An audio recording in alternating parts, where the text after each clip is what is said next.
Sir, you're charged with especially aggravated kidnapping. You're also charged with aggravated assault, and you're charged with theft of a firearm worth less than $2,500. You're talking about stuff that is not relevant. Hello and welcome to the Court of Public Opinion. I am the Recovery Addict, and boy do I have a case for you today. Why is the dog chewing on this guy? I think they have got the wrong guy there. Got the wrong guy. The dog was biting him. He roughened him up quite a bit. There's a lawsuit. This is the next search on February 28, 2020, 7:44 p.m. How does the FBI find people? And people is misspelled P-E-O-O-P-L-E. Did the defendant find out how the FBI finds people in this case? Oh, she found out.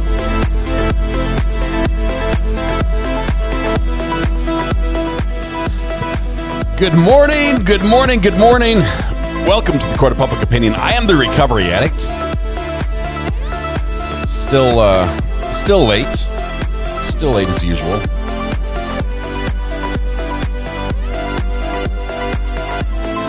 Why is that up there? Okay, it works. We'll go with it as it is. Great to have you all here. Welcome. Please come in, take your seat. Appreciate it. Good to have everybody here, especially Tisha S. You were first in chat. Tisha. First in chat has a penalty. It's punishment. You broke the silence of the morning on a No Pants Friday. We were all resting peacefully, and you just blurted out G. You blurted out G in chat, and we have to punish you for that. We're going to sentence you to internet ownership. Woohoo! Yeah, some people celebrate these failures in life, Tisha. Clearly, we're going to sentence you to internet ownership. When are we going to break for lunch? We're going to put this on your permanent record. You can get a copy of your permanent record, or at least a certificate commemorating your permanent record, by paying the fine of 50 cents. The zombie apocalypse may be upon us. It may be. It's Friday after all. Wow! What a day yesterday. Had a lot of fun on the podcast yesterday. Great got to meet Roy. Got to hang out with him a little bit with a lot of y'all. Thank you to all those who either watched it live or went back and watched the replay and subscribed to his channel. That is awesome. Don't miss the forest for the trees. I think you won't regret it. He's saving those stories for the live stream or for his videos, and I think you're going to find some great ones. He's got a new one coming up here soon. All right, let's see. Where do we go? Let's do this, Tisha. You're the internet owner. Congratulations. We've bestowed that upon you. That's the first part. I think we have to do some birthday wishes, if there are any. If there are any birthday wishes. Texas, thank you very much. The podcast was great last night. I had a lot of fun. I really did. And Thomas did a great job. He's a great interviewer. I really, really enjoy just sitting back and watching him work. See, the Roach command is not in the list of commands. Do I need to add it to the list of possible commands? Maybe it's going to be one of those secret ones. Like if you go to In-N-Out Burger. Are we going to address subject matter jurisdiction? You can order something off their menu, or you can order kick back, taking it easy. Off their secret menu. You can order off their secret menu of things that nobody knows. So you can say, hey, I want my fries animal style. And nowhere on the menu does it say animal style fries. And then they get covered with like cheese and chili. Like, hey, I didn't know that was an option. Well, yeah, this is a secret command that you have to know. You've got to be in the know to know about the Roach. All right, let's see what else we have. And they only work every 60 seconds. As well. Now when Murdoch stole it. Let's see, my grandson's birthday today. Ayden's birthday. I'm gonna write these down as I see them because I always forget and then I get lost looking for them. Okay, so we have Ayden. Ayden. Sophia Starlin, happy Friday, 4 months. Sophia, welcome to your 4 months. Don't miss the forest for the trees. This will be your fifth month of support. I appreciate that. It's going to be a great one, great month. Let's see, is there something else? Somebody just sent me a video of roaches fighting. I don't know who won. I don't know who won. This is a big day. This is a huge day. If you guys know, Brandy Churchwell has her last day of treatment today. We are so excited for her. We're so excited, hoping that the zombie apocalypse may be upon us. This gets her set for a long, lengthy period of just good health. And so we've got she's in our thoughts and prayers today as she rings that bell, to ring the bell for Brandy. I don't have a bell. Send someone with more experience. I have a harp. I have a harp. That's the closest thing to a bell sound. Got a police siren. That's not the same. Yeah, 0 bells. We got 0 bells. I'm not sure. I've got a party. Is that close enough? But anyway, we are super excited for Brandy. If you get a chance to pop in and give her some encouragement as she's on, please do that and spread some love that direction. We would appreciate that. All right, let's see what else amazing is happening today. Is Brandy in chat? I don't see Brandy in chat. I think she's not in chat here. I think you guys were just talking about her. Looking for her name. I don't think she's here right now. All right, let's see what else. We have other birthdays from Sharon. Thank you very much for this. Sharon has a birthday today. Sharon, is this Sharon? Is this you? Or is this another Sharon? Okay, so Sharon, Maud, Samantha. Amazing Maud, by the way. Dupree, 1980. I almost put 1908. That would be different. Virginia. Where's my phone buzzing? Let's see. Virginia, Hazy Days. Why do I retype these when literally you type them out for me? But I'm scared that there's going to be another name on the list, and I have to have it ready. Hazy Days. Rebus's Kittens. That's a mouthful in the song, but Kristen Hyde. This is definitely a 2-verser. It's a 2-verser for sure on the birthday song today. So I've got Ayden, Sharon, Samantha, Dupree, Virginia, Hazy Days, Rebus's Kittens. I need the B to work. It says Rebus. Sharon says, no, it's not me. It's not me. Okay. And Kristen Hyde. Rebus's Kittens and Kristen Hyde. So those 1, 2, 3, 4, 5. Ayden, Sharon, Samantha, Dupree, and Virginia. And then Hazy Days, Rebus's Kittens, and Kristen Hyde. We're going to do 5 and 3 in the split. So the first verse is Ayden, Sharon, Samantha, Dupree, and Virginia. So if everyone can just commit that to memory, that's going to be good. All right. Somebody just sent me a video of roaches fighting. I don't know who won. And Tammy, we're adding Jackson to that. So this is going to be fun. Jackson. I'm going to add him in the middle. We're going to add him onto the second verse. Jackson will be the first name of the second verse. All right. Let's do this. This is a challenge. I'm hesitant is what I am. I'm a little hesitant because we had the incident yesterday which shall not be repeated. Where I messed up the birthday song. And of all the songs, there are very few songs in the world that are simpler than the birthday song. And I completely botched it yesterday morning. So I'm a little hesitant. You guys cheer me on here. Cheer me on. You can best do that by singing along loudly. Maybe even so loudly that you can't hear me in case I do make a mistake. But did I freeze? I'm still here. I'm here. Yeah. Paula Mack, thank you. Paula Mack. Thank you for the pickle-flavored cotton candy. But also, I'm going to have to say a big no thank you as well. Big no thank you. Thank you, but no thank you. All right. It was not as good as I thought. I tried it a little bit. It was all right, and then it became not as good when I tried it more. So, all right. So everyone, shoulders back. Stand in a straight line, please, so we can see everybody. Blend your voices together. We're going to warm up together. La, la, la, la, la, la, la. Okay. Here we go.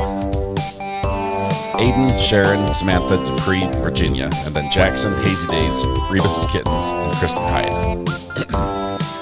All right, here we go. Happy birthday to you. Happy birthday to you. Happy birthday, Ayden, Sharon, Samantha, Degree, Virginia. Happy birthday to you. Okay, we're halfway there. Halfway there. One more verse. The second verse is going to be Jackson, Hazy Days, Revis's Kittens, and Kristen Hyde. And the dancing is going great today. Keep it up, guys. Great energy. Happy birthday to you. Happy birthday to you. Happy birthday, Jackson, Hazy Days, Revis's Kittens, and Kristen Hyde. Happy birthday to you. Nailed it. First try. First try. I know it's your birthday, but I'm celebrating my win today. That was to everyone who has a birthday today. To everyone who has celebrated their birthday, either today or over this weekend. So we included those as well. Thank you. Thank you for being here. Thanks for sharing your special day with us. I think that's absolutely wonderful. And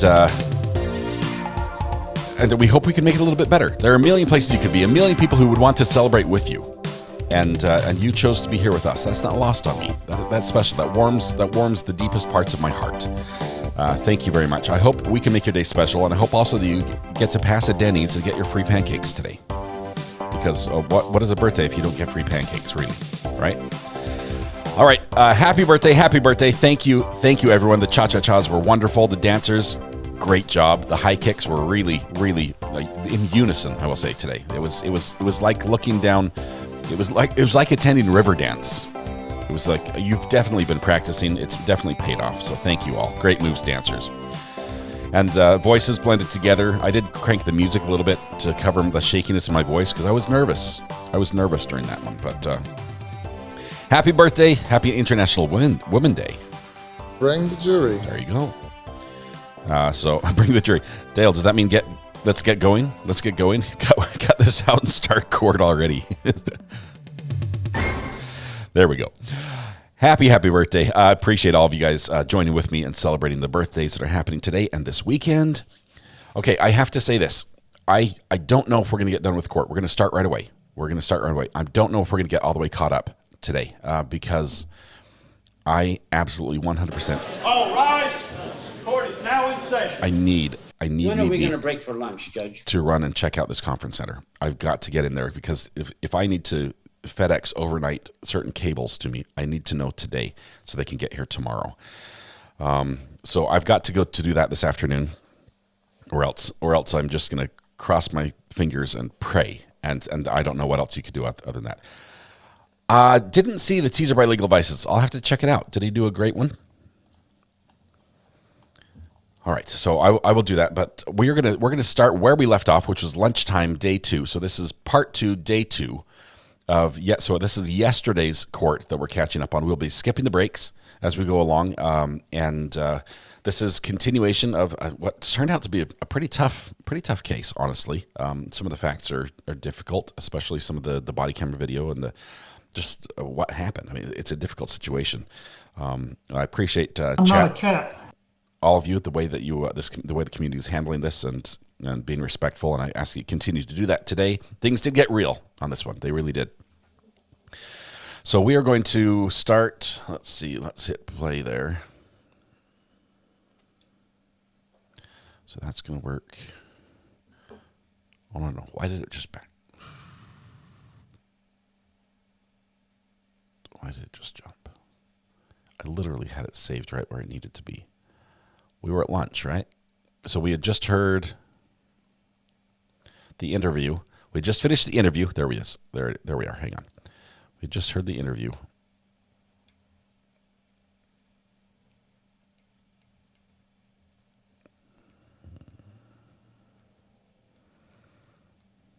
Come on.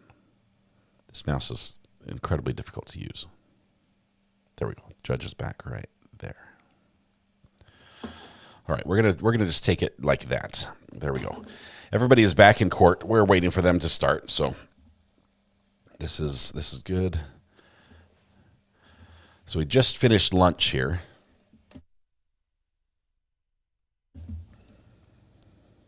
Can you please recap? Okay, the recap is this: the lady on the left, in the center left of the screen, she's sitting between her two lawyers. Her name is Haley Brown. She's charged with DUI and manslaughter. She killed allegedly by her actions through a drunk driving DUI crash, single car accident. She killed her fiance, James Brown, and she's being charged with that. She's pled not guilty. She says, I mean, there were some issues with how things went down at the on the scene in the investigation, especially the police officers sort of stretched the truth every time they told the story about her being drunk. They raised the amount that she had been drinking. We'll see if we can recap a little bit later during breaks, but there was a Taco Bell reference. Jury's coming in. Let's see. So she had been out with her fiance. They'd gone to a restaurant. They had a drink each or so. Then they went to Oktoberfest, and more drinks were had. I think she said she had like one more beer and a shot of Crown. She has. When her blood was taken, it was eventually tested, and it was determined that she had blood alcohol content of 0.161. The blood alcohol content of her fiance, who was in the passenger seat, was a 0.258. This is in Dixon County, Tennessee, and so we're watching. Yesterday afternoon is where we're picking up.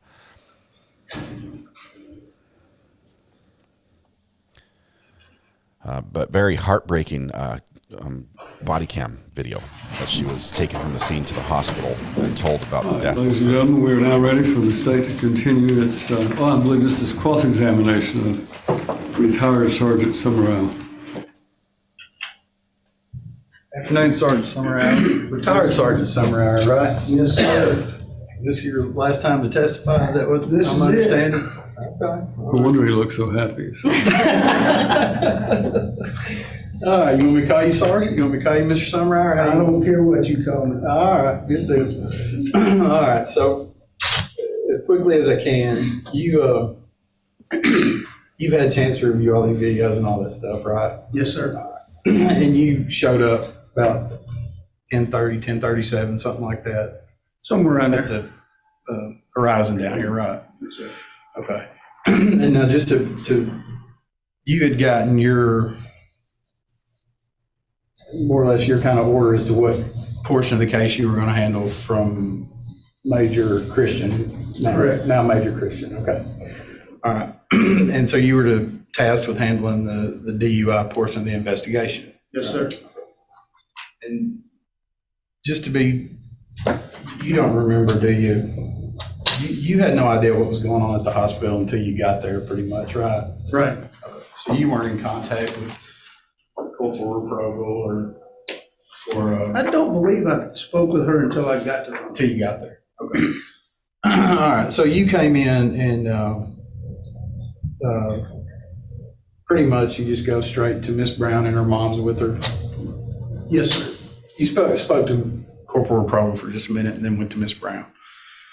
And then she ultimately signed the implied consent. Right. Right. And tell me again exactly how that went once she signed that form. Was there a phlebotomist in there? I don't remember if the phlebotomist was already in the room or if we had to wait for the phlebotomist to get there. Okay. But at some point, the phlebotomist came in and drew the vials of blood. Okay. And what exactly did you observe when they were doing all that? Just the phlebotomist filling the tubes up with blood. Okay. All right. And then I think your testimony was you took it, put it in the evidence locker, and correct. Oh, all right. Now, and that for the purposes of that night was more or less that was more or less your involvement in the investigation, getting that blood sample. And then you were later you were present when Miss Brown gave the Miranda interview, right? Yes, sir. Okay. And she said that she had eaten at Xander's. Her and Mr. Brown had eaten at Xander's Pizza, right? Yes, sir. And she told you she'd had a beer. Correct. and an appetizer, a salad, and a personal pizza, right? I believe that's what she said. And then they went to the Oktoberfest. Now, Captain Christian, you noted that Captain Christian had noted in the interview that Miss Brown had a alcohol beverage bartender card. Yes. Okay. And so, and that would imply that she had some sort of training in that, right? Correct. And in her opinion, she wouldn't have cut herself off. We heard that, right? Yes, sir. Okay. And then Captain Christian wanted to do due diligence, and she was cooperative, right? It was a yes, sir. I mean, cooperative voluntarily, she came in and cooperated fully. Okay. And to do your due diligence, you and Major Christian, y'all were going to talk to every witness that you could, right? Correct. Because, and I think this, I don't want to talk out of context here, but I think it says that if you do your due diligence, if the witnesses say you're fine, then that supports that theory, right? Can you say that one more time? He was talking about a witness, and he said if the witness says that you were fine, then that would support that theory. Talking about when y'all were looking for other witnesses, like, I don't know, their name, Katie Joe, I think was one of them. But did you hear that where he says if they said you were fine, that would support that theory? Now,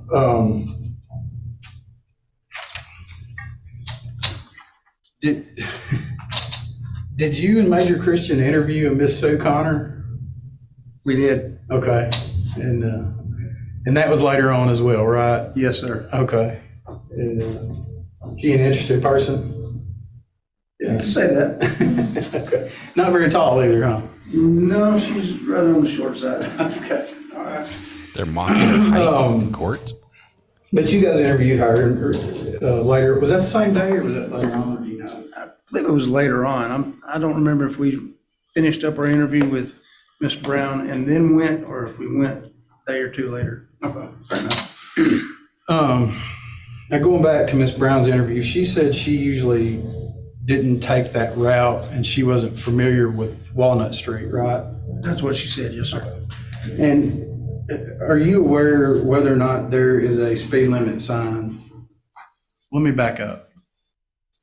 If you're leaving Main Street, you have to back out and then point yourself towards Walnut Street, right? Right. And then you make a right on Walnut Street. Yes, sir. Are you aware if anywhere on that route if there's a speed limit sign between there and where the wreck happened? Now, it's been a while since I've been on Walnut, since I've retired. But if memory serves me right, after you go through the intersection of Walnut and South Charlotte, there is a speed limit sign on the right-hand side. Okay. But you're not 100% sure? I'm not 100% okay. sure. Fair enough. All right. And so, and then we're talking about what went into this crash. Major Christian said that speed is definitely a factor, right? Correct. And he said, but he doesn't know what causes that, right? Okay. And you, I don't know if it was you or he but Miss Brown was up front and honest with you guys, right? Yes, sir. Okay. And she admitted that she'd used some marijuana the day before, didn't she? She did. Okay. And again, with the black box, and I'm using Major Christian's words there, but it says it doesn't tell us what happened inside the car. Right. Right? Okay.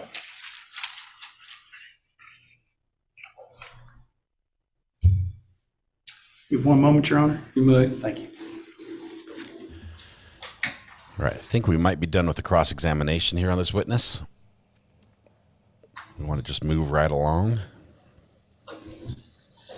I'll tender the witness, Judge. Sir Arnold, anything further? No redirect, Judge. Retired Sergeant Summerer, you are released and you may return to enjoy your retirement. Thank you, Your Honor. Mr. Arnold, you may call your next witness. Judge, the state of Tennessee calls Major Todd Christian to the stand. These red shoes are just amazing on the prosecutor.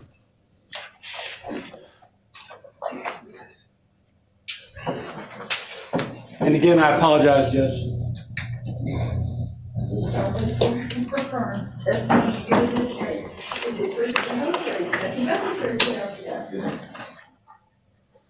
Apologize once again, Judge, for moving around.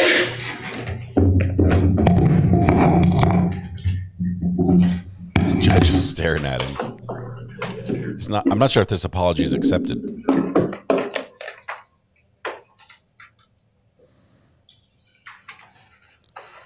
I think the judge is worried about the heavenly wood getting scratched. No response.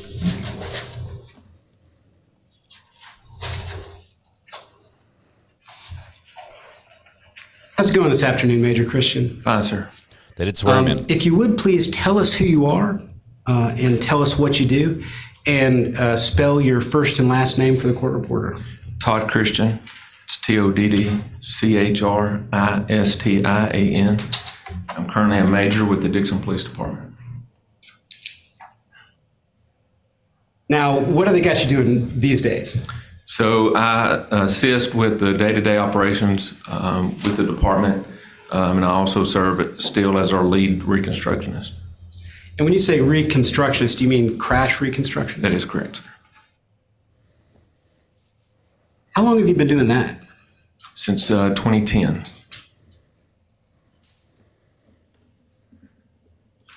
Now, I'm going to pass up a document.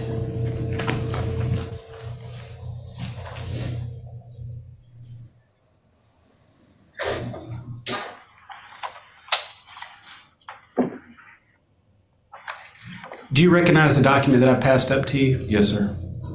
Is that your resume, or what is sometimes called a curriculum vitae or CV? That is correct. And is that more or less up to date to the current time? As best as I can recall, yes, sir. Okay. And just to touch just a couple of points, tell us about your basic and advanced crash reconstruction training, and then tell us about, you yourself are a trainer. Tell us a little bit about that. So my initial training was 40 hours at the Tennessee Law Enforcement Training Academy. And then I attended an 80-hour advanced crash class after that, somewhere in 2008. Then in 2010, I attended another 80-hour class to become a reconstructionist. And part of that reconstructionist, you have to reconstruct a crash to perfection in order to get your certificate. So half a day you do theory, so it's kind of like just recalling some facts, and then you reconstruct a crash. It takes another 4 hours to do a full, complete reconstruction for that. And then they grade it.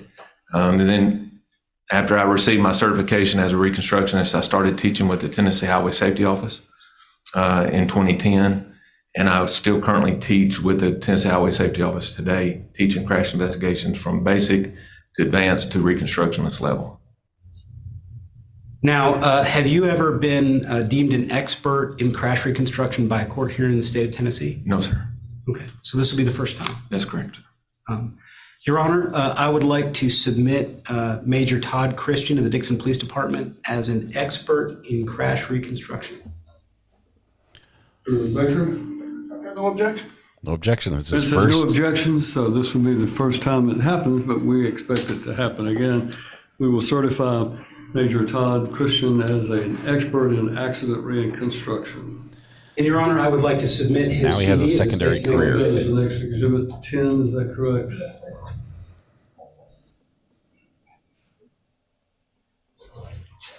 Now, Major Christian, did you perform a crash reconstruction, an accident reconstruction for the case that we're here about today from October 3rd, 2020? That's correct. Now, before we get into the details in the PowerPoint that you prepared, run us through all of the things that you did as part of the investigation. So when I received the call, I made some phone calls on the way to Sergeant Summerhour, advised him of what we was responding to, that we would need his assistance to come out. Once I arrived on the scene, I walked through the scene to kind of get a survey of what all was needed as far as equipment. and just get a general basis of the actions that took place. As I got out of my patrol car, Miss Brown was in the back of the ambulance. You could tell that she was obviously upset. She was screaming, had her phone in her hand. I walked past the ambulance to the vehicle that was resting in the middle of the roadway at Walnut Street. I walked around the car. I seen the deceased laying partially in the driver's seat and out into the roadway, where our medics had tried to pull him out to make sure that they couldn't revive him.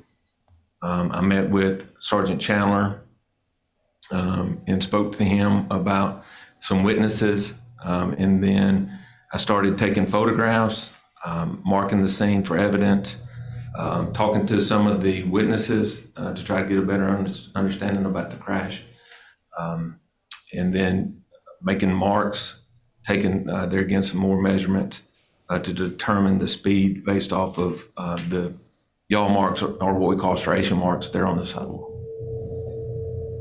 Okay. And did your investigation also include checking Ms. Brown's vehicle for recalls that could or could not be relevant? That's correct. We went to, there's a website, it's called safercars.com, where you can enter in the VIN number of that particular vehicle, and it will show you any open recalls on those vehicles. Not a sponsor. Safercars.com. And did you also examine the roadway and the vehicle under daylight conditions as well? We did, yes, sir. Now, did you prepare a PowerPoint presentation to run us through this? I did, yes, sir. Okay. Oh, man. If I could have the... Why can't they just say, did you prepare an animated short film to walk us through? Then I'd be like, yeah. But you say PowerPoint, and a little part of me dies inside. Okay, so if you could please describe for us what we're looking at here. I understand it's not to scale, but explain it to me. This is a not-to-scale drawing. This was taken from the crash report that Sergeant Summerhour completed. But you can tell that Miss Brown, or the vehicle, the Ford Focus, was traveling up West Walnut Street, where it left the roadway, got onto the sidewalk, and it started into what we call critical speed yaw, and then impacted the utility pole, and then it rotated around the utility pole, done a 360 in the roadway, and then came to rest just north of those crossroads. I'm sorry, but that's a terrible drawing. I can barely tell direction of travel. This here, sir, is just a Google Earth image that we took off the web. Down where your mouse is, that's the crossroads of South Charlotte and Walnut Street. And Ms. Brown was heading up on it as you're indicating with the mouse. And then it turns into that left-hand curve where the sidewalk right there where the mouse is pointing is where she went up on. I went into that critical speed yaw, and then it struck that pole, and then just continued on past that about where your mouse is to final rest.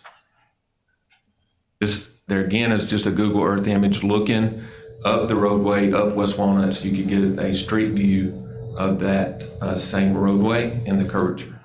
And would this be the direction of her travel? That is correct, sir. This is just a closer into that curve, where in the same direction that she was headed. And then the sidewalk to the right in that house is where the sidewalk that she went on, and then she struck that particular utility pole. This is just a picture that we took the following day, just there again to show the construction of the roadway. Just a closer picture. And again, once again, this is the sidewalk she got onto, and that's the pole that she hit. That is correct. Just showing you a little bit closer into that, because we always start back and then work our way into our crime scene. But that is where she's entering up onto the sidewalk and then striking the pole. Here's a picture of the sidewalk. You can start seeing some tire marks on the sidewalk. You can see that there's a distance between the one to the right and one to the left. That's where it shows an indication that she was in what we call a critical speed yaw. The next picture, I believe, sir, will show that there's some striations in there. I think if you advance it one more. So those sideway marks that you can see, those are what we call striations. That would indicate that the tires of her vehicle was side slipping and free rotating. There was no input by the driver. Now, you've said it a couple times, but I'm going to ask you to tell us what it is. What is a yaw? So a yaw, there again, is where your rear tires start tracking to the outside of your vehicle. As I gave the explanation or example to Ms. Brown on the day of the interview, if you've ever been to Taco Bell, and whenever you place your order at Taco Bell, and then you go to make that left-hand turn, where your rear tire typically will hit the curb, under normal conditions, your rear tire tracks to the inside of your vehicle. So that's why you hit or curb your back tire. Taco Bell. In a critical speed yaw, you have two forces. You got centrifugal and centrifugal forces that's acting upon your car. One's pulling out, one's pulling in. And as long as those forces are equal, you can negotiate around the curve. It's going to hold you in the roadway. Everything's going to be the way it should.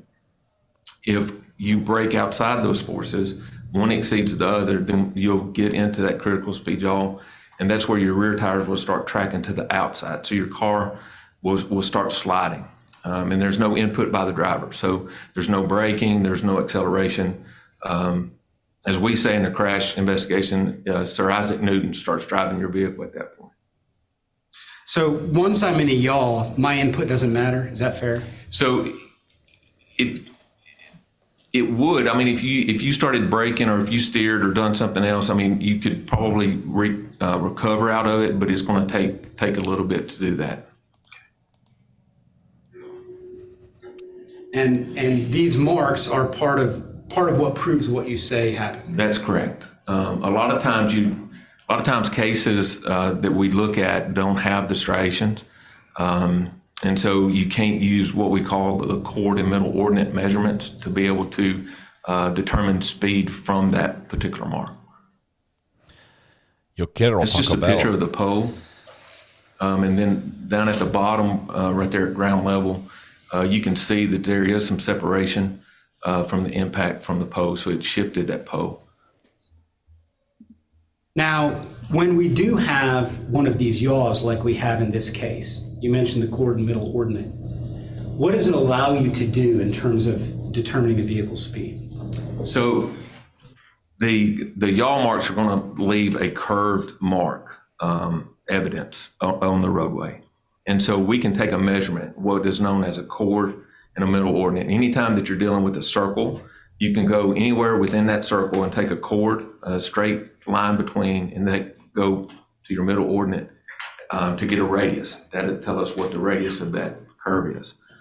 And then you can take the radius and then you can plug that into a known speed formula, and you can come up with the speed at the time of that yaw. So where she's made the yaw marks on that sidewalk, we took a cord and middle ordinate, we plugged that into the radius formula, and then we plugged that into a speed formula to determine her speed at that particular point. It's higher math, but it's good stuff. This is just showing from the pole to final rest. And inside there, it's kind of hard to see here, but you can see some rotation marks or yaw marks, skid marks that would show the direction of the car. So it would go across the picture up towards that sign. These pictures are terrible. It's just pointing out the final resting positioning of the vehicle.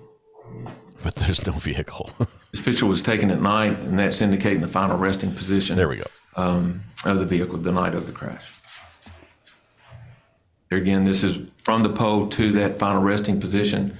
You can kind of pick up some of those skid marks there. It kind of indicates the way that the car was rotating after it impacted the pole. Have you ever been on an accident? Just another picture from the pole into the final rest. Car's got in that position. It's tough to do. This was taken from overview. We was on the ladder truck of the Dixon Fire Department, and we was able to take a top view, and it kind of points out a little bit more evidence showing the tire marks the night of the crash. And is this also debris that had come off the vehicle? That's correct, sir. This is the sidewalk the night of. And I believe there's your marks the night of the crash, so you can still pick those up pretty decent. There's the pole. Part of the door is laying right there beside the pole, and then the light that was up on the pole. Whenever she impacted the pole, the light, the street light, come off the pole. And when did the light? Is it one of those new halogen ones? It was one of the older style lights that had the halogen bulb in it. Correct. Sorry, I meant old. Did you ever determine? A lot of the folks had described 2 collisions. Did you ever reach an opinion about what the multiple collisions might have been? Yes, sir. Through my investigation, I look at all the parts of the car, the evidence on the roadway, the evidence that's presented by the vehicle, and I determined that she only impacted the pole. What I feel like, in my opinion, the other witnesses saying that they heard another crash, I think that's at the point that that's where that lamp come off the pole, and that's where that halogen bulb busted. Because I mean, it's a huge bulb, and whenever they explode, I mean, they're going to cause noise, and so that may be here what they heard. Same picture, just back a little bit further. Whenever we're looking at those evidence. I'm sorry, sir. This is just showing. I can see lines there. Me pulling a cord in middle ordinate to be able to get the radius and then plug that into a speed formula. This is the tag that represents that particular vehicle. This is the passenger side of the vehicle. Up towards the front, you can see where initially kind of the impact area with the pole. The tire you can see is busted off the rim. If you was to zoom in on that particular picture on the front, you would see some particles of the pole, not only in the lug nuts, but between the separation of the wheel and the tire. And then you got the door where Mr. Brown was sitting as a passenger, where that absorbed the majority of the impact. And then it rotated on down or slid on down the pole where it come off. So do I understand correctly that the front right wheel is actually part of what struck the pole? That is correct. This is just the front of the vehicle. There again, where you can start seeing some of the impact area on the front, and then it's as it goes down the passenger side of the car. This is the driver's side of the vehicle. You can see that there's no real damage to that particular vehicle. This is the passenger side of the car towards the rear quarter. And when you say sliding, what created all this? Where it's sliding down the pole, and then it'll start rotating around that once it gets past that area. Your vehicle has what we call center of mass. So it's roughly, if you can look where your stereo is in your vehicle, or where your center of your dash is, that's about where your center of your mass of your vehicle is. So when you have an impact that is close to your center of mass, it's not going to really rotate that much. So the further you get away from that center of mass, which here you have center of mass is past the right side of that picture, but as it gets further away from it, it's going to start rotating around its center of mass, because we look at that as what we call a moment arm.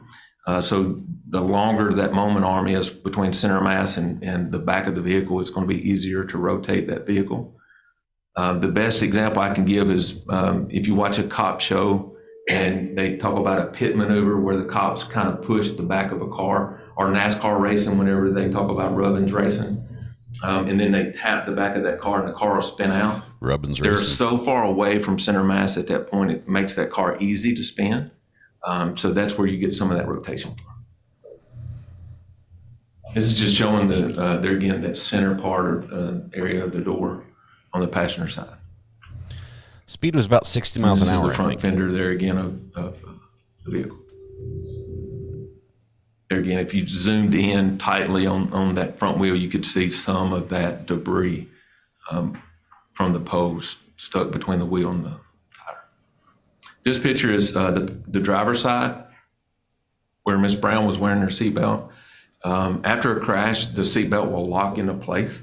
And so if we needed to say who was driving, we could actually put that driver back in the vehicle and the seatbelt would latch back around that particular person. So it locks out. So it's an indication that Miss Brown, or the driver in this case, was indeed wearing a seatbelt.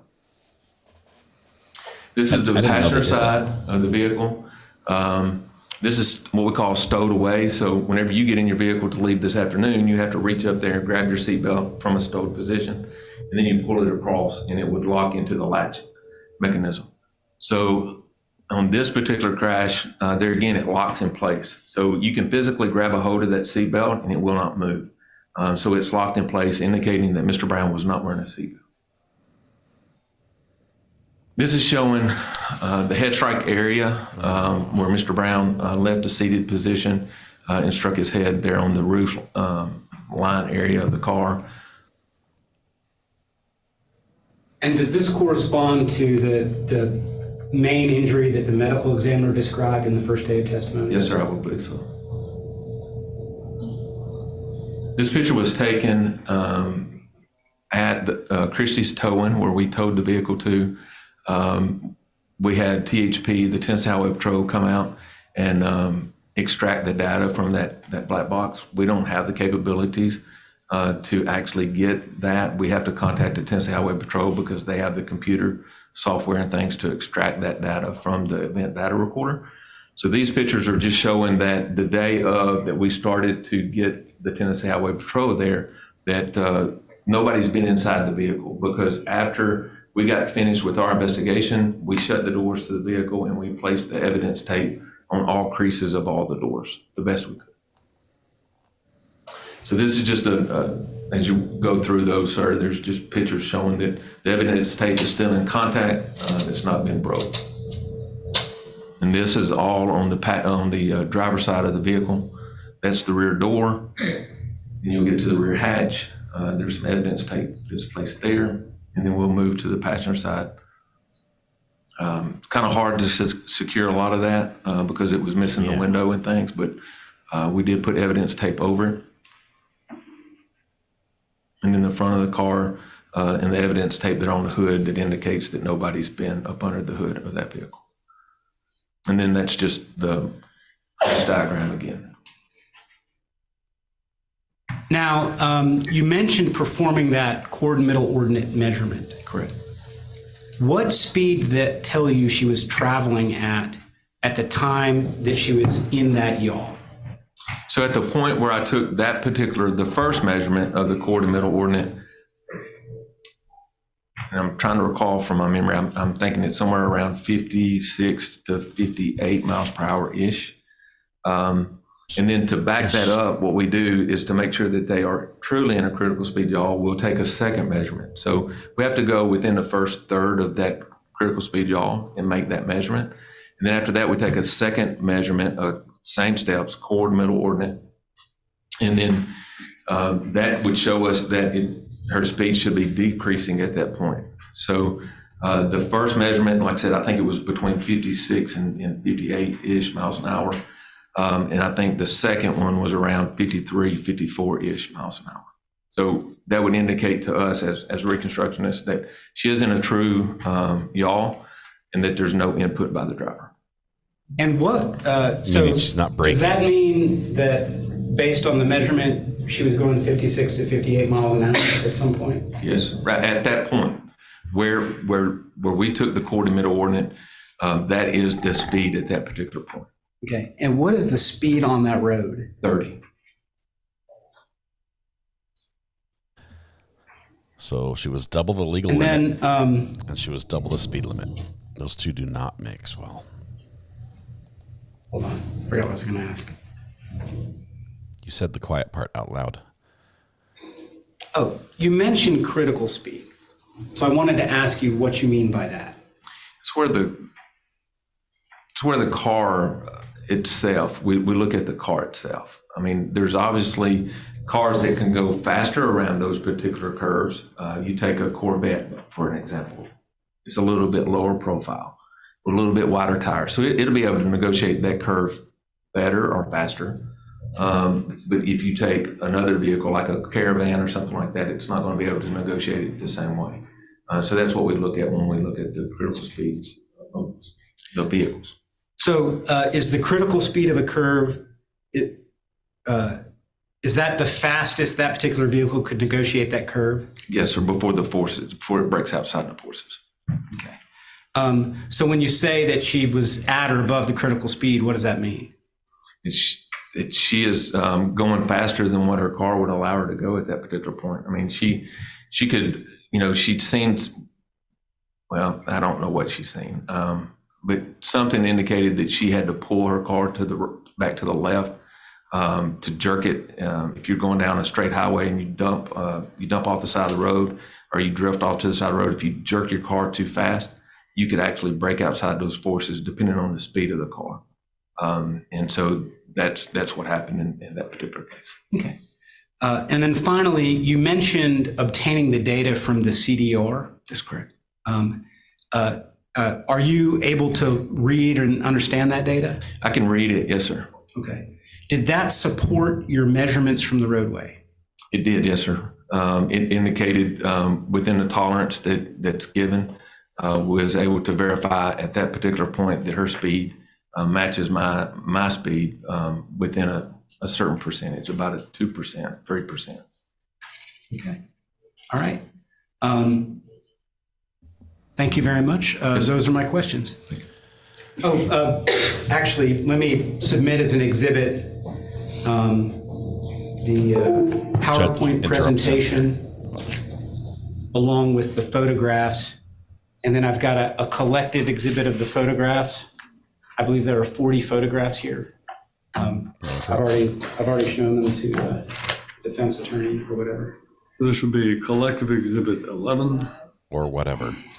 Interesting testimony here from this witness as he's describing the speed. Oh, I guess we ought to make the digital copy maybe a different one, Your Honor. So if... Did yours spoil?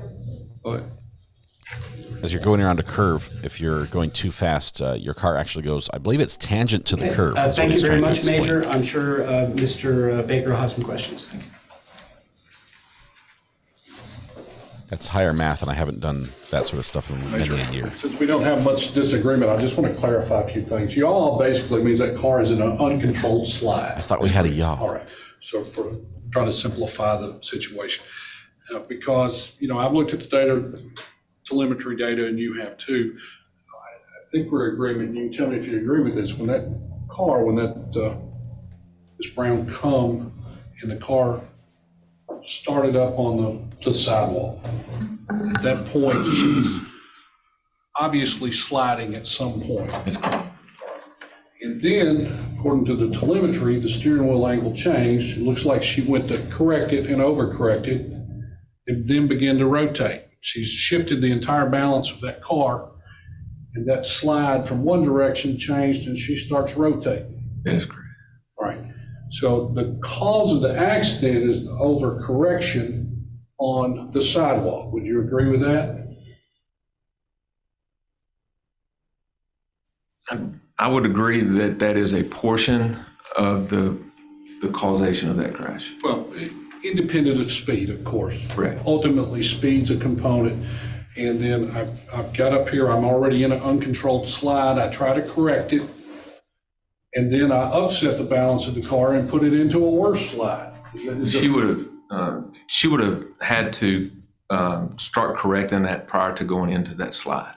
Right. So she would have seen that she was going to run off the roadway, or that you dip your car off the side of the roadway, and then at that point you make that overcorrection, and then that's when your car exceeds those forces, and then that's when you would start that particular yaw. And when that yaw or slide, as I like to call it, when that slide occurred, then I'm uncontrollably. I've lost control of the vehicle, And that force, that inertia from that slide puts me into that pole. Are we in agreement? If there's no other input by the driver, yes. Because I couldn't tell. The only input I saw was a brief at 2 seconds before the crash. There was a brief tap of the accelerator. That was the only input I saw. And correct me if I'm wrong, if you saw something I didn't see. But I don't think that there was any input once the correction and the slide took place. Right. When she was in that critical speed yaw, there was no input by the driver, by the evidence of the roadway and the evidence of the vehicle. She hit the gas. If we can you, Mr. Spratt, can you put the photo back up on from the impact where Mr. Brown hit his head? We can switch to this. Has to be. That's where Miss McKinney was. Talking to a guy who could not ever figure out how to watch and record something on a VHS recorder. So. The judge admitting his This picture, technological impairment. I think we're all in general agreement. I don't think there's any disagreement. This is the fatal blow for the passenger, correct? Where he struck his head? That is correct. That is where he struck his head. Now I want you to look here on what's the B pillar where the seatbelt is located. That's correct. Had that been fastened, that is, would you agree that's a shoulder lap combo belt? That is correct. That is a shoulder and a lap belt. Right. And that controls 2 angles for an occupant. Lap belt's up and down so you don't exit the vehicle. And the lap belt keeps you from lunging forward, correct? That is correct. Is your opinion that had he had his belt on, he probably would not have died? In my opinion, had Mr. Brown had his seatbelt on, there's a chance that he could have survived this crash. You take any component and you change any component within this crash, there's always a chance that something else could have occurred in the crash. Just simply changing one factor. Well, Major, you would agree that the medical examiner said the fatal blunt force trauma come from the head there? That is correct. All right. So had he had that lap component on, he would not have went vertical and hit that. Would that be a fair statement? That would be a fair statement. All right. No further questions, Judge. They can't blame him for dying. So only redirect. This crash happened 1 mile from where they started. She'd driven 1 mile from Oktoberfest, or from where they parked for Oktoberfest. In your expert opinion, if the vehicle hadn't struck the utility pole or any other object, would Mr. Brown have survived? Yes. That's my redirect. Since I didn't object to that, I'll follow up with it. Had that pole not been there, would Mr. Brown be alive today? That's correct. No further questions. Now you're blaming the pole? The judge gives him a smirk. Thank you. The pole not been step here. down, Major. So Arnold, you may call your next witness. Your Honor, the state of Tennessee calls TBI Special Agent Forensic Scientist April Bramlage to the stand.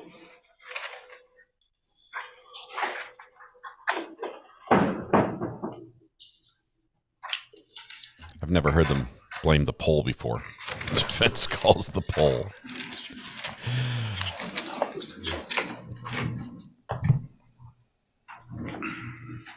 And Madam Clerk, before the good toxicologist arrives, would you mind reminding me what exhibit is the alcohol toxicology request form? Is that exhibit 6?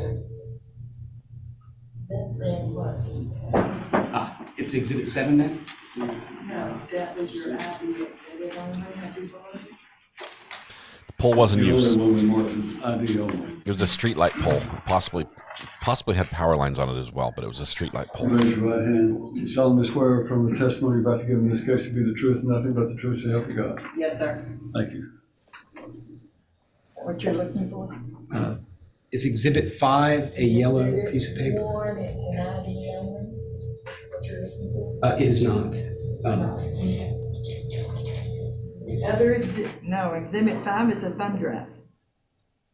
What are you looking You were for? looking for the Tennessee Bureau of Investigation Forensic Services Crime Laboratory Alcohol Toxicology No. Alcohol toxicology request form, the yellow.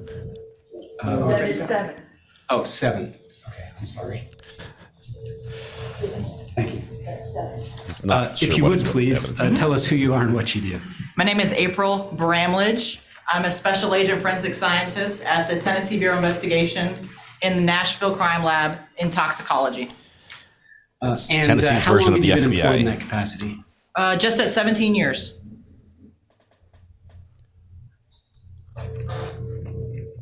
Sarah, welcome to the gallery. Now, I'm going to pass up a document and let me know whether or not you recognize it.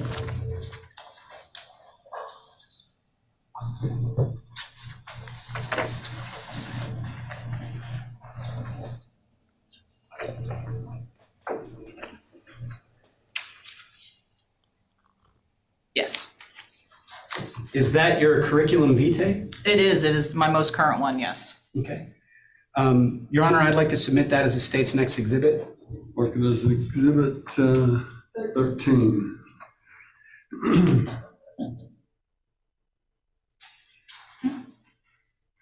Now, have you previously been recognized as an expert in forensic toxicology here in the courts of Tennessee? Yes. Do you have any idea how many times? Today is 90. Whoa.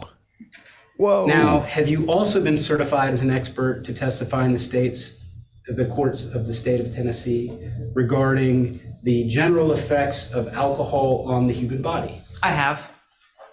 Do you know how many times you've been qualified as an expert in that regard? At least half of those 90. That would be at least 45. Your Honor, I would like to submit Special Agent Forensic Scientist April Bramlage as an expert in forensic toxicology and an expert on the general effects of alcohol and intoxicants on the human body. Any questions from the defense? We're going to allow, ladies and gentlemen, the procedures that the court follows is that when someone is being offered as an expert, both sides get to ask questions to shine light on whether or not that person should be or should not be qualified. He didn't question the guy who was qualified for the first time, but is questioning the 90 lady. Have you ever been certified as an expert or offered and certified as an expert other than as an employee of the state of Tennessee? In toxicology? Correct. No. So the only certification or the only expertise you have is in testifying for your employer? Yes, I'm a forensic scientist, yes. Okay. And do you have any publications? I do not. No publications?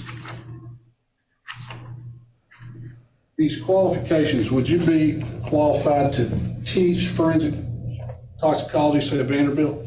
Oh, I don't know what their qualification is. I have taught high school biology. Well, I'm talking at a college or a professional level. I have a master's degree, so if that's what they require, then I would be able to do it. All right. You would agree with me, Vanderbilt requires PhDs to teach that level? I have no idea what Vanderbilt's requirements are. Have you ever taught any of these classes for anybody other than your employer?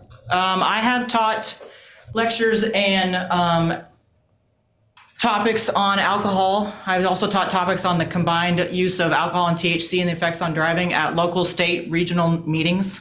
All right. Do you have any studies that would back up that combo of alcohol and THC effects on driving? That I have personally done? No.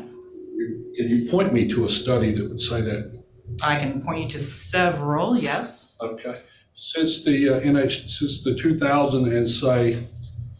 2017 NHTSA study said that a toxicologist cannot testify to that, do you have anything newer than that? What are you speaking about? Testify to what?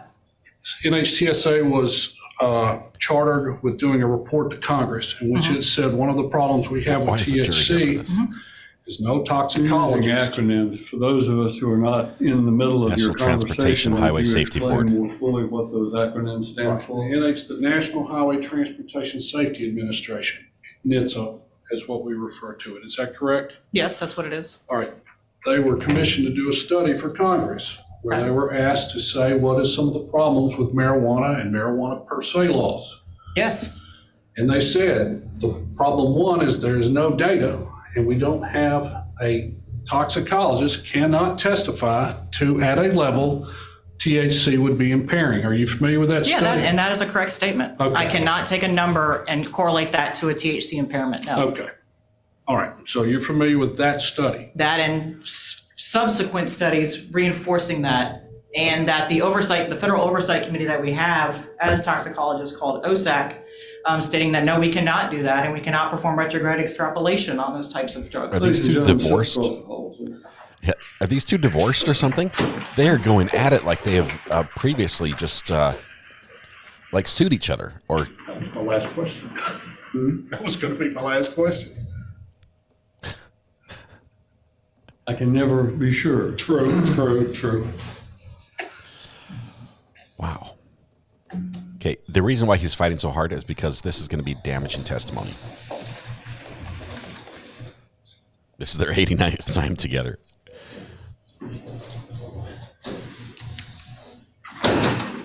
Okay, what I wanted to clarify is that you're asking a lot of questions regarding the THC, which she has said she's not. I don't know if the state is offering her as an expert on anything other than forensic toxicology and the effects of alcohol. Are you offering her for any effects of marijuana? No, she cited that she has given a lecture. I'm talking to Mr. Arnold. Oh, gotcha. So you're talking to me. When I point, that means I'm pointing at this guy. So, Your Honor, I was going to ask Mr. Red Shoes back there. I need to ask that question. Thank you, Judge. Your Honor, Special Agent April Bramlage did the alcohol analysis in this case. Special Agent Melinda Quinn did the THC analysis in this case. I was planning on asking Special Agent Melinda Quinn about the THC and Special Agent April Bramlage about the alcohol. That's what I thought. And Agent Bramlage has testified more times than I can remember in front of me in other cases. So I just want to clarify, I didn't think he was offering her for that purpose. So once we're not getting into THC, I'm good. All of your questions were kind of irrelevant. So let's bring the jury back. I think the Red Shoes, they can't be intentional. The guy must have forgot his shoes or something. Okay. We'll see what he wears today. Address that outside of the jury's presence, so we don't get into an area that's not going to be. But man, spicy. They knew where this was going too. They dialed it up really quickly. She's like, bring it. She's not afraid of this guy. Bring it. Anything you throw at me, I can throw back. Some of the jurors are. Waldo Butters, welcome to the gallery. So we'll give them a minute to finish.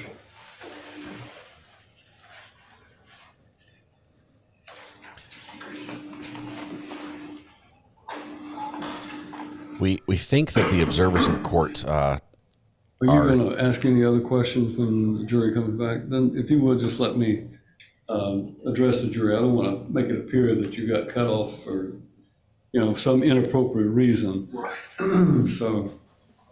I think the people behind her are her family. Her mom and dad are there, closest to the aisle. Not sure if it's a brother and his wife, or I'm not sure if it's a friend or something there next to that. On the other side, I think we do have possibly.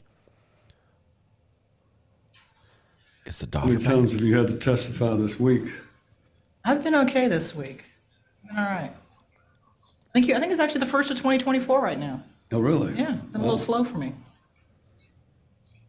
Agent Bramlage has testified in how many counties that you hit me in several different counties. Yes, sir. I think you've been here before too. Yes, sir. Yes, sir. I think I've sat in your court more than anybody. In this, among the heavenly that's wood. That's a good thing for you.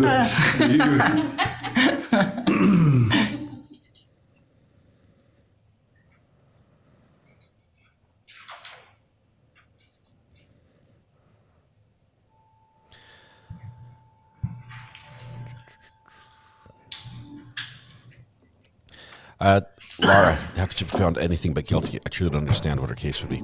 This is an interesting case. Look at, you guys know the DUI guy, right? You know Larry, the DUI guy on YouTube. He is a DUI attorney. And a lot of times DUI attorneys, I think, get a certain picture painted of them. That they're literally trying to find a way to weasel out of something that seems like a slam dunk. But that's really what all attorneys are doing on the defense side, because if things aren't done properly, the state should not convict. If the evidence is not collected properly, it's not verified, was not done in a timely manner, was not collected legally, these are all reasons that we should not convict. I don't count heads. I look for 2 empty chairs when you all get sitting down, so that's how I know that everybody's here. Ladies and gentlemen, before I ask you to step out, I just wanted to clarify the purpose for which the state was offering Agent Bramlage.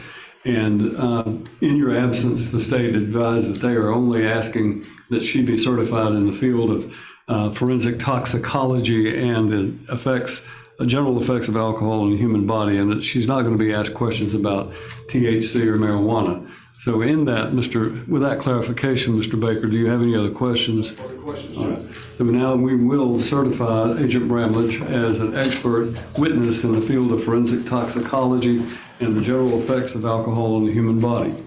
Thank you. Now, Mr. Arnold, you may have. Thanks, Judge. Greeners, congratulations on the 10 months. It's been awesome. Now, did you perform an analysis in the case that we're looking at here today? Yes, I did.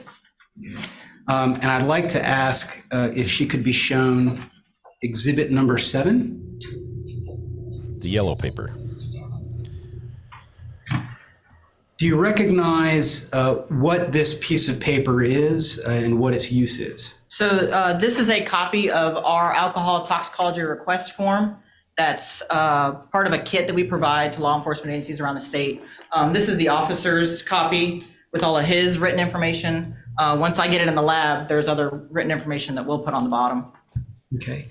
And if you will double check, does that correspond to the white top copy form that you have in this case? Yes, it does. Thank you. If you would hand that exhibit back. Now, in preparing for this case, did you check y'all's white copy of this form in order to determine whether or not the sample arrived to you guys in good condition? Yes. And did it? It did. It came as a sealed blood alcohol kit, which is that little white box that we provide to agencies, and sealed meaning that the flaps that it comes with had been sealed, had initials, and were not tampered with. And that was noted by the evidence receiving technician. And were the samples themselves, the tubes, in good condition? They were. I have no notes of any abnormalities as far as consistency of the sample or any color changes or odor of the sample. Okay. And did you perform an analysis of the sample that was submitted in this case? Yes. If she may be shown what I believe is, the exhibit for identification only. It's the only ID, only. Now, does the first page or the first 2 pages of that exhibit correspond to your analysis in this case? Yes, this first page here is a copy of my official alcohol report. Okay. And is that true and accurate as far as you can tell? Oh, yes. Judge, if I could submit the first page of that ID only as the state's next exhibit? It would be exhibit 14. Yes, sir.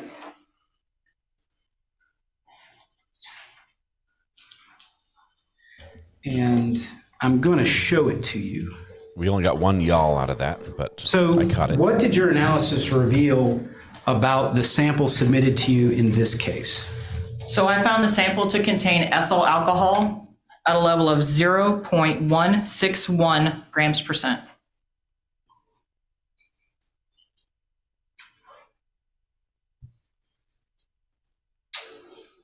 I want to make sure I'm opening the right thing here. Oh.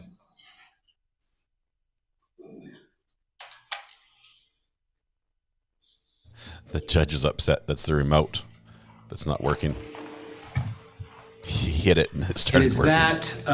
Is that an accurate representation of your report with that 0.161 grams? Yes. Now, are you familiar with the laws of the state of Tennessee? A couple. Are you familiar? What's the legal limit? What's sometimes called the legal limit in terms of alcohol for operating a vehicle here in the state of Tennessee? Statute is 0.08 grams percent. And how does this compare with that? So this is double that value.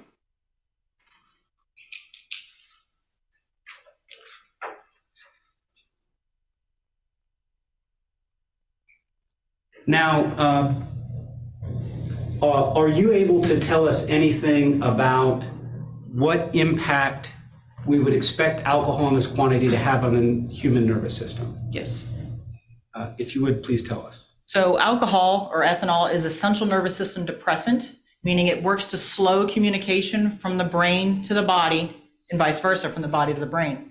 So how that may appear as far as driving is concerned, driving is a very complicated task. You're doing a lot of multitasking things, checking the radio, checking signs, keeping your speed, keeping your lane, checking your mirrors.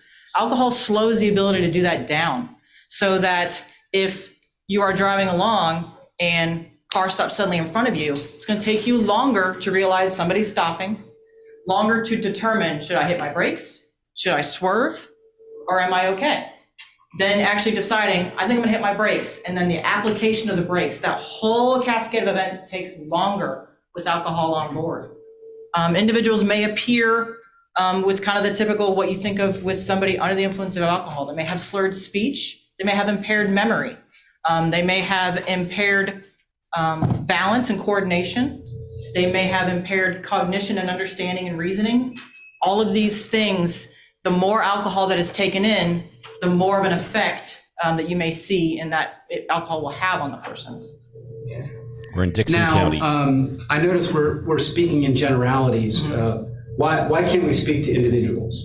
So individually, 0.08 is determined as a statute because at that level, all individuals are considered to be impaired cognitively.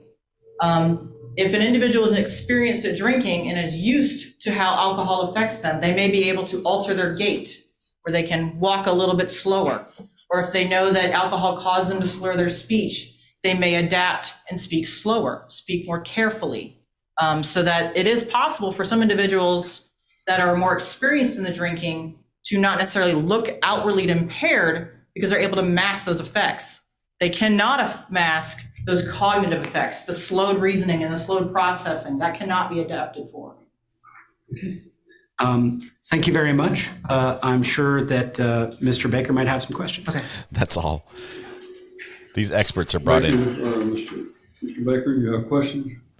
For 3 or 4 questions.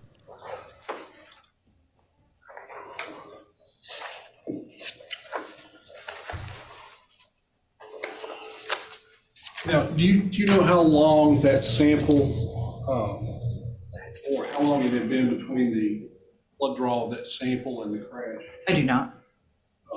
If it was established it was like 2 hours and 45 minutes, would that be concerning to you? In that the value that I have obtained is the value that was what was in the blood at the draw. The value of blood, alcohol in the blood may have been quite different 2 hours and 45 minutes earlier at the time of incident. All right, so we're not able to determine what the actual BAC was at the time of the draw. I would have to have either a second draw or maybe more facts of the case to give a hypothesis. Right.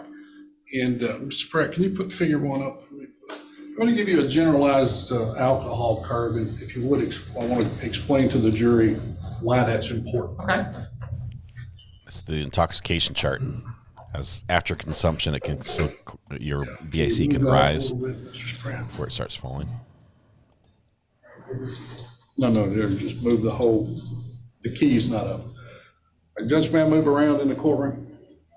May you walk around in the courtroom? Yeah, I want to get over here. Do I have a choice? Yes, you may walk around in the courtroom. If you could you lead me through on this chart here what we're looking at? So this is, I believe, looks like you maybe got it out of the Garriott book. This is a pretty common demonstration of how alcohol makes its way through the body. So you look at the very bottom left corner, that's your BAC is 0 and your time of drinking is 0. As you drink, you're going to absorb alcohol. This is a general curve in that it goes up. The slope of that depends on a lot of stuff. If you're drinking slowly, you're going to have a little bit of not that big of a slope. If you drink fast, that slope's going to get a little higher. If you have food on board, your gender, your weight, different things can change the slope of that. But that's a good general idea. You're going to go up the more you drink. Then you're going to stop drinking. As you stop drinking, you're going to go up maybe a little bit more and then peak. So that peak is your highest blood alcohol concentration for that time period you drank. And then you're going to go down. Now, if I can ask you something, I want to interject something here that I think is important. And you talked about the variables. This period between absorption phase and peak phase could be 20 minutes or 2 hours. Absolutely. Depends on your drinking pattern. Correct. Okay. So we don't know, depending on those variables, what that time scale is on the bottom. No, and that's why there's no digits, no values down there. No, this is very general. Right. And I didn't mean to cut you off, but now we're at the peak part. Yep. All right, so we've reached the peak part, and at that point, nothing's being absorbed in. We're in the elimination phase, and that number starts coming down, correct? Yes. All right, so when we have a sample that's 2.5, almost 2 to 3 hours old, we have no idea where we're at on this chart, do we? Not without knowing some other factors. So I need to know when they stop drinking. Because once you stop drinking, if you notice the backside, the post-absorptive looks pretty normal. That is the same for everybody. It's 0.01 to 0.02 per hour, about a drink. You're going to eliminate about a drink an hour. So if I have a period of time where I know you've stopped drinking and you haven't taken any more, and say a bunch of hours go by, I can assume you were in that post-absorptive phase when the blood was drawn. If I don't know that, or I don't know when your last drink was, we're going to take this, basically, say if I have a known here, we're going to shift to now where it's possible that 3 hours prior, or in that 3 hours, you peaked and you were still absorbing. So it's just like this rotating thing. You take 3 hours and you can go, I was here and here, or 3 hours was I here and here. I don't know that without a second draw or without a lot more information. Right. So the point I'm trying to make, and I'm going to assume you'll agree, is we have no idea what the BAC was 2.5, 3 hours before this draw. Not without knowing some other factors. Could be lower than 1.6, could be higher than 1.6. Yes, our typical answer is it could have been higher, lower, or the same. Right. Would you agree with the medical examiner? I asked him the question, if at 0.16 BAC, depending on several factors, you may or may not have motor skill impairment, and he said that is absolutely correct. Say that again? The medical examiner, I asked him earlier, yesterday, at 0.16 BAC, would a person be motor skill impaired? And he said, that depends on the individual. There's no way to answer that. That's where that tolerance comes in. That's where that tolerance comes in. Exactly. So we don't know whether there's motor skill impairment, and we don't even know what the level is at this point. Is that a fair statement? I need a lot more information. Correct. That we do not have, correct? I don't have it. Right. Somebody may, I don't have it. Would it have been helpful to have the first blood draw at the hospital that would have been less than an hour old? Then we would have 2 data points, correct? 2 data points on would give me a better idea on the back extrapolation, yes. Right, but we didn't, but somehow we don't have those. So we have no way of telling what the BAC would have been. Not without other factors being told to me.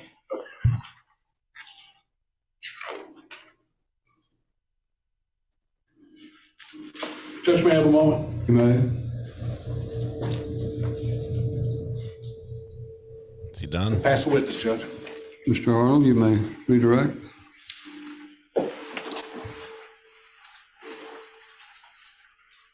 Would it help you to know that for the 2 hours and 48 minutes prior to the draw, the person who the blood was taken from consumed no alcohol? Okay. That could give me a better idea on when they may have been at post-absorptive. So after your last drink, you're going to reach that peak within 30 minutes to an hour, depending on that prior drinking pattern. If it was a slower drinking pattern, 30 minutes. If it was a very rapid drinking pattern, an hour. So once you reach that peak though, so if we're talking 2 hours and 45 minutes, we'll say that first hour, potentially, they may have been hit in that peak phase. So then the next 2 hours or the next hour and 45 minutes, I know they're post-absorptive. So I can give an estimate of adding 0.01 to 0.02 per hour, going backwards, of what they may have been around that time. Okay. So if the jury had evidence that the person was in continuous law enforcement and medical custody for the 2 hours and 48 minutes between the crash and the draw. Would that help you form an opinion about whether or not their BAC would be the same, higher, or lower than this figure? Then at that time, it would have been higher because my draw is here. You've got the time in between where they are not drinking, they are actively eliminating. So at the time of the 2 hours, 45 minutes later, they would have been higher. I can give an estimate of a number, just adding 0.01 to 0.02 to each one. Judge, I'm going to object to speculation. We're now just guessing on numbers. Overruled, I believe that this question was raised by your cross-examination, Yes, and I'm of the opinion that she is simply responding to possible hypothesis regarding the factual basis. As an expert, ladies and gentlemen, experts can be given hypothetical questions to answer if the facts are presented in a hypothetical fashion, and the expert can answer that if it's within their purview or their expertise. So overrule the objection. You as the lawyer, and you as the judges of the facts will be given instruction at the conclusion of the case on how to apply any expert testimony and what weight to give to it. Mr. Arnold, you want to re-ask the question? Sure. So knowing that there's no consumption for 2 hours and 45 minutes prior to the blood draw, it's actually 2 hours and 48 minutes prior to the blood draw. Okay. Can you give us some? I should probably give you paper and a pen or something, shouldn't I? No, you're okay. Okay. Could you give us some ballpark numbers for what the BAC could have been? So let's assume first that we're in elimination the entire time. Yes, you have to do that, yes. 1.8 to which 1.85 could we know might be counterfactual. But if the person was in elimination, that is the bottom part of that peak, for the entire 2 hours and 45 minutes, what is the range of BACs that they would have been at? So to make the math a little easier, may I use 3 hours? Let's. Okay. So taking that 0.01 to 0.02 per hour and adding that to the 0.161 I have, the estimate would then be a 0.191 to a 0.221.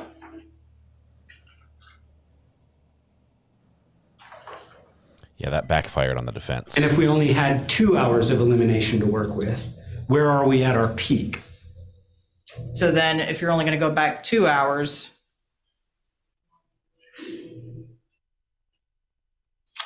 six, 718, 0.181 and 0.201. Right now would then be your peak. And that would, I'm guessing, assuming that they were peaking that first hour. Jennifer, yes, they could have done this with the warrant. And that is, of course, based on the information that we have almost 3 hours where we know the person isn't drinking. If that's the scenario, yes. Thank you very much. Okay.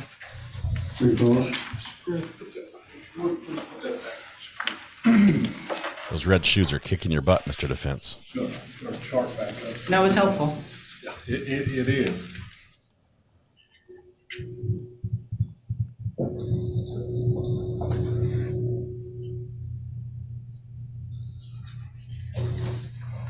We get the IT back. All right, now I want to go back to look at this chart here. Now, let me give you another. Okay. Let's say the defendant had 8 right before this. Okay. All right, so now we're going to have a very slow or a slower absorption phase for that 2.5, 3 hour period. It's going to be slow. So even when we peak, if you go back, we're going backwards on this curve to get that number. Mr. Arnold crutched his questions that we're in elimination phase. We're in the going down. Okay. That's not true. We're talking going backwards 3 hours where the curve is going down very, very, very abruptly. It's not going to take 3 hours to absorb. We don't know that because she ate. It could What take did she 2 to eat? 3 How long did hours. she eat? How much did she drink? And how much does she What was weigh, drank? and what's her rate of metabolism, and so forth. Well, metabolism is going to be the same. Metabolism of the alcohol is going to be the 0.01, 0.02. I'm talking about the dehydrogenase in the defendant, how much alcohol dehydrogenase, and so forth. So that is, you're talking her actual liver enzymes? If you want to get that technical, we can. I'd but- rather not confuse them. But what I'm getting at is when you're getting in the absorption phase here, you've got a slope up here. Correct, and that's when I was talking about, you've got this 3-hour block. We're just moving that 3-hour block. But if the scenario is there's no drinking, unless you have what was your scenario? My scenario is if you ate here at the beginning and I back up 3 hours, that number's going way down real quick. Whereas when you get to that peak, that slow elimination at 1.5 an hour is very slow down. That could take, depending on what your BAC at a 1.6, could take 16 hours to get back to zero. But it doesn't take 16 hours on the slope up. So what I'm saying here is when you're looking at the slope up, the absorption phase, and you're going back 3 hours, we're going in reverse now, that slope is going down. Judge, is he going to ask a question? Sorry, objection.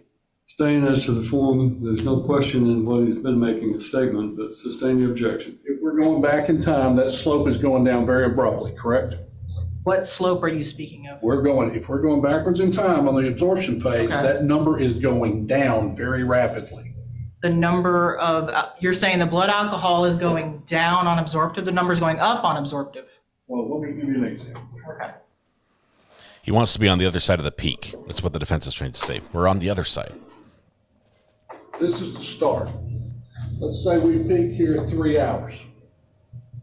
And I'm backing up 3 hours. That number's going down very abruptly as we go back. You're stating though that is the actual curve of that individual. That is not what that curve of that individual is. That depends on what they ate, how much they drank, how long they drank. If you want to get into their metabolism, how their liver enzymes work, are they a heavy drinker, are they a light drinker? Right. That is not representative of all individuals. The back side is pretty representative of all individuals. That front side is extremely variable. Because that front side is where the big question mark comes back. The absorption phase is where the big question mark is. And that's what I'm getting at. We do not know what that number is, and we have no way of knowing. You could know it if you knew what the person ate, what they drank, how long they drank, then you would know the slope of that line. Approximation. I'm not going to get that, am I? Okay, gotcha. An approximation of a slope. I will say it does not, the only way it takes 3 hours to absorb alcohol is if you are drinking continuously that whole 3 hour time, and then you peak shortly thereafter. All right. Therefore, that would be a short slope, right? If I'm drinking over a long period of time, Well, it was slowly Oktoberfest. absorbing. If I drink quickly, then it's going to go like this. Well, let's talk about some different variables then. Let's say we pull a blood sample at 3 hours, and I'm going to take you through the procedure. You can correct me if I'm wrong. They'll take the individual into the ER. They'll get your sample box with your lot numbers and your back tubes for your blood draw, correct? I'm not present at any blood draw. You don't know the procedure for blood draw? I am not a phlebotomist. I don't know how they do it. I just know that blood gets in the tube and it gets to me. All right, so you're not familiar, that tube's got anticoagulant in it that's I know what's in the important your tube, test? yes. All right, so that tube has to be shaken for a certain amount of time so it's mixed up and all that stuff? If it is not, I would have noted that, and I have no notes of that in this case. Okay. So there's no variables in any step along the way? On the draw, Right, I have no reason to believe in this case there was any variable. but you don't know? I was not present at the draw, no. No further questions? Mr. Arnold? He was trying to create a mic No drop redirect, Judge. situation, and I don't think the jury viewed it the same way that he did. No redirect, so Agent Bramlett, we will release you from your subpoena and you may go on about your business. Yes, sir, thank you. And you can notch that number 91 on the wall. Mr. Arnold, you may call your next witness. Your Honor, it's come to my attention that we might be at the afternoon break section portion of the All program. right, well, we'll take our afternoon recess. We'll be in recess for 15 minutes. Ladies and gentlemen, if you'll step across, I want to ask the lawyers a question or two. So. Oh, I want to hear the question. I can't skip that. Okay, we're trying to catch up. We want to catch up to today's proceedings.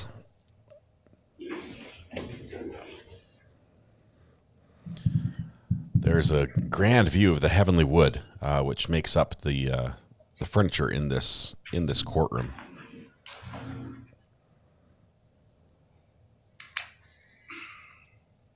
All right. My question is basically, we had talked briefly this afternoon about the progress we're going to be making, and from this point forward, are you planning on calling one more witness for the state? Correct, Judge. All right, and would that witness be about the same length as Agent Bramlage? Possibly slightly longer, because that witness is going to be testifying about the thing that Mr. Baker seems really worried about. All right. And it's going to be about weed. Then we have one witness for the defense, correct? We do, Your Honor.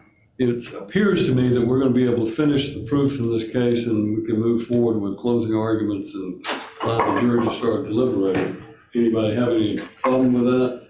May mean we have to go a little later in the evening, and if they can't reach a verdict at a reasonable time, then we'll bring them back tomorrow. But I'm just looking to see if we can conclude it today.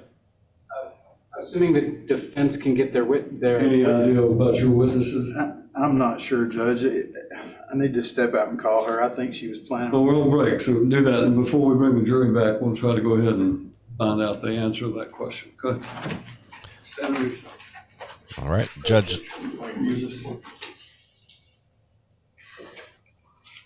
The bailiff remembers to turn off the mics here. Mics are off. Okay, let's skip ahead briefly. 15 minutes roughly. See, people are walking in, walking out. Nope, Judge is back. Got carried away there. There we go.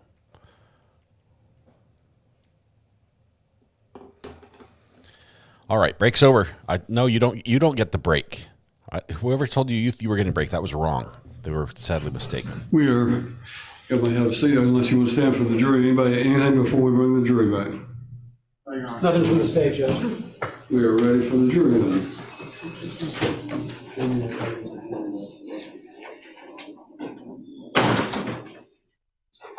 We do have the all counter going in the corner. We love Tennessee. We love Judge Wolf. We've really had a lot of interesting times here in this courtroom, the courtroom of Heavenly Wood, which is what we've dubbed it. So we are not mocking Tennessee. We're just counting their amazingness with each y'all, and it has to be a you all or a y'all for that to be counted. We really got thrown off because I didn't think we were going to have the word "yah" used quite so much in this particular trial. So we've had to listen very carefully for those, and I think we have an accurate count right now at 54. But if you hear one, and they do get slid in the least opportune moments, just go ahead and just put the number in chat. If y'all sit in the same seat every time, or if you actually mix it up a little bit, you're getting the feeling you're sitting in the same seat every time. All right, Mr. Arnold, you may call your next witness. Your Honor, the state of Tennessee calls TBI Special Agent Forensic Scientist Melinda Quinn to the stand. I think it would have been funny if her initials were MJ. Was there a y'all in there from the judge? Fair Chair, are you pulling my leg, or is that serious? Where did you hear that? Yes? Okay. Thank you. I just told you to listen. Told you to listen carefully, and then I didn't.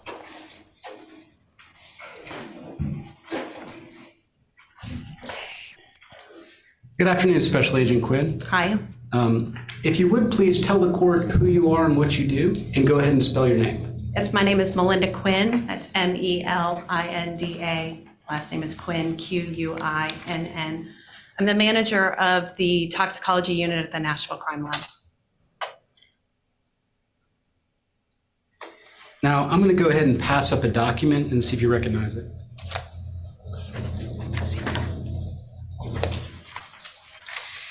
Takes 420 college credits.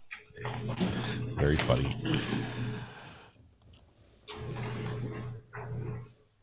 Is that a correct current copy of your curriculum vitae? It is. Now, if you would please run me through some of the high points, and if you could, concentrate on any training and experience relevant to marijuana specifically. Okay. So I have an undergraduate degree in biology with a minor in chemistry. I have a master's degree in forensic toxicology. After I started working at the TBI crime lab, we have a standard operating procedure for everything that we do, and included in that is how we train new scientists. So part of that is learning about the instrumentation and how to talk about that kind of information in court, but it's also talking about how specifically drugs can affect a person's brain and how that can make it difficult for them to perform complicated activities such as driving a car, because that's really what the majority of our cases are based on. And so not only have I had that training at the TBI crime lab, I've also attended a number of outside trainings to get the most current information possible. I am a member of the Society of Forensic Toxicologists. I attend their meetings, their annual meetings, as often as possible, usually every couple of years. The last one that I attended was in Denver this last fall. I have a certificate from the American Board of Forensic Toxicology. So in order to become certified by ABFT, you have to sit for an examination, which I passed.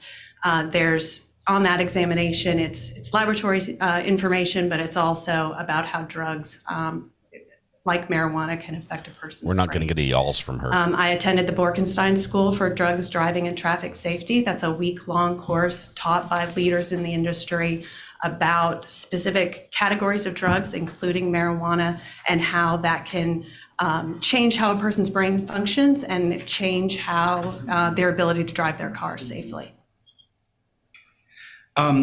Now, if I could submit Special Agent Melinda Quinn's curriculum vitae as a state's next exhibit. What, we'll mark it as Exhibit 15.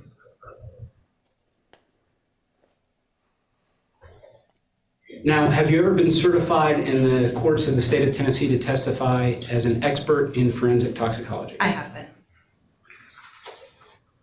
And have you ever been certified in the courts of the state of Tennessee to testify in general terms about the effects of marijuana as an intoxicant on the human body? I have. Now, Judge, first I'm going to ask that she be deemed an expert in forensic toxicology. I'm going to ask a couple questions before I ask Your Honor about the other expertise I'm going to ask for. All right, any questions from the defense before we move forward? This is the requested qualifier as an expert in forensic toxicology.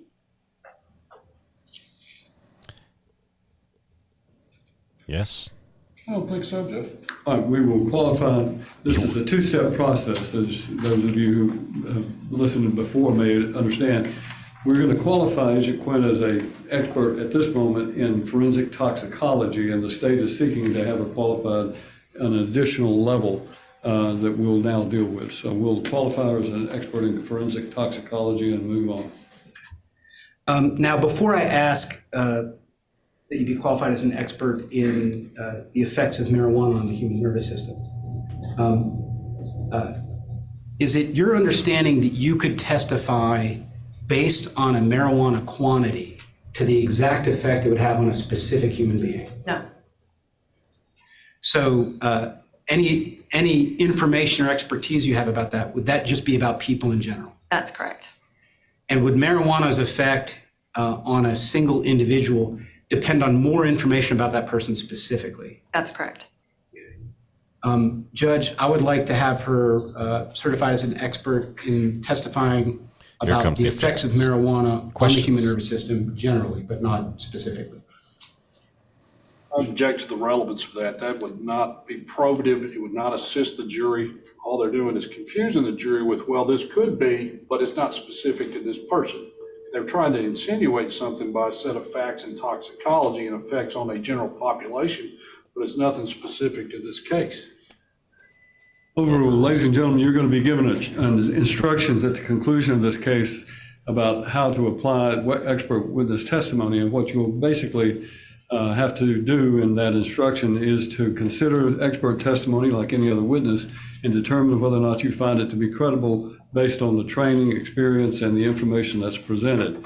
It is basically an opportunity for the state to present expert testimony, and I do find that she is qualified as an expert. So for that reason, your objection as to relevance is overruled.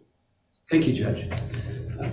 Did you analyze a blood sample that Special Agent Bramlage had also analyzed for alcohol in this case that brings us here today? Yes, sir. Madam Clerk, if she could be shown the remainder of the identification exhibit. Everything but the yellow page on the front.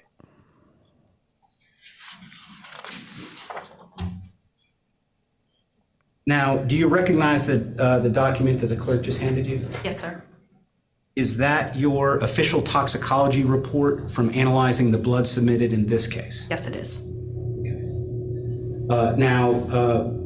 Can you tell us what did you find in this blood sample? So in this sample, I detected delta-9 tetrahydrocannabinol at 3 nanograms per milliliter, 11-hydroxy delta-9 tetrahydrocannabinol at 1 nanogram per milliliter, and 11-nor 9-carboxy delta-9 tetrahydrocannabinol at 46 nanograms per milliliter. Okay, and if I could publish, if I'd submit that as a state's next exhibit and ask to publish it to the jury using the TV screen. Exhibit 16. The clerk wants it back. So there was an admission by the defendant in her police interrogation that there would be marijuana in her blood test. Of course, your signature is there at the bottom, but is this an accurate representation of the report that you just read? Yes, sir.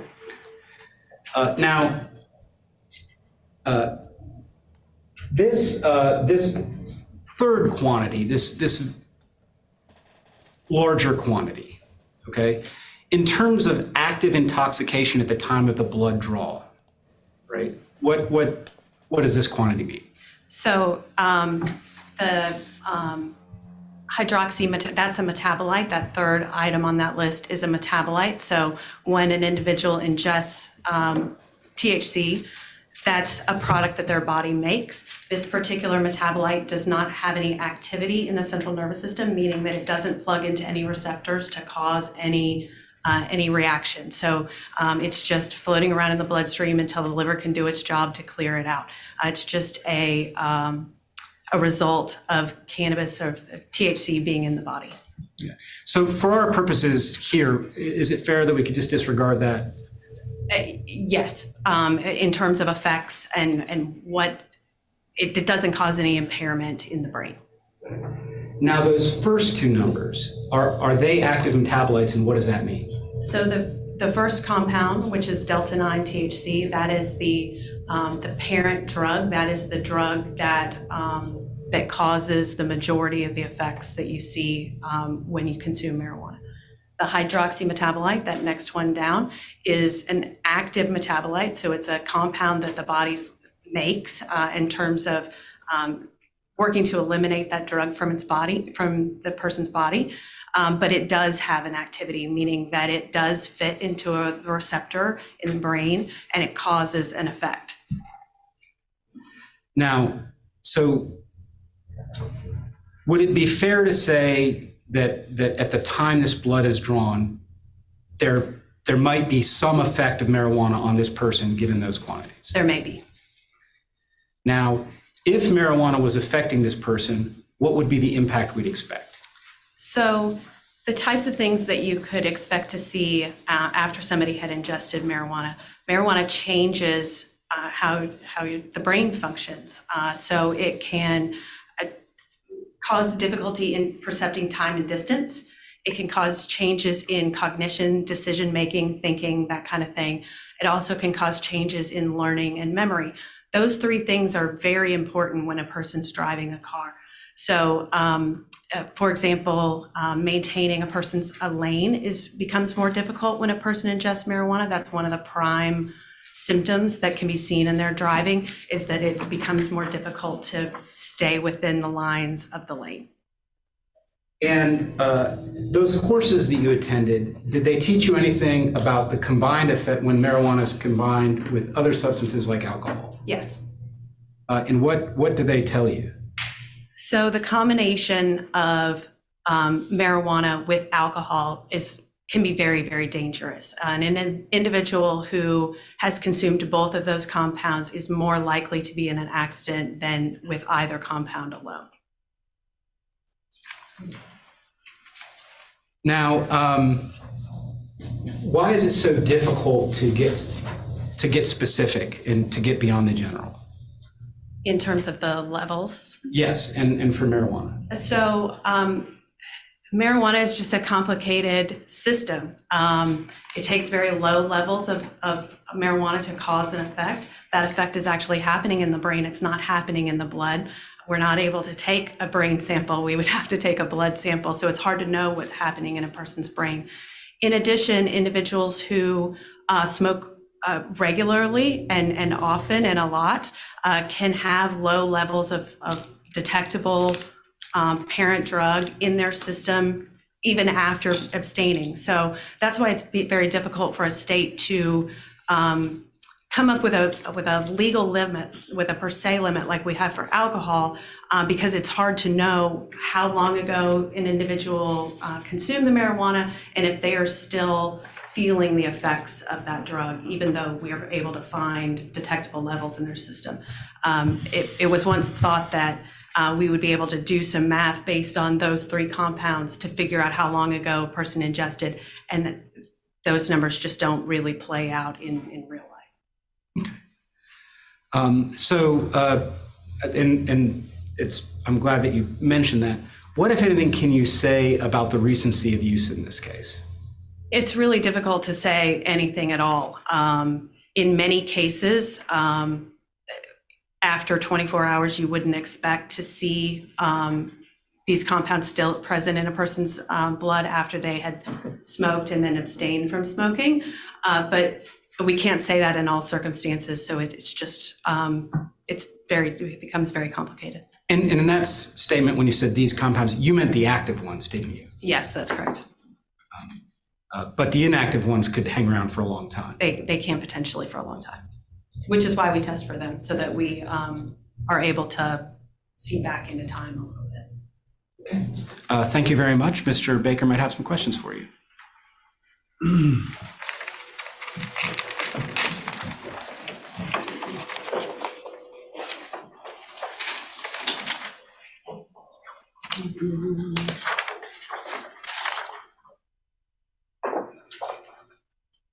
Are you familiar, I want to go through, are you familiar with the NHTSA study in the report to Congress on marijuana and the use study that they were commissioned to do? Yes, sir. Well, I'm kind of perplexed at your testimony that alcohol and marijuana combined amplifies the effects, because that's exactly opposite of what this says. There's no empirical data that says that marijuana and alcohol combined has any effect, the marijuana itself.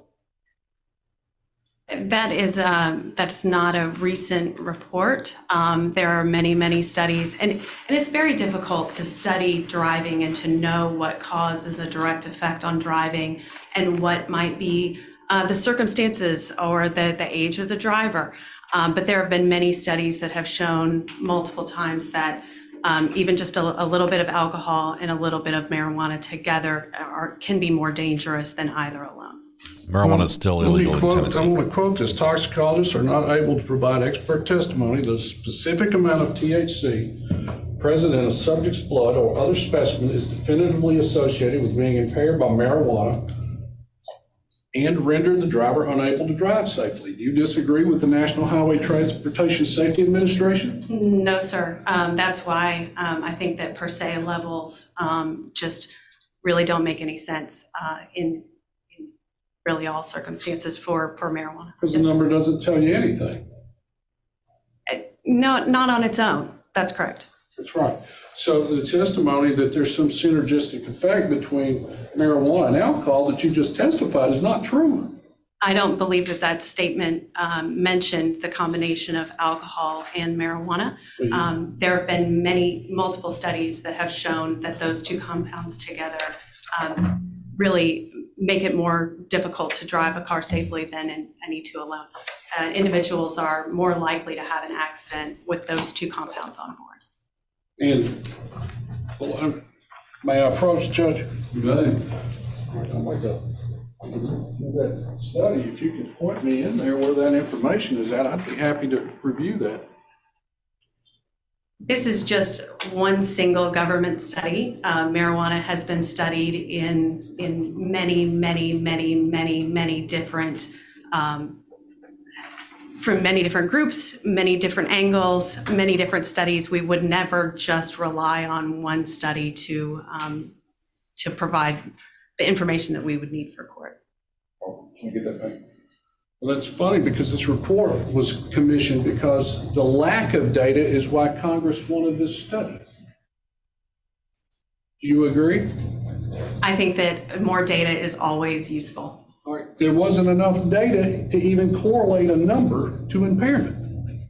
And certainly I would say that in the years since marijuana has become legalized in many states, there is much more interest. Many more drivers have consumed marijuana than ever before. And so there is much more interest. And there have been many studies that have happened since that report was commissioned. All right. And you can't even tell me that from that number or that report when the alcohol was ingested or inhaled. I didn't perform the alcohol testing on this case. Well, I mean, even the THC, I mean, we don't have that, doesn't give you a snapshot in time either. That's correct. So anytime we ever talk about any drugs in a driving case, we would really look at them we would ask the jury to look at this information in the totality. So why was the officer in contact with this first person in the first place? Was there evidence of bad driving? Did that person perform standardized field sobriety testing? And if so, what was the results of that? And then the third leg of that information stool that the jury would use would be what drugs were potentially found in that case, and then how would that explain what the officer saw in those circumstances? Well, it looks like you're getting numbers and then looking to fill in data to justify the numbers is what you just told me. I'm sorry, was that a question? No, is that a fair statement? No, it's always our role to test the sample. I have no knowledge of the case. I was not present during the blood draw. I wasn't present during the person's arrest. I don't know even if standardized field sobriety happened in this case. Simply my role to test the blood and to use our standard operating procedures to develop a report. And then I bring that report to the court, and I talk about the types of effects that we would expect to see with those drugs. And then hopefully the jury can use that information along with all the information that they've been given throughout the trial. Mm-hmm. Well, one of the effects on marijuana on the central nervous system would be to, according to the data I read here, it causes you to drive slow. Do you agree? That is something that we've seen in the data. It's an interesting effect that marijuana can sometimes cause a person to drive a little more slowly, whereas alcohol can cause a person to drive more quickly. And it's just an interesting facet. So let me just sum it up here. The information you're giving us is not specific to Ms. Brandt here. And no, I couldn't know anything about what happened to her in the hours or the days prior. I wasn't present at the blood draw or at the scene of the accident. So, absent field sobriety test, one-legged stand, 9-step walk and turn, and so forth, we don't have anything to correlate whether there's motor function impairment to any degree. When you add this test, there's no way to know. I don't know what information the jury has been presented in this case. I was not privy to any of that information. They would just need to use the information that they're given to determine whether they felt like there was impairment. Well, let me rephrase that. You would have to have that information, some additional information to go with this report. Otherwise, the number is meaningless. Yeah, I think that the totality of the information of the case would be important. Okay. So this report in and of itself doesn't really bring any helpful evidence from a point of determining cause of crash or if someone's impaired. This report will not tell us anything. I'm not sure it's my role necessarily to check any boxes but just to provide the information that I have available. Okay. Once again, a number in and of itself of THC cannot establish impairment of a person, correct? That's correct. There is no correlation between the number that we find, the quantitation that we find in a person's blood with their impairment. That's correct. No further questions. Arnold, redirect. Is that the NHTSA human performance fact sheet? It is not. That's not the NHTSA report you have?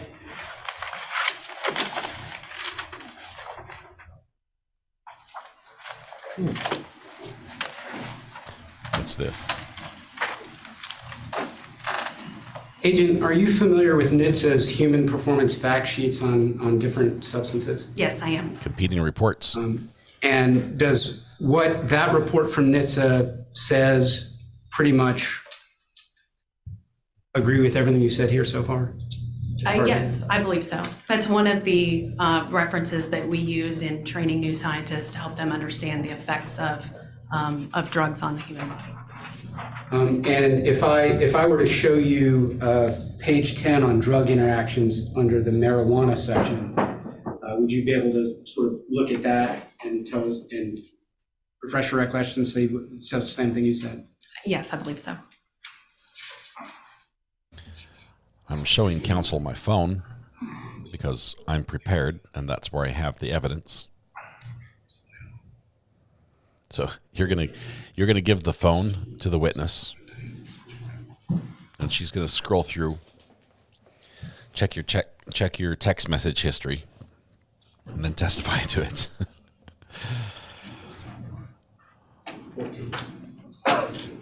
I missed 56. Okay, I'm sorry.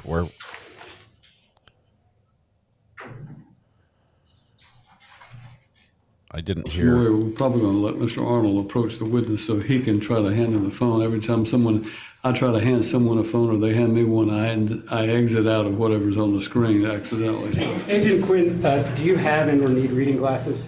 I do not currently. Well, fantastic. Nice. That second to last paragraph is drug interactions. Feel free to expand it.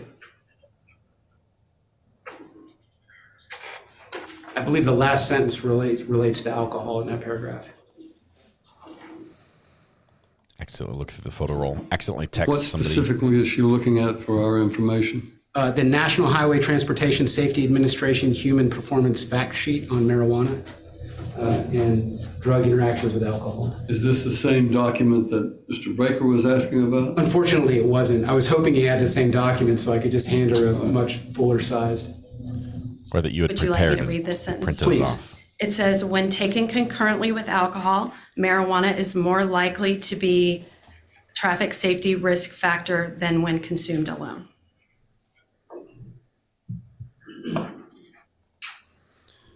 She took a selfie. I always try to take a selfie when someone lets me hold their phone.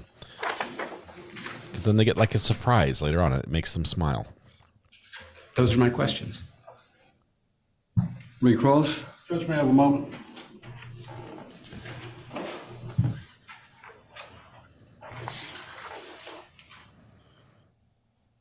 His phone is now an exhibit. I'd like to admit the prosecution's phone is evidence.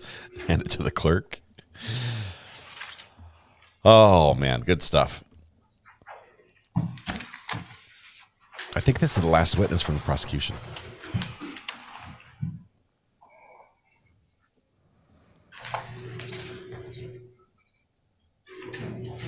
If you look at that third paragraph, now this is a 2017 study. What Mr. Arnold just showed you, I believe, was 2014. Is that correct? If you'll read that third paragraph to me. It says a final judgment was made for the presence of alcohol. When both demographic variables and the presence of alcohol were taken into account, the odds ratio for THC declined further to 1.00, the 95% confidence limit of 0.083 to 1.22. This means that there was no increased risk of crash involvement found over alcohol or drug-fueled drivers.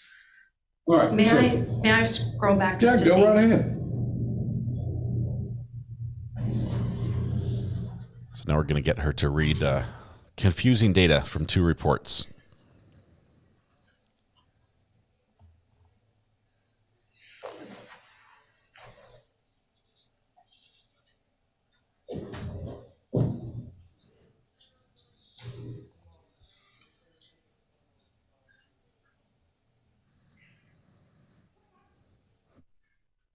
She's like, I don't quite agree with this.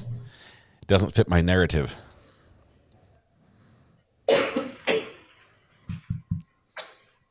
Defense is just letting it go. So it appears that this is speaking about the Virginia Beach study, which is a study that I'm familiar with, where drivers who had been in an accident received alcohol and drug testing after the accident, and then they made an effort to collect what they're calling control drivers, so people driving during the same days of the week at the same time and maybe under the same conditions if it was raining, to see if those people who didn't get in an accident, if they also had drugs in their system.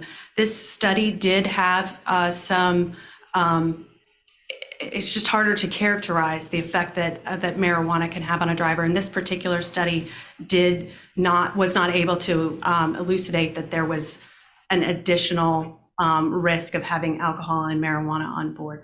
That does disagree with a number of other studies that I've read, and in general, I would say that it probably disagrees with the opinion of the community in general. But it is something that's very difficult to study, and different studies sometimes have conflicting answers. Well, what I'm trying to say, are you going to say this study's wrong, this report of the National Highway Transportation Safety Administration, and this report to Congress is all wrong, but you're right? Is that what you're telling me?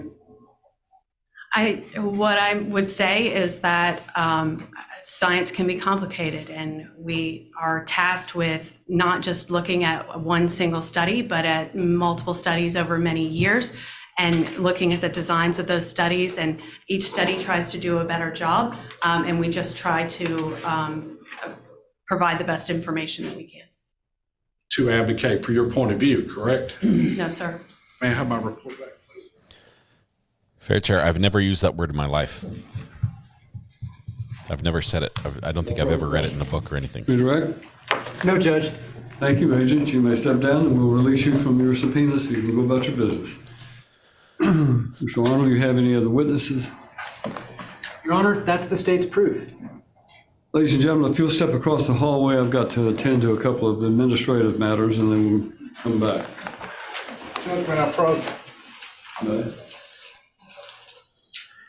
I wish you'd just say, I just got to see a man about a horse or something like that. I think that would be funnier. You may not need them, but I do. Oh, I'm sorry to hear that. Yeah, go ahead and go. Whoa. Sorry to hear that, Mr. Baker.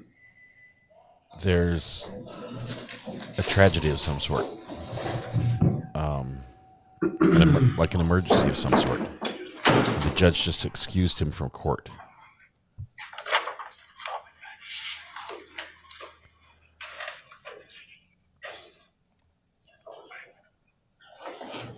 He's saying he'll be back. He'll be back. I'm not sure if it was an accident or what, but... Mr. Baker will be allowed to obviously leave, but Mr. Spratt, are you prepared at this point to go forward with your motion? I am, Your Honor. The defendant would make a motion under Rule 29 of the Rules of Criminal Procedure. There's for a judgment of acquittal as to the charge of vehicular homicide by intoxication, is that the state has not presented sufficient proof for any trier of fact to infer that any intoxication was the causation of the death of Mr. Brown. There has been some proof as to speed. I don't believe that there's been any proof as to, in fact, I would cite directly to her Miranda interview. Major Christian said that he can't say what was going on in that car.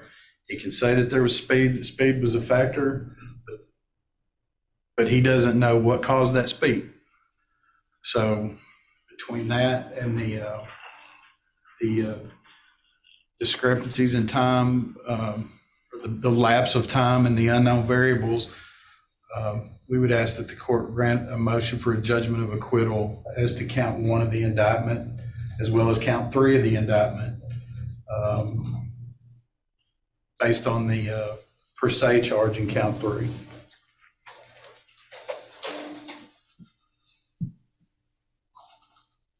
Mr. Arnold?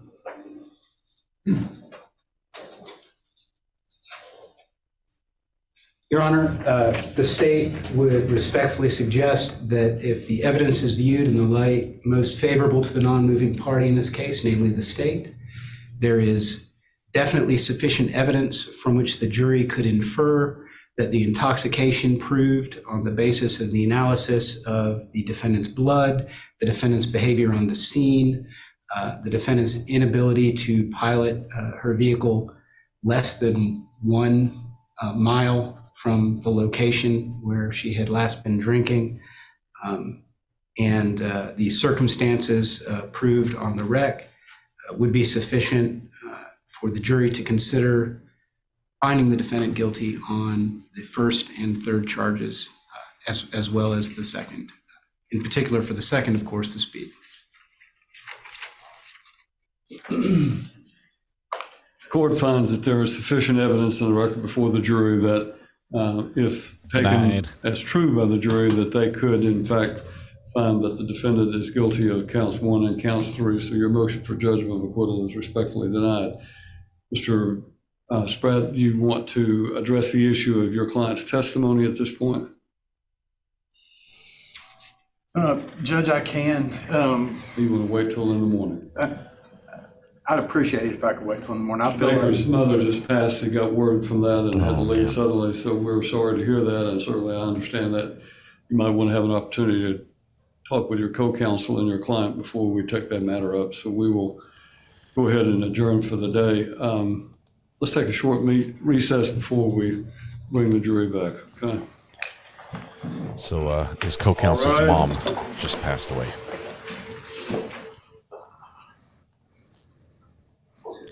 That's the second trial we've been watching where we see a lawyer receive that very news. Condolences to him, for sure.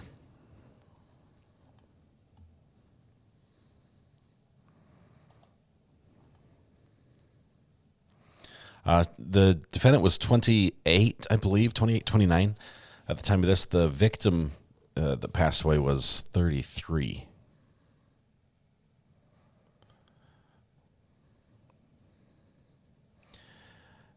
The defendant is definitely not in custody. That's why she's turning around talking to her family.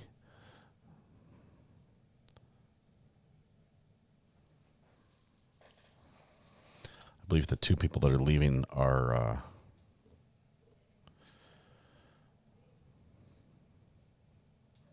probably the ex-wife and the daughter of the victim. I think the daughter was the one that testified early, the first witness in the case.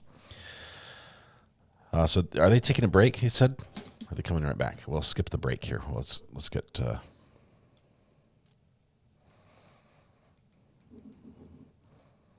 I think the jury is just going to be dismissed.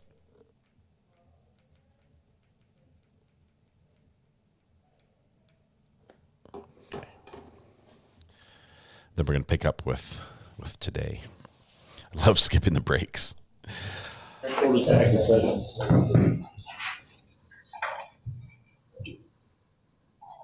think she's facing 8 years.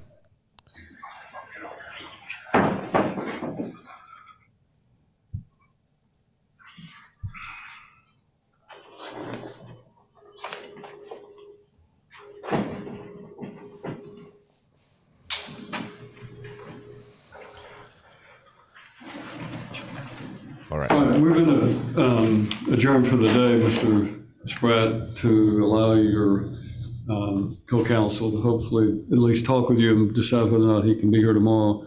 But we'll deal with the issue of your client's testimony tomorrow if that would be suitable to you. Absolutely. All right. Thank you, Judge. Bring the jury in, please.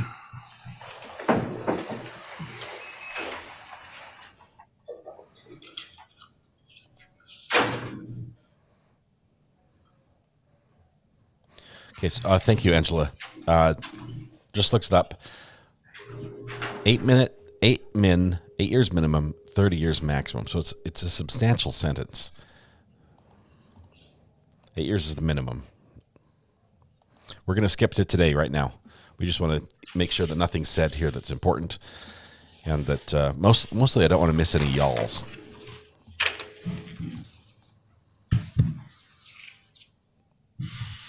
There may be a y'all in here, maybe from the judge.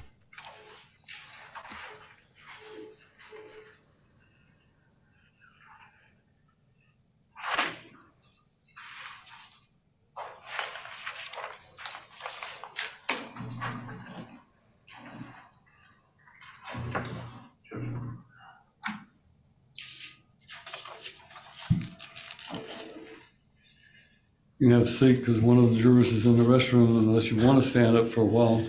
Stretch a little bit. Blame me for that. I'm curious if this Oktoberfest, I'm curious how many DUI arrests were made after Oktoberfest. Big sigh from the judge. Big sigh.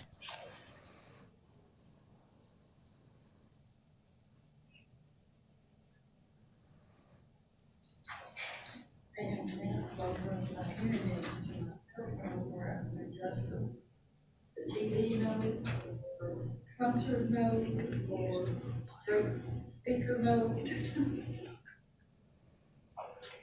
Good. That's where I had to go today. Have my hearing aids.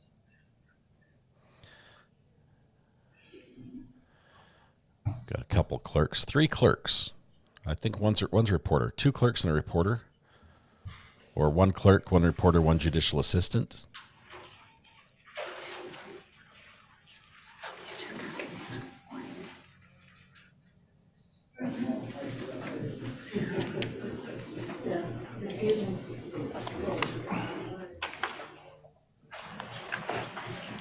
Oh, we've got a prank call. Hang on.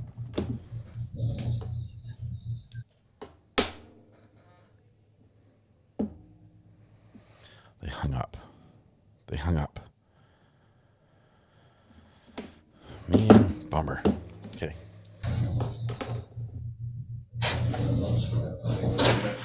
There you go. We've got some changing around here. Causes me some concern. Ladies and gentlemen, in your absence or as you were leaving, Mr. Baker informed me he had just received a call that his mother passed. She was in a nursing home, I think, and suffered from Alzheimer's, if I'm understanding correctly, but still it was a very sudden word. And obviously, because of that fact, we're not going to be able to continue this afternoon. In addition to that, the defense witnesses, they have 1 witness that's unavailable until tomorrow because we thought this case would go a little longer today. So we're going to quit just a little bit early today and come back tomorrow morning at 9 o'clock so that we can conclude this case. The state has rested their proof, and the defense is, I think, prepared to maybe offer 1 witness, although they're not required to. That'll be up to them if they choose to do so in the morning. But Mr. Baker has the right to be here for his client, along with his co-counsel. So we're going to adjourn for the afternoon and ask you to remember those instructions that I've given you about not trying to do any research or look up anything about this case. Don't talk about it until we conclude all the evidence and you've received my final instructions and the closing arguments of the lawyers. So we will see you here if you will again gather tomorrow morning at about 8:45 here in the jury room. We'll see you tomorrow morning. We'll wrap it up then. He did that with no y'alls. There were no y'alls.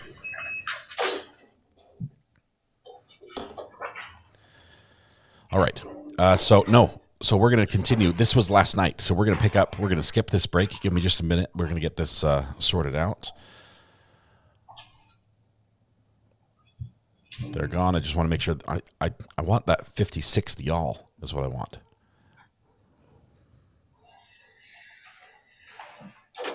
Before we adjourn, just so we're all on the same page, we are going to allow Mr. Spratt or Mr. Baker to put on whatever proof they wish, not limiting you to witnesses, but if you put any witnesses on, or 1 witness or more than 1, we'll take that up first. Following that, I'll offer the state an opportunity to offer any rebuttal proof if they choose to. Following that, we will move to closing arguments, and that will, you both will have a copy of the final charge of the court. We've discussed that in chambers with a charge conference, so to my knowledge, there'll be nothing else to discuss about that. And those charges will be printed up, and immediately following the charge or the closing arguments, we're going to charge the jury and they'll retire to deliberate. So I expect that to move hopefully quickly in the morning and allow this jury to begin consideration of the case then. So far as your plans regarding, I know you've got co-counsel, are you going to make the closing, or is Mr. Baker? Or It'll be my closing, my witness, Your Honor. So if something happens that Mr. Baker can't be here, I can. Have no problem with that. All right, then that will conclude our business for the day, and we will stand adjourned until 9 o'clock tomorrow morning. All rise. Okay, so now we're gonna update and jump to the next. We're jumping to the current day, which is today. Let's see.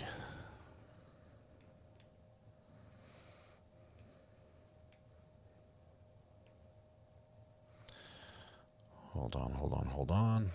Okay, I think we're 10 minutes in before they sit down.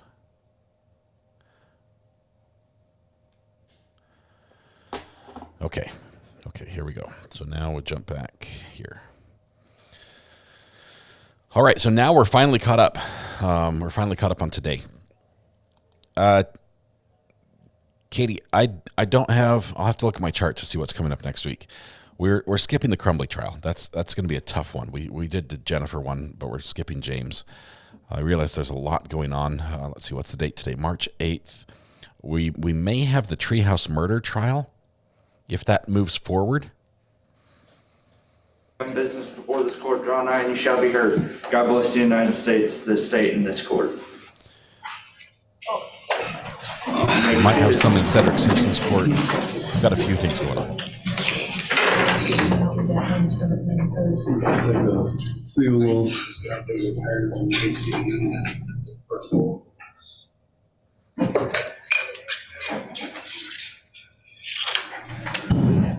Right, anything we need to take up before we bring the jury out?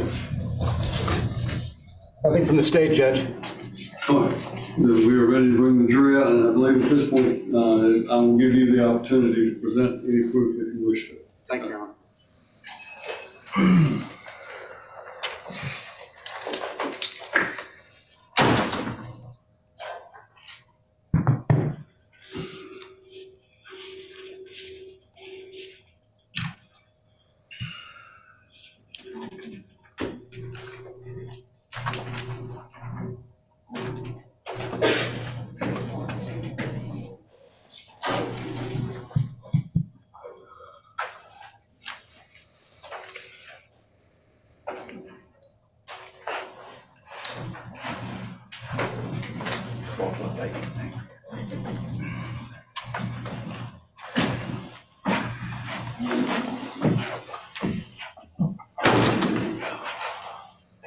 Good morning, ladies and gentlemen. We are here for day 3, and I believe the state rested yesterday afternoon, so at this point, the defendant has the opportunity, if they choose, to present any proof. Mr. Spratt, do you wish to call any witnesses? I do, Your Honor. Defense would call Melinda Sue Connor. What? Melinda Sue Connor.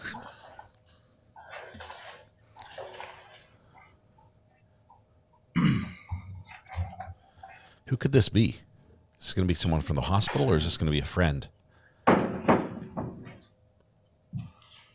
Is this one of the friends that saw her and knew that she was not, or said that she was not impaired? Right up here, man.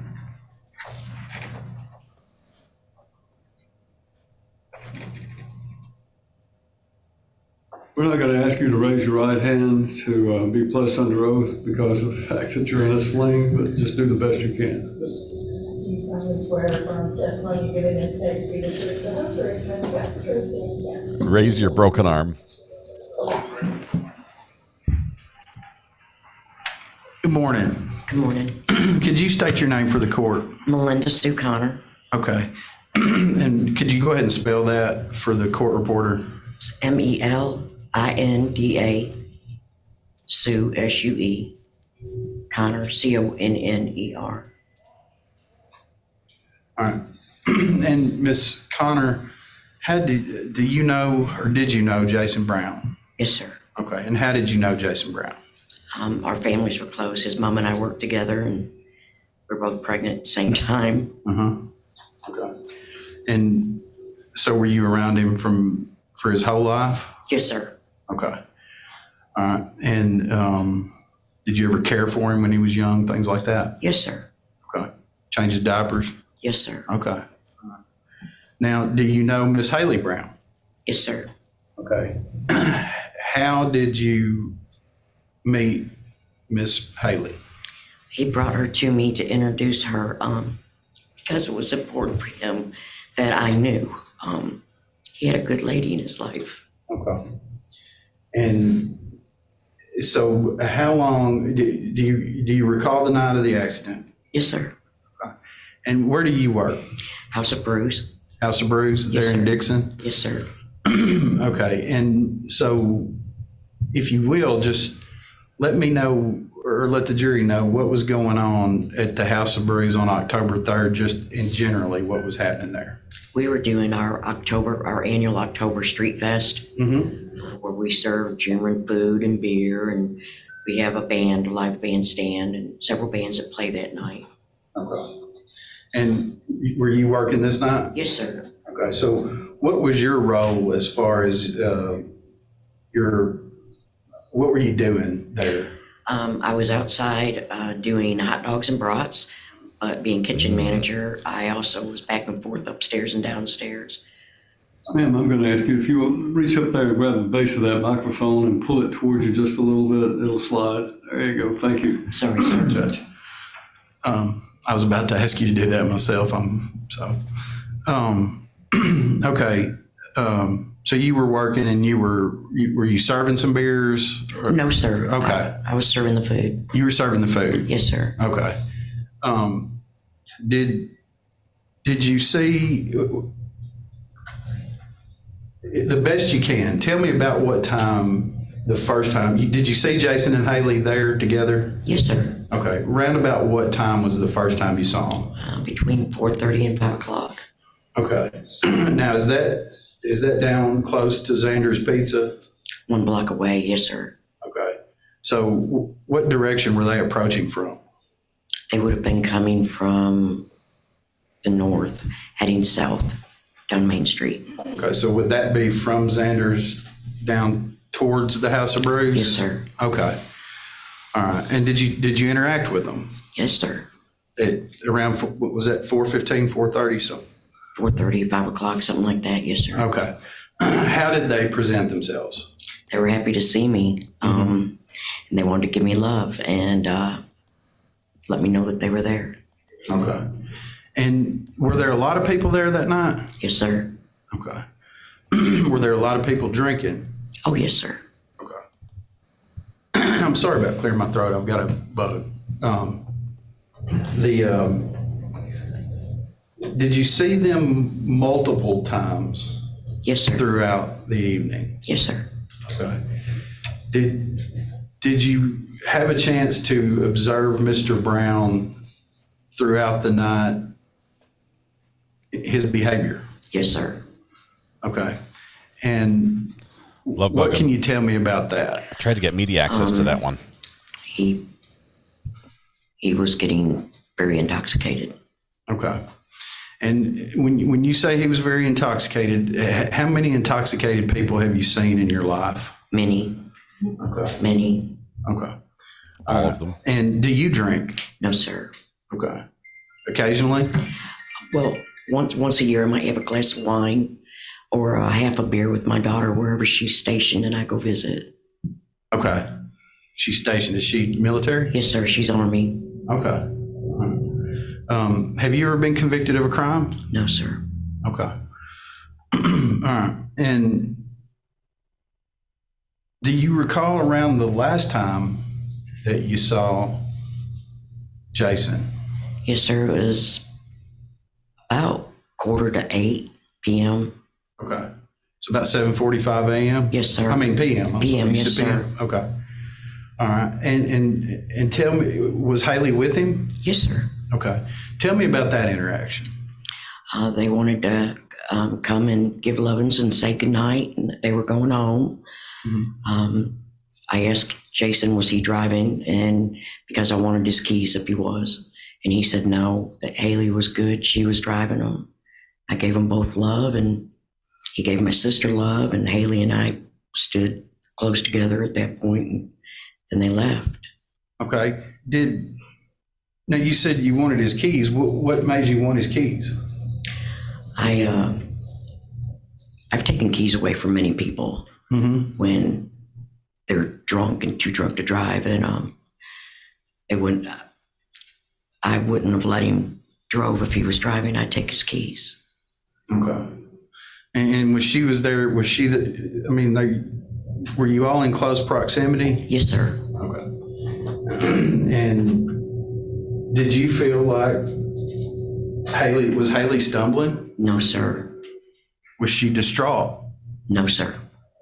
Did she have bloodshot eyes? No, sir. Did she have watery eyes? No, sir. Was she crying? No, sir. Okay. And what happened after that? Did Jason do anything else? What were you doing at this time, around this time? Was it? We were getting the equipment and the tables and chairs moved back into the buildings, and then our customers and so forth would go back inside and finish the evening out. Okay, so was there like a street fest that was it kind of shutting down at that point? Yes, sir. And moving to the inside? Yes, sir. Okay. And that's when you interacted with them? Yes, sir. Okay. Are you okay? Yes, sir, I am. What'd you do to your arm? I was in a accident and had to have a rotator cuff replacement, and then I broke my shoulder blade. Driver. The vehicle accident? No, it was like an ATV accident. My own silliness. Your own silliness? Yes, sir. I wanted to show my kids that I was still young and I could have fun. You wanted them to... What were you doing to show them that you were still young? Riding racing, little like dirt bike or whatever they're called. I call them ATVs. Everything's an ATV to me. Okay. Did it get out from under you? Yes, sir, it did. Okay. Tell me a little bit more about that. What happened? Well, evidently I hit a rock coming out of the driveway, and with short arms, the wheel turned real quick on me, and I panicked. I was trying to reach the brake, which I couldn't reach, and in the process, I was what we call whiskey throttling, pulling down the Don't say that. Accelerator, making it go faster. I was panicked and didn't even realize what I was doing. When you say whiskey throttling now, were you drinking whiskey? Oh, no, sir. Okay. So you were reaching back, you grabbing that throttle because you couldn't... I was reaching for the brake, and as I was pulling back on the throttle. Waiting for the objection. Going faster. And I don't want to talk about your arms. I can't even ride a bike, so I didn't mean to... Okay, so about what time would you say was the end of your encounter with Miss Brown and Mr. Brown? 7:45, 7:50, right in there. And I don't know, I may have asked you this already. I'm sorry, it's been a long week. Did you ever see Miss Brown with a drink? No, sir. Okay. But it's possible that she was drinking something, right? I didn't have eyes on her at all times, her or Jason, either one. Okay. Did you see Jason with drinks? Yes. Okay. All right. And were you concerned about whether or not he was going to drive? Oh, yes, sir. Okay. I have a moment, Your Honor. Man.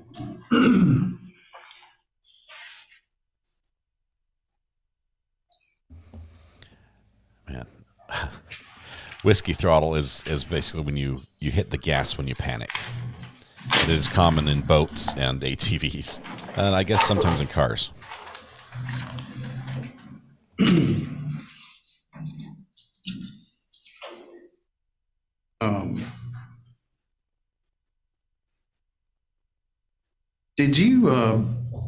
Did you interview with Major Christian and Mr. Summerhour sometime at the House of Brews? Yes, sir, I did. Okay.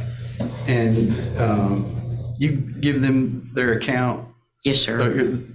The account of what you saw that night? Yes, sir. Okay. And did you observe anything that would lead you to think that Haley Brown was impaired to drive or intoxicated? No, sir, not at all. Okay. And did you observe anything that concerned you about whether or not she could drive? No, sir. She was fine. Okay. In my opinion, she was fine. Okay. And this was about 7:45 p.m.? Yes, sir. Were you going to take those keys if you had to? Oh, yes, sir. Okay. In a heartbeat. I've done it many a times. Okay. Thank you, Ms. Connor. Mr. Arnold may have some questions for you. My first time on a Well, we have any motorcycle, questions? whiskey throttle would be a good definition. I did crash it. It's a Trail 90, Honda Trail Before 90. I start, Ms. Connor. Yes, sir. We know each other, don't we? Yes, sir, we do. I've known you for probably about 10 years from when you worked at Hole in the Wall in Waverly. Is that fair? Yes, sir. And we're actually personal friends. Would that be fair? Yes, sir, we are. Okay. I just didn't want to not say that. And, is it okay if I call you Sue? Yes. Okay, thanks. I actually, until just now, didn't know that your real name was Melinda. I'm usually in the doghouse when I get called Melinda. We're really good friends. What's your name again? So I kind of want to touch on one thing. You say it was about 7:45, you think, when they left. Is that right? Yes, sir. Now, when they left at 7:45, was Haley drinking anything? No, sir. And if she was leaving, to your knowledge, would there be any way or reason she could have drunk anything after 7:45? No, sir. They got nothing from us. Okay. And that's because y'all were taken outside down at that point, weren't you? Yes, sir. 2 y'alls, back to back. Now, I know you've told us what you remember, but would it also be fair to say that Oktoberfest at that time for House of Brew is a pretty big deal? Yes, sir, it is. And it required you to go not only outside, but also all over on the inside of the restaurant. Yes, sir. Got an idea? I mean, I know you said a lot. Any idea how many people were there? No, sir. The street was packed. The bar was packed. I mean, there wasn't even hardly standing room in the House of Brews. Okay. And not to be upsetting in any way or whatever, but in a crowd of people, you can't necessarily see everywhere in the crowd, can you? That's very true. No, sir, you can't. But I mean, Well, and I'm short too, so that puts me at a disadvantage. Yeah, I didn't want to ask it that way, but and then I guess the last thing would be, and I know you said you had a lot of experience with. I mean, obviously, I've known you as someone who worked in a restaurant, and you're still working in a restaurant 10 years later. Yes, sir. Would it be fair to say sometimes that if two people are drinking together and one of them's a lot drunker than the other, the person who's less drunk might seem less drunk than they are? Is that fair? I guess. Yes, sir.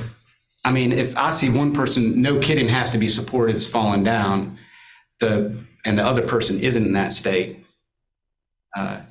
might I make a mistake about how drunk the better person is? I mean, anything's a possibility, but I was face to face, cheek to cheek with Haley.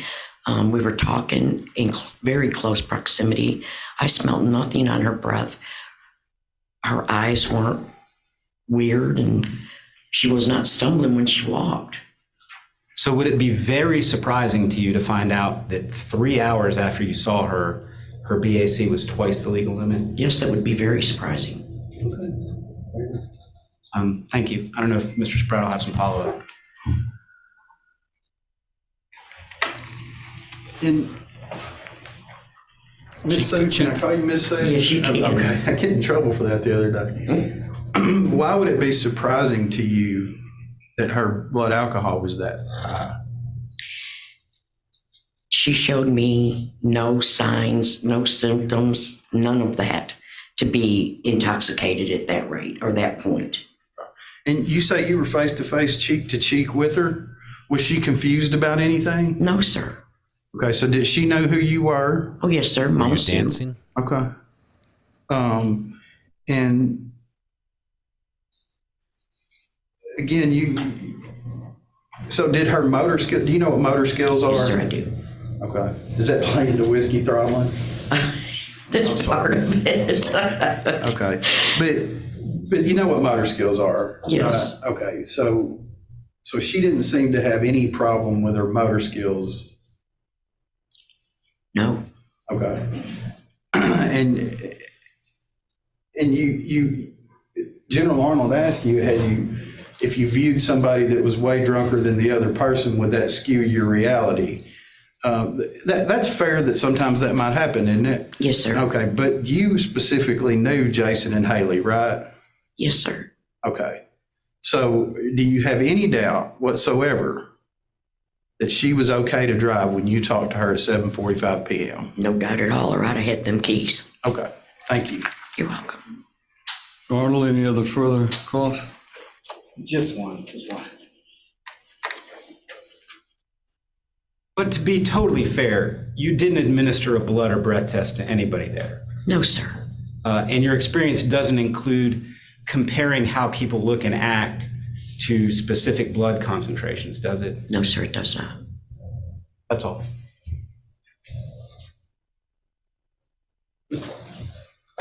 Just briefly, is the first time you've ever been asked to do that, was that by General Arnold just a minute ago? Yes, sir. Okay, thank you. Anything else? No, Judge. Thank you, ma'am. You may step down and you are released from your subpoena.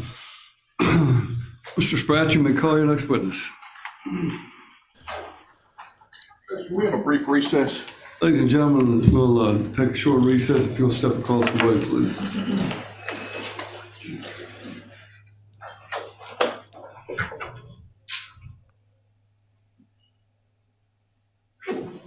Wait for the door to close.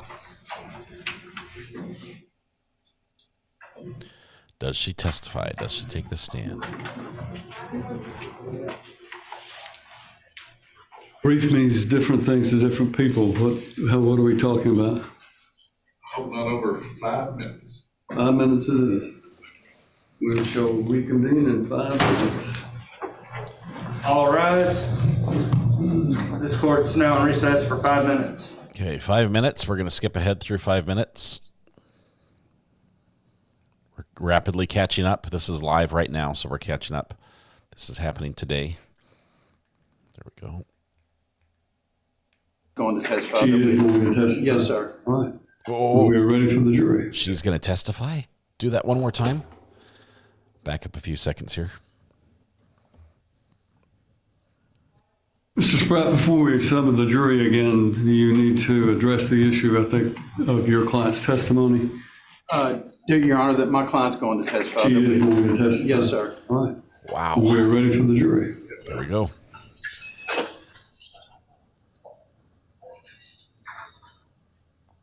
We're speed trialing. I can't say it with Brandy's accent. She says it better than I do.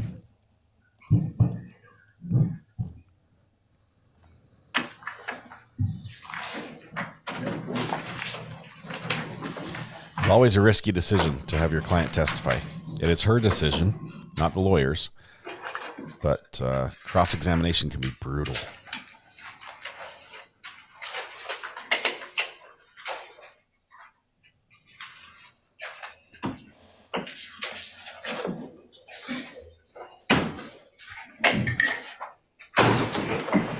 All right, thank you, ladies and gentlemen. Mr. Spratt, you may call your next witness. Your Honor, the defense calls Haley Brown.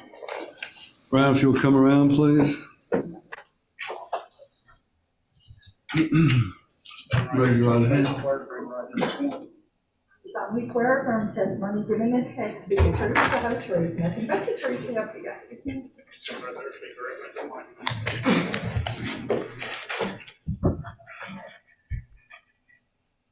Good morning, Ms. Brown. Good morning. Could you state your name and spell it for the court reporter, please?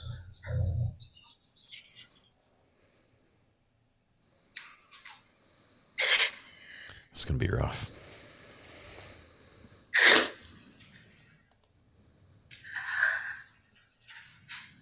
My name is Haley Brown, HAILYBROWN. And Ms. Brown, how did you know Jason Brown? It was the love of my life. Okay. Were you engaged to be married to him? Yes, sir. And how long were you guys together? 1,334 days. Okay. But who's counting? Have you? When did you? Do you calculate that number daily? I have, yes, sir. I'm going to take you through some things here. Have you been able to see and observe everything that's gone on during this trial? Yes, sir. Okay. And have you watched the videos that have been played at this trial? Yes, sir. And do you recall interviewing with Major Christian and Sergeant Summerhour? Yes, sir. Okay. Now, I'm gonna start with I'm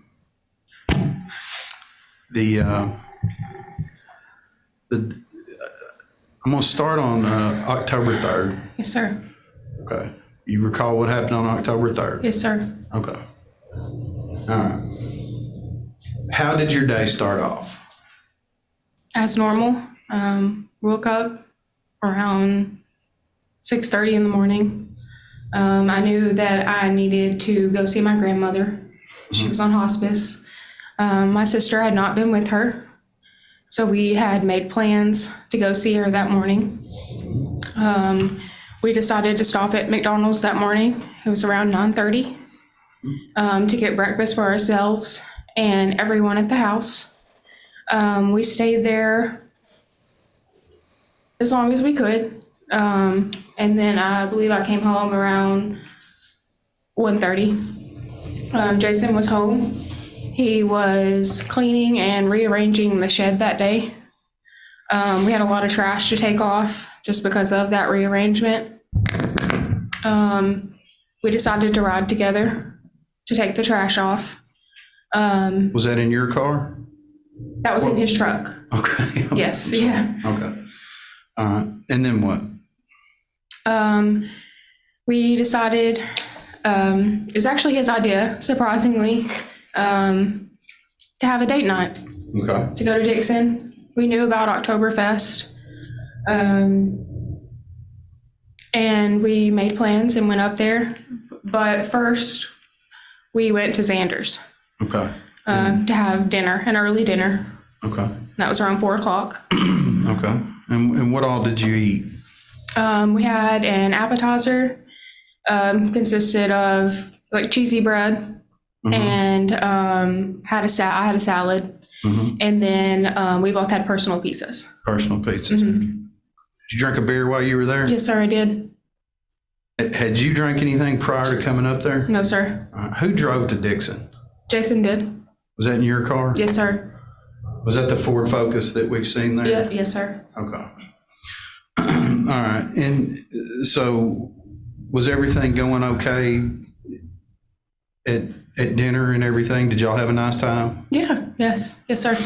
Okay. And so what did you do after that?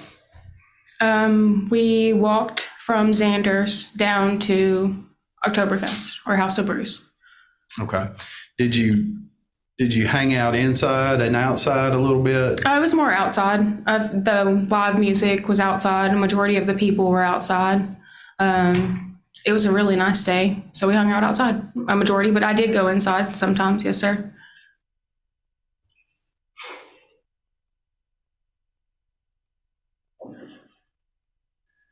Did you have some drinks over the course of the time you were there? Yes, sir. Okay.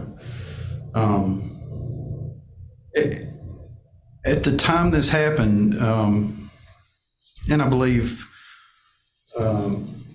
Major Christian asked you, did you hold a bartender's license Yes, at that sir. time? Yes, sir. Okay. And so take me through what you recall about the evening after you left Xander's while you were at the House of Brews in the Oktoberfest. What do you recall about that? Who did you interact with? Oh, okay. Sorry. No, you're good. Mama Sue. We saw her. We knew that she would be there.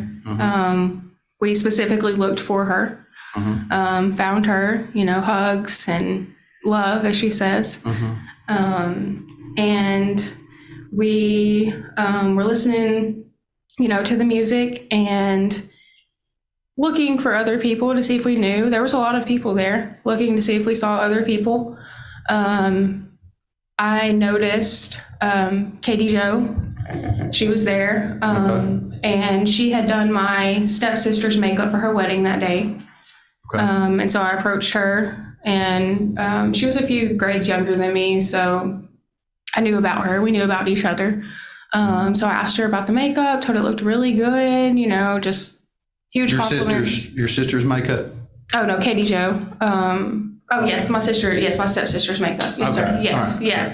The makeup looked really good. And then I also saw Haley Weaver there, talked to her. And then as I was talking to Katie Jo, Haley approached us both.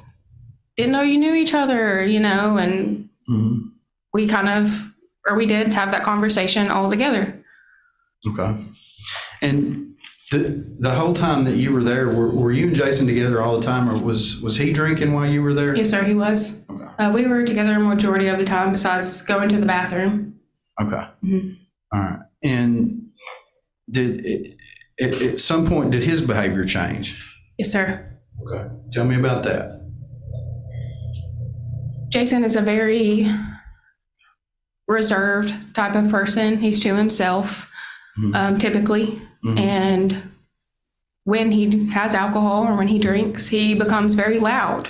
She's talking present tense. And very loose as far as his body goes. He was hugging and leaning and just getting very touchy and feely with me,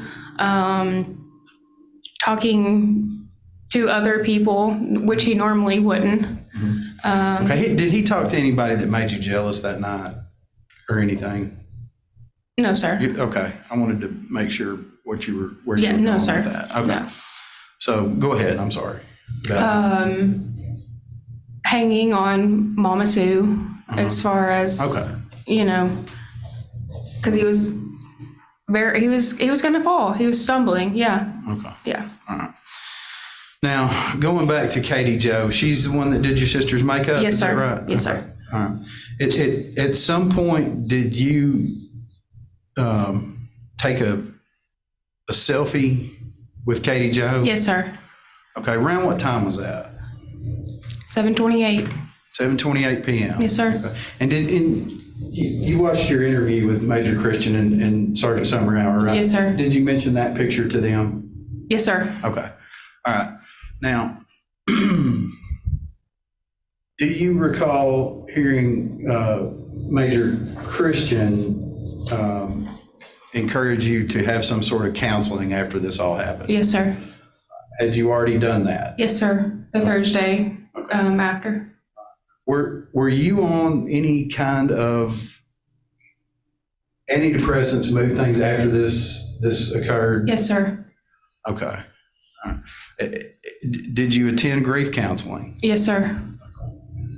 And as part of that grief counseling, were you trying to work on memories of this? Yes, sir.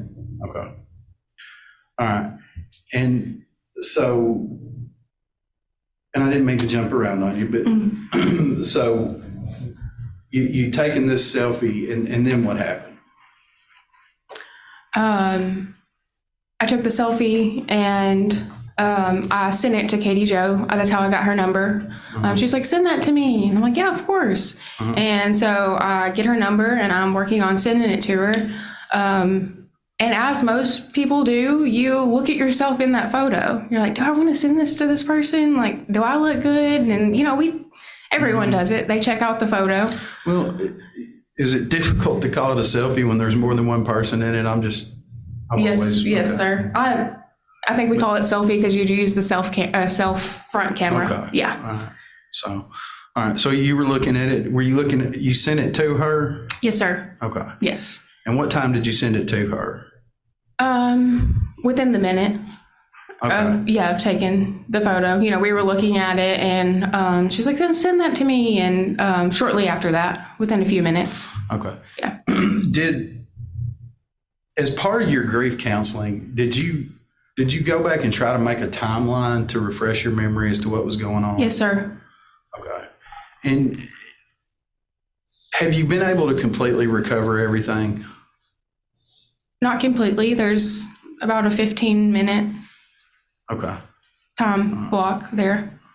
At some point, when you and Katie Jo were looking at this, or were you looking at it by yourself later on your phone? Yes. After I had sent it to her, I was zooming in on it because someone was in the background. Jason had tried to photobomb the picture, and someone was in that background, and I was zooming in because he looked familiar.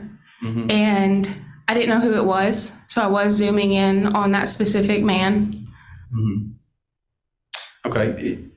Did you ever figure out who he was? Later, yes, sir. Later, as in when you say later, was that after you had interviewed with them? Way later after that, yes, sir. Yes, sir. All right. So you've all right. And who was it? His name is Sam Moore. Okay. I know that just from Facebook. I have Haley Weaver on Facebook, and they have mutual friends, and I saw him in a photo, and that's how I figured that out. Okay. And at some point, did Jason see you zooming in on this? Yes, sir. All right. And what happened?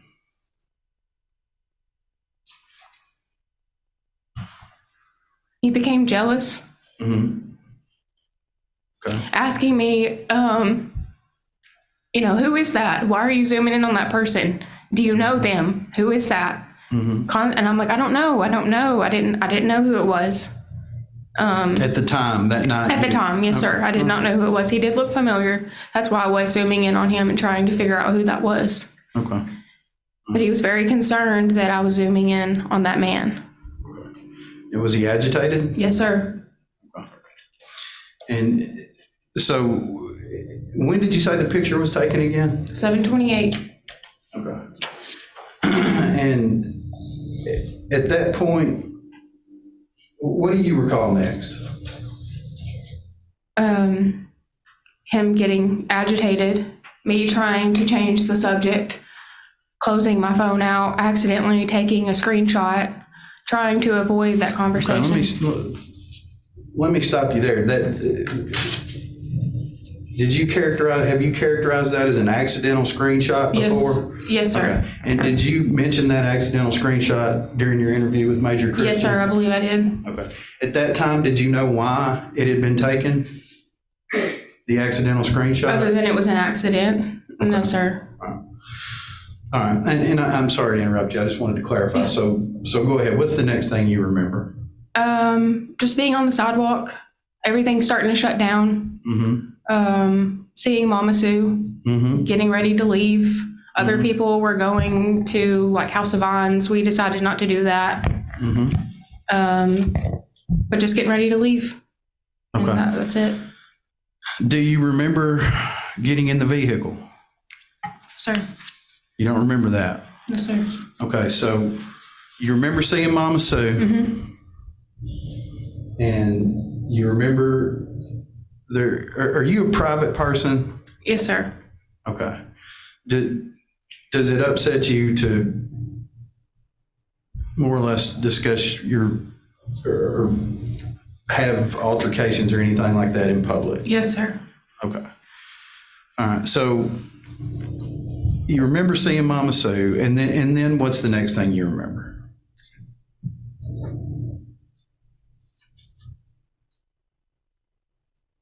I remember hitting something, hearing that. Mm-hmm.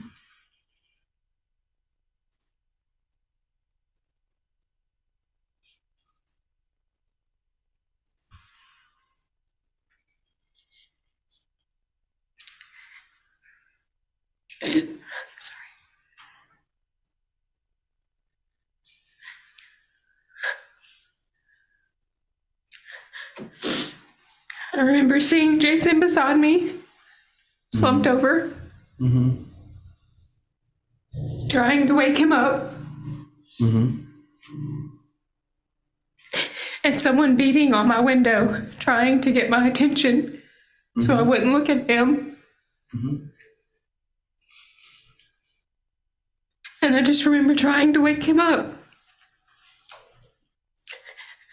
Baby, please wake up. Please wake up. He wouldn't wake up. And then them getting me out of the car, trying to figure out, what my name is. Were you saying they were trying to The figure women, yes, sir. The women that were there. Initially one, and then another one.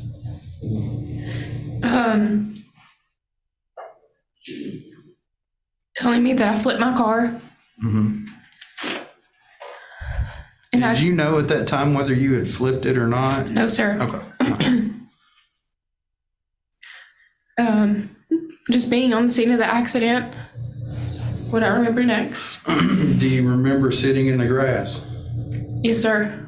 Okay, what do you remember about that? Just being so upset, pulling at the grass, screaming, crying. What were you worried about anything? Jason. Okay.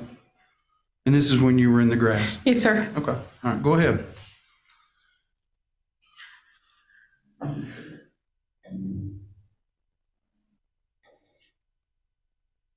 I just remember the women being in my face, trying to figure out who I am, if I'm okay, and just being concerned about Jason.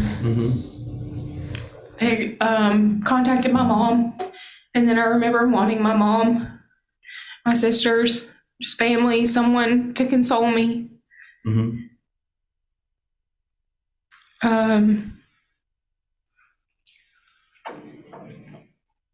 Just multiple people there, police officers, fire, EMS. Were there a lot of people talking to you? Yes, sir. Okay. Yes, sir. All right. What do you recall about that?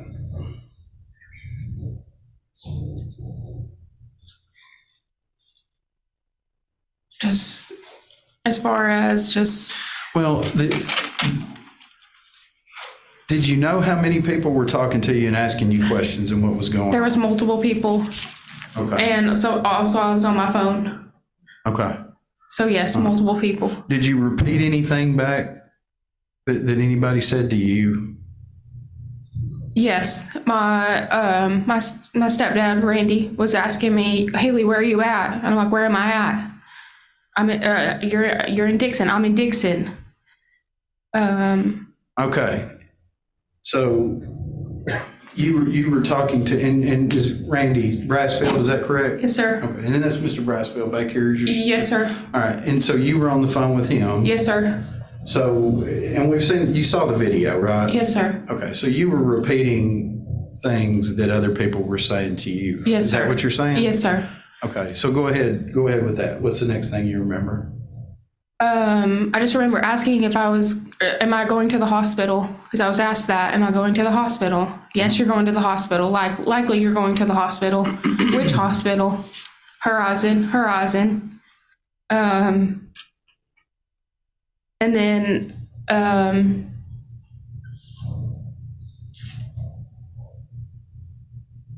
just asking me multiple questions, the police officer did. People asking me if I'm okay, trying to get me in the ambulance. Them checking me out as far as injuries and things like that go. Yeah. Do you recall being in one ambulance and then going to another ambulance? Yes, sir. Now, do you recall that? Do you recall that from memory or from what you've seen up here, or both? Both. Okay. Yeah. All right. Do you recall somebody in that ambulance telling you something? Yes, sir. What did they tell you? That Jason was dead. And how did that make you feel? At the time? Yeah. At the time.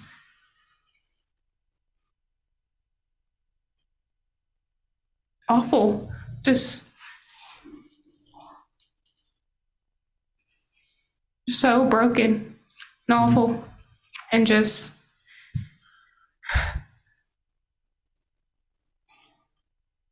it's very indescribable, but just awful.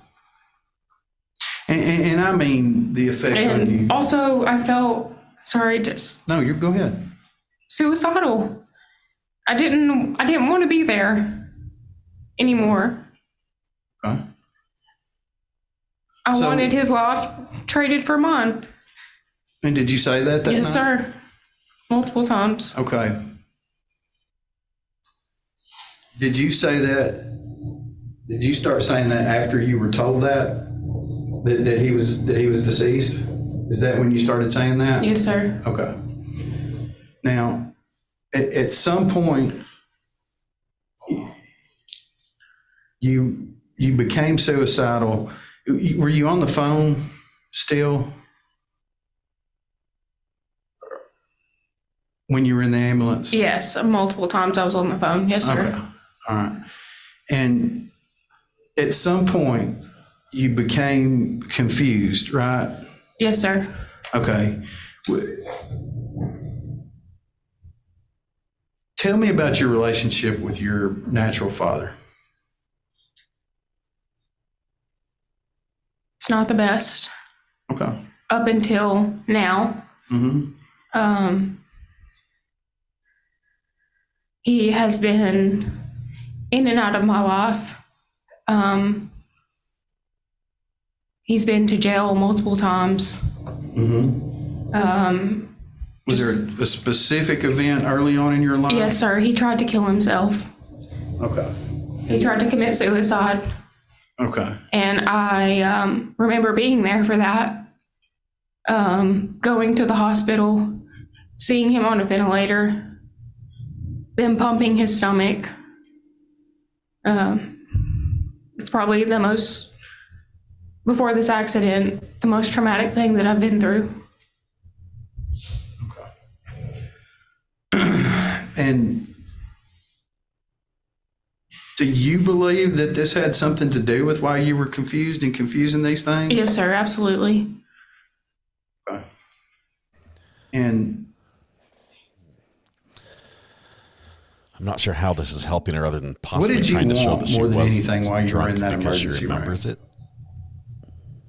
For Jason to be alive and for them to trade my life for his. And if you couldn't do that, were you wanting somebody else? Yes, my mother or my sister, mainly my mom. Okay. Now, you refused some medical treatment. Was there a reason that you were doing that? Yes, sir. I didn't have health insurance at the time. And I know how costly it is, healthcare is. Okay. And that was why I was refusing it. Okay. I didn't have the money. Did you feel physically injured? No, Okay. sir. And you weren't physically injured, Right. All right. Could be a plea for sympathy from the jury, which they're not Do supposed you to recall decide that way. Sergeant Summerhour coming in to ask for the blood? Yes, sir. Okay. And at the point when that happened, had your mom entered the room right before that? Yes, sir. Okay. Did you calm down immediately? Yes, sir. Now, And I've asked you about this grief counseling. Is part of that, is that where you were trying to recover memories? Is that Yes, sir. fair? Okay. And to this day, can you remember what happened in the car with you and Jason? No, sir. Okay. Now I'm going to ask you a couple of things. How many speeding tickets have you had?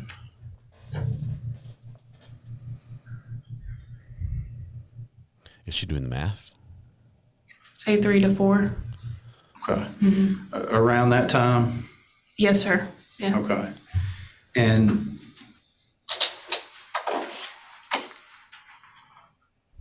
did you ever, any of those times that you pulled over, were you ever drinking? No, sir. Okay. So would you describe yourself as having a lead foot? Yes, sir. Now, did you listen to and I've asked you this question again, but when I'm jumping back and forth, I'm going to refer to what I'm going to ask you about. Yes, sir. The interview that you gave with Major Christian and Sergeant Summerhour. Do you believe that your speed was a factor in this wreck? Yes, sir. Do you believe that the speed ultimately caused the wreck? Yes, sir. Okay. Do you believe... So she's saying it was an accident. I caused it. It was an accident. That It was your just ingestion of driving, alcohol not whatsoever caused that wreck? No, sir.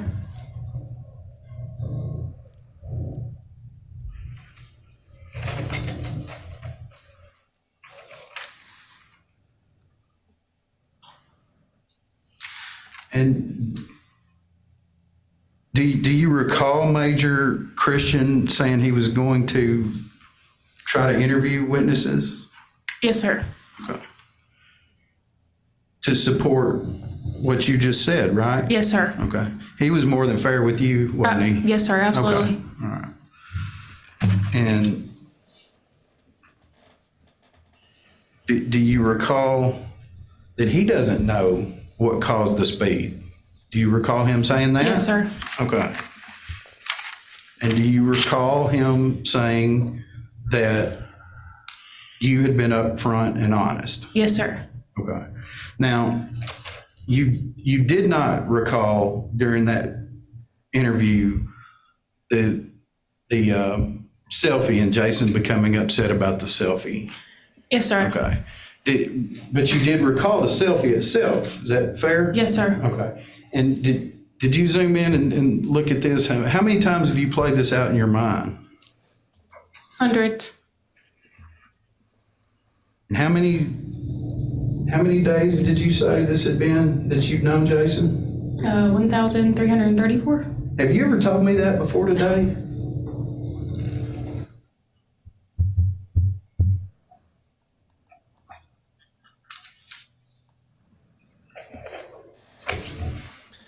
It drops the alcohol charge. Have you driven back through the route? If it was just Yes, an sir. accident. Okay. Were you familiar with Walnut Street before you went down Walnut Street? No, sir. And you have driven back down through the route? Yes, sir. Is there a speed limit sign between where you told Major Christian you were parked and where the wreck happened? No, sir. Have a moment, Your Honor. You may.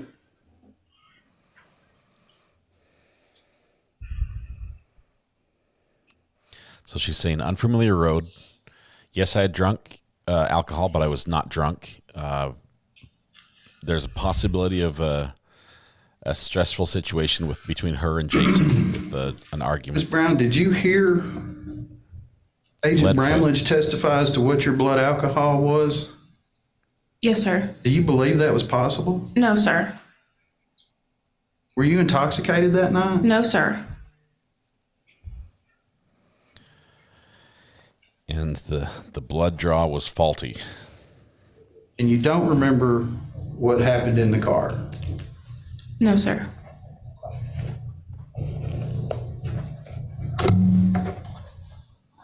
Thank you, Ms. Brown. I'll pass the witness, Your Honor. Arnold, you may cross-examine.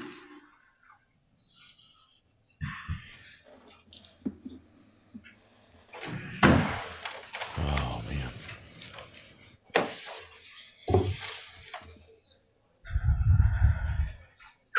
Morning, Ms. Brown. Good morning. Now, you talked about this selfie at 7:28. Yes, sir. Okay. And you heard Ms. Sue testify that they closed down the Oktoberfest round about 7:45, and that's whenever you guys left to walk to the car. Yes, sir. And maybe I'm putting words in your mouth, but you remember from 7:28 to leaving the sidewalk pretty good, don't you? Yes, sir. Okay. So let me ask you something. Did you drink anything from 7:28 p.m. to when you and Jason left House of Brews?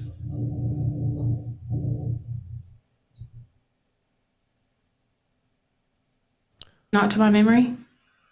So from the selfie to things closing down and y'all leaving, you did not have a drink?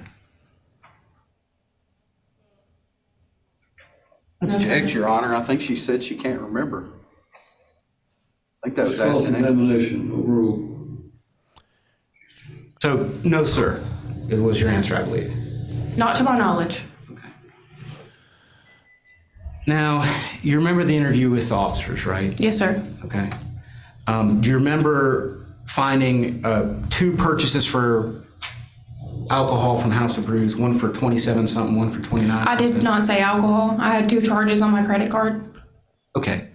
But you're not sure what those are for? No, sir. But you did tell them you had a shot of Crown. Yes, sir, I did. At least one that you remember. I told them that. Yes, sir. Okay. And you did have one of those brews. At Xander's. Mm-hmm. But do you remember telling them that you at least bought another one at House of Brews? And handed it to Jason. Yes, sir. Do you also remember telling them that usually if you were going to drink either beer or whiskey, it was going to be one or the other? Yes, sir, I remember that. Okay. So given that you passed off a beer and drank a whiskey, would it be fair to say this would have been a whiskey night? This was a date night. This is not a whiskey night. No, sir. Okay. But you had a whiskey. I did. And you decided not to have beer. Yes, sir. And you normally do one or the other, but not both. Yes, sir. Okay.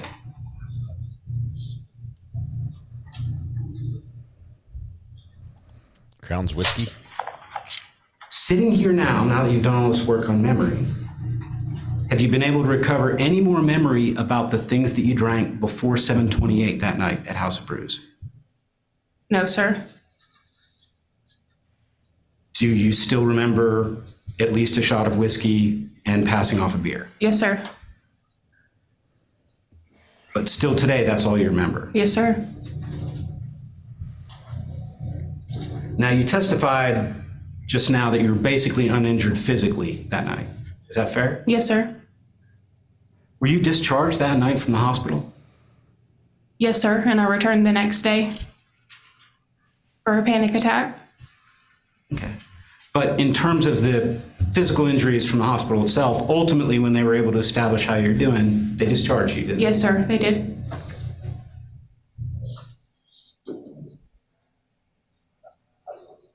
Now, when Mr. Spratt asked you if you had any further recollections about the cause of your speed, right, you just now said no. That you haven't had any additional recollections. Do you remember telling Mr. Spratt that just now? I'm sorry, repeat that? He asked you if you had any additional memories about what caused you to be driving so fast. Oh, yes. And you said that you don't. Yes, sir. Okay. But let me ask you, was anybody driving that car other than you? No, sir. And when you got those 3 or 4 speeding tickets, was anybody driving the car but you? No, sir. So would it be fair to say that your driving fast is probably the cause of the speed of the car? Yes. Yes, sir.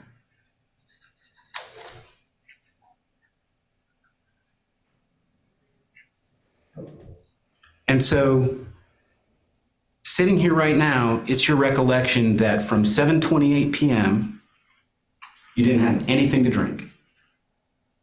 Correct. But you don't have any additional recollection about what you had to drink before 7:28 p.m. Not specifics. So, and I know you already said that you didn't think you were drunk. I understand. Yes.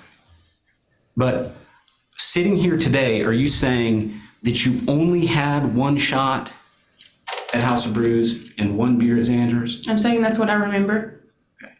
So you're not saying that you couldn't have had more? I'm saying that's what I remember. Okay. Yes, sir. Let me try it another way, because I don't think I'm getting at it very good.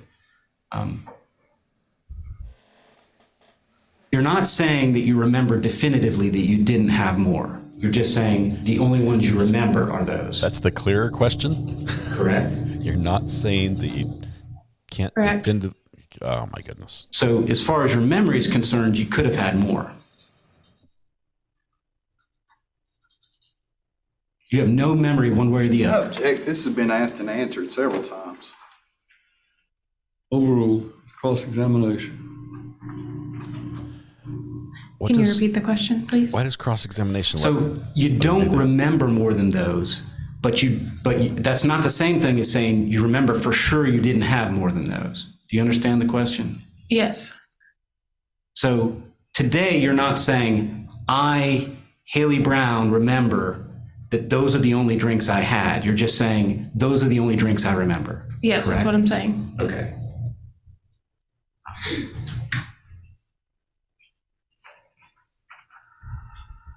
And if the science said something else, you wouldn't necessarily be in a position to dispute that then, would you?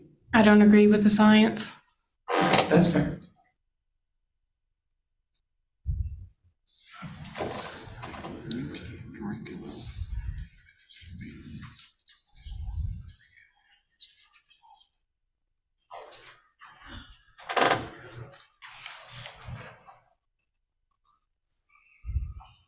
Judge is like signing paperwork and doing other stuff right now. Guess if you don't agree with the science, it doesn't make questions. Count. All right. Redirect. Bex, welcome. Thank you so much for the super chat. Ms. Brown, would you feel better about the science if you had a blood sample from about 30, 40 minutes after that wreck than you do about what you ended up with here? Yes, sir. Okay.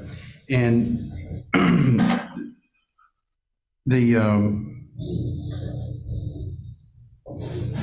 you don't recall everything about what happened, right? As far as from the time that selfie was taken until you left. Yes, sir.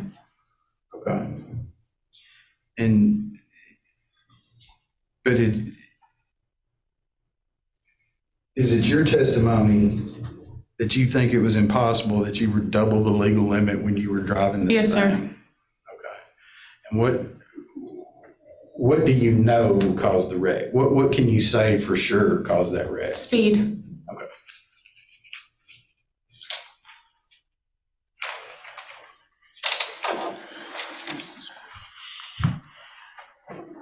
I'm sorry, Ms. Brown. I hate to do this. It's the same question as one of the same questions I asked Ms. Sue. Okay. Have you ever participated in a study where you compare the amount you've drank to a known blood alcohol content? No, sir. Okay. So you've never participated in a study where you had, say, 2 drinks and then they tested your blood and told you what the BAC was, and then you had 2 more and tested your blood and they told you what your BAC was? No, sir. So honestly, sitting here right now, you don't know how many drinks it would take to take you to the legal limit, do you?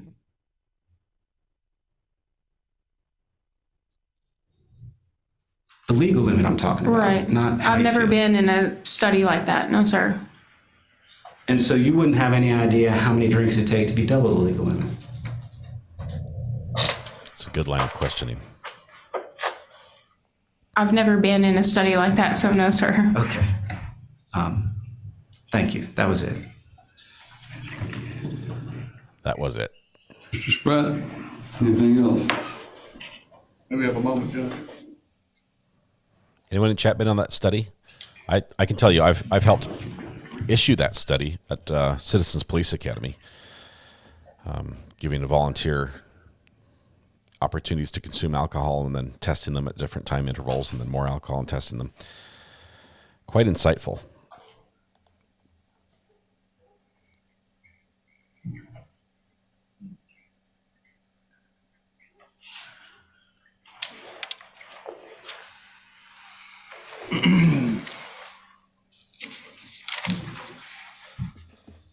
He needs some sort of big finish here, but I don't think he's going to get it. Ms. Brown, would you remember if you drank several gallons of beer in that 20 minutes? Yes, sir. Okay. Do you believe you drank several gallons of beer in that 20 minutes period? No, sir. Those are my questions. No follow-up, Judge. Thank you, ma'am. You may step down and have a seat by your order. Mr. Spratt, you may call your next witness. Your Honor, the defense may have just one moment. Your Honor. All right. Are they going to call somebody? They said they only had one. Now they've had two, including the defendant. Are they going to rest? Your Honor, the defense rests. They rest. Defense is rested. State have any rebuttal proof? No, Your Honor. All right. No rebuttal? Ladies and gentlemen, Speed we're going to trial. go to closing arguments now, and then after closing arguments, I'll give you a break before I start reading you the 17 pages of instructions. But I want to give the lawyers their opportunity. Officer Howe, you want to make adjustments to the podium? Your Honor, may the state visit the little lawyer's room before he begins his closing argument? I'm sorry, can the state what? The state needs a restroom break, Judge. Soundbite? Paper Moon with Ayden O'Neill and Ryan O'Neill. He said, I believe you've got a bladder the size of a kidney or a peanut or something like that. There was a line in it, I remember that. Let's go ahead and take our restroom break, and then that way, after closing, I'll go directly into reading of this charge. We'll be in recess for 15 minutes.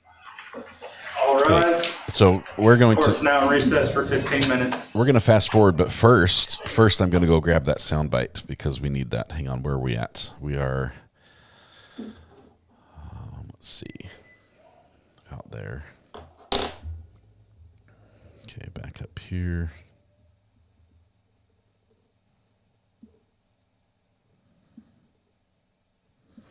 Bring the sound in. Sounds to Roadcaster. You ever see the movie we're gonna Paper Moon with Ayden O'Neill and Ryan O'Neill? He said, I believe you've got a bladder the size of a kidney or a peanut. Back up a little bit. The beer in that 20 minutes period. No, sir. Those are my questions. Yeah, quiet for a second. No follow-up, Judge. Thank you, ma'am. You may step down and have a seat by your order. Mr. Spratt, you may call your next witness. Okay. Hey, food is here. Food arrived. 1 second. I've got that paused. I'll get that later because I need to make room. I don't want to delete anything on the soundboard. So we're going to skip ahead through this break. So the little lawyer's room is going to, you better make it quick. So we're now just an hour and a half behind real time.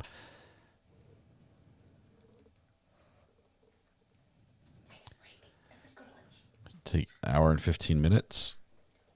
Holy cow, long break. Now we're only an hour behind. Hang on. Don't take my food away, whatever you do. This is all right. I'm starving here. I'm not a camel.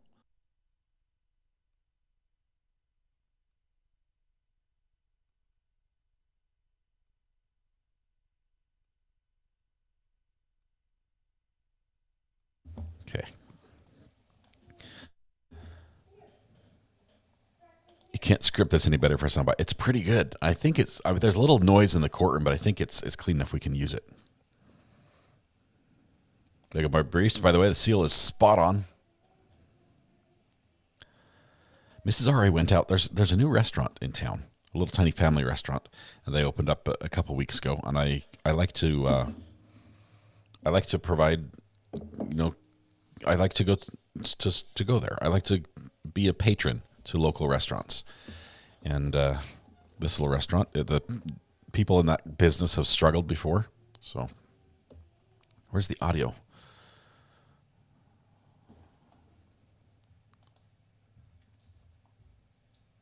Here we go. Judge Bailiff's going to turn the audio on really quickly. All right, Mr. Arnold, you may address the jury.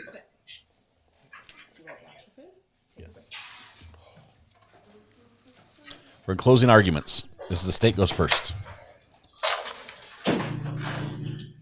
I got a French dip sandwich and cheesy tots with bacon because they're healthy. Ladies and gentlemen, I'm going to ask you, before I even really start talking here, to go back to that first day when I picked the jury, and I told you before any of this started that this was going to be an emotional case, that it was going to be a difficult case, that the defendant charged in this case was upset about killing the victim in this case, and that all of those things would be involved. And what we also discussed was that you would get instructions of law from the court in the jury instructions, and that all of the proof was going to come from the stand, and that the proof was going to be required to prove the elements of an offense and nothing else. I want to remind you guys about that, because that is exactly what you're about to be asked to do. And when I say that the instructions of law, that the laws of the state of Tennessee are contained in the instructions, what that includes is the following admonition. You can have no prejudice or sympathy or allow anything but the law and the evidence to have any influence upon your verdict. You must render your verdict with absolute fairness and impartiality. And when the instructions say law, they mean the instructions that the judge is going to read you. And when the instructions say facts, they mean the proof that was provided by the witnesses and in the exhibits to this trial. So what is the proof in the case, and what are the questions that you're being asked to answer and the questions that you're not being asked to answer? In the first count of this indictment, the defendant is charged with vehicular homicide by impairment. In order to prove that charge, the state has to prove that the defendant killed someone by the operation of a motor vehicle. That is the first element. The first element there means that Haley Brown was driving a car and that her driving of a car resulted in the death of a person. And it did, to the extent to which that is not really in dispute in this case. Jason Brown was Haley Brown's passenger on October 3rd, 2020 at 8 p.m. when she exceeded the critical velocity of the curve on West Walnut Street, slide slipped into a yaw, and struck a light pole almost exactly where Jason Brown was seated. The tire in his side of the car. It slid along his side of the car as the car rotated around the pole. And in that event, Jason Brown's head struck the interior of that vehicle and he died virtually instantly. You have the testimony of Dr. William McLean from the ME's office that, as he called it, eggshell fracture to the brain would have been immediately fatal and was the cause of death of Jason Brown. So that's the first element. And I have to tell you, that element, I would submit, is proved beyond a reasonable doubt by the road evidence, by the testimony of Major Christian of the Dixon Police Department, by the testimony of the medical examiner. I like this closing style. If he does this all So the way the next through, thing that has to be it's proved going to be a slam dunk. is that Haley Brown's operation of that vehicle was reckless. We know from Major Christian's testimony that her operation of the vehicle was such that it exceeded the vehicle's ability to negotiate the curve. He gave us a figure of 56 to 58 miles an hour from measuring the chord and middle ordinate of the yaw in this case. And he explained that he downloaded the CDR data from the vehicle, and the vehicle's own recording of its speed supported this speed assessment within a couple percent tolerance. I submit to you that going 58 in the middle of the city of Dixon where the speed limit is 30 and the road is completely surrounded by houses is in fact reckless operation of a vehicle. Now I submit to you further, and this goes a little bit to the third element, so I hesitate to mention it, that getting behind the wheel of a car under the influence of alcohol and marijuana is also reckless. So I think that second element is doubly met by the facts in this case. And then the third element of vehicular homicide by intoxication is that Haley Brown was intoxicated at the time she was operating the vehicle, and that her intoxication was the proximate cause, the but-for cause of Jason Brown's death. You'll get an instruction explaining proximate result. What we'll tell you is that one thing is the proximate result of another if it wouldn't have happened if that earlier thing had not happened. So in terms of proximate result, what the state is required to prove is that but for Haley Brown striking that light pole, Jason Brown would be alive, and but for the fact that she was intoxicated, she wouldn't have struck that pole. I think the judge is saying that is the third element. And so let me talk a little bit more about that third element, because I think a lot of the argument here is going to be on intoxication. And that was the bulk of the state's proof yesterday, the bulk of our proof on the second day. Here's what the proof tells us.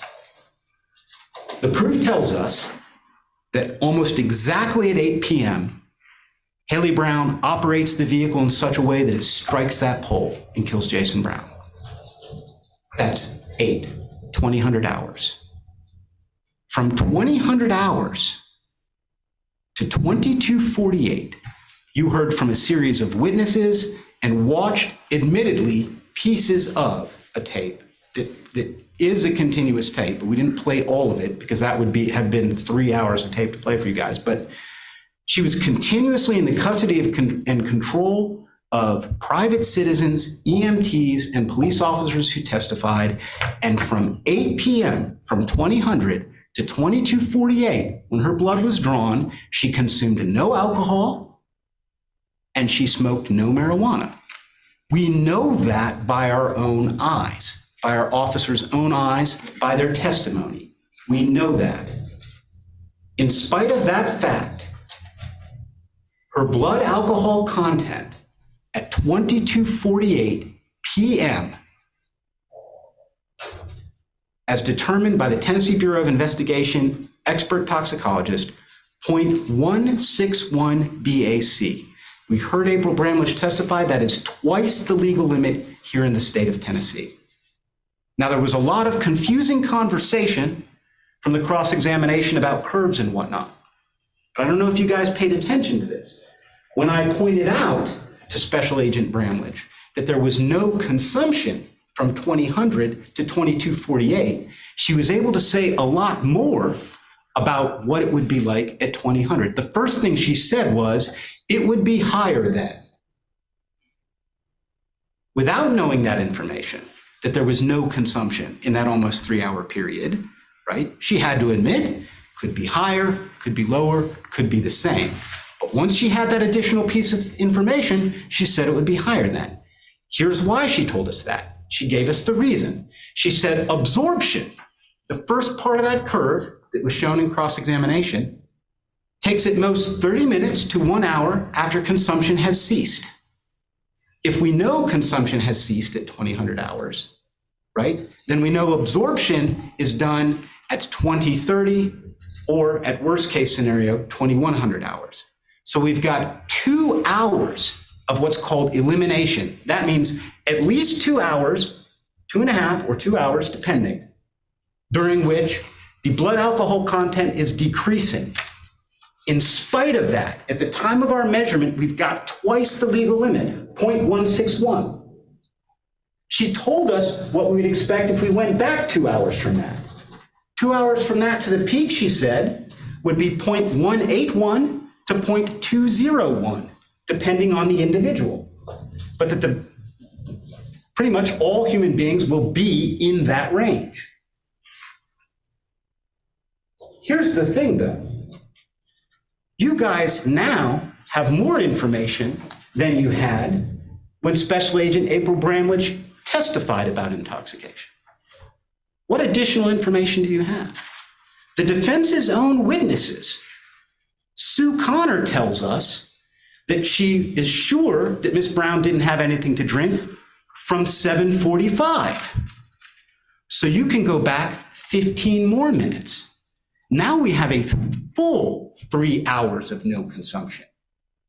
And what did Special Agent Bramlage tell us would be a backwards extrapolation, assuming 3 hours of elimination? She said 0.191 to 0.221. But I don't know if you guys noticed, but I spoke to Miss Brown about some of her recovered memories. And she seemed pretty sure that from the time of the selfie, which she remembered very specifically at 7:28 p.m., to the time that her and Jason Lee Brown left that sidewalk at about 7:45, she doesn't know how much she had exactly.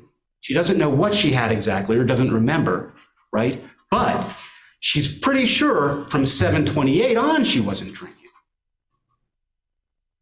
So that means the peak couldn't have been later than 8 or 8:30, because April Bramlage told us 30 minutes to an hour. That's a lot of math. The point is this: her blood alcohol content at 8 o'clock when she struck that pole was definitely over 0.08 gram percent, 0.08%. Definitely. Actually much higher than that, but definitely that. Why does that matter? Because here in the state of Tennessee, the state can prove intoxication in one of two ways. The state can either prove that a person is under the influence of a substance that affects that person's central nervous system to such an extent that it impairs that person's ability to operate a vehicle safely. Or the state is allowed to prove it by showing that the person's blood alcohol content is 0.08 or higher. And my suggestion, and what I'm telling you is, even if you don't think Haley Brown's intoxication at 8 o'clock is such as to have impaired her central nervous system, if you believe her BAC is 0.08 or higher, here in the state of Tennessee, she is intoxicated by definition. Now, I would suggest that we have an abundance of evidence that her central nervous system was also impaired at 8 p.m. When I say we have an abundance of evidence of that, I really have to explain what I mean. Because our toxicologists are very good, they're very careful, they're smart people, okay?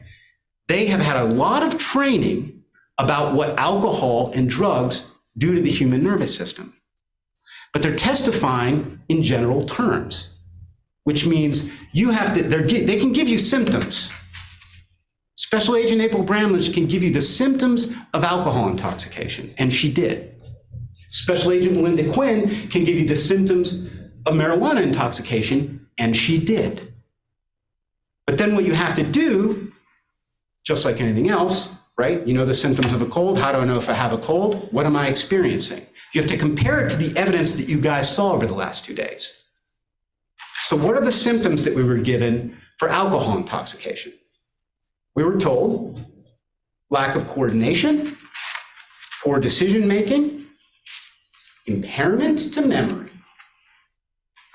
difficulty perceiving time and distance, impairment to cognition, learning, and memory. Interestingly enough, those descriptions of symptoms of intoxication apply to both alcohol and to marijuana. So now we ask ourselves, we watched all of this video of Miss Brown from 8 o'clock to almost 11 o'clock at night. Did she exhibit poor decision-making? Well, I don't know. It seems like she did, right? 58 miles an hour in a 30-mile-an-hour zone, to me, is poor decision-making. Losing the critical speed of my vehicle on a curve is poor decision-making. It suggests that I'm not perceiving time and distance correctly. What is time and distance? What is time over distance? It's velocity, it's speed. I don't know how fast I'm going. That is a sign of intoxication by alcohol, and it is a sign of intoxication by marijuana, both of which are found in her blood 2 hours and 48 minutes after she crashes that car. Impairments to cognition, learning, and memory. Ladies and gentlemen, over the course of 2 hours and 48 minutes, she forgot she had killed her boyfriend. And then she thought she might have killed her boyfriend and her father.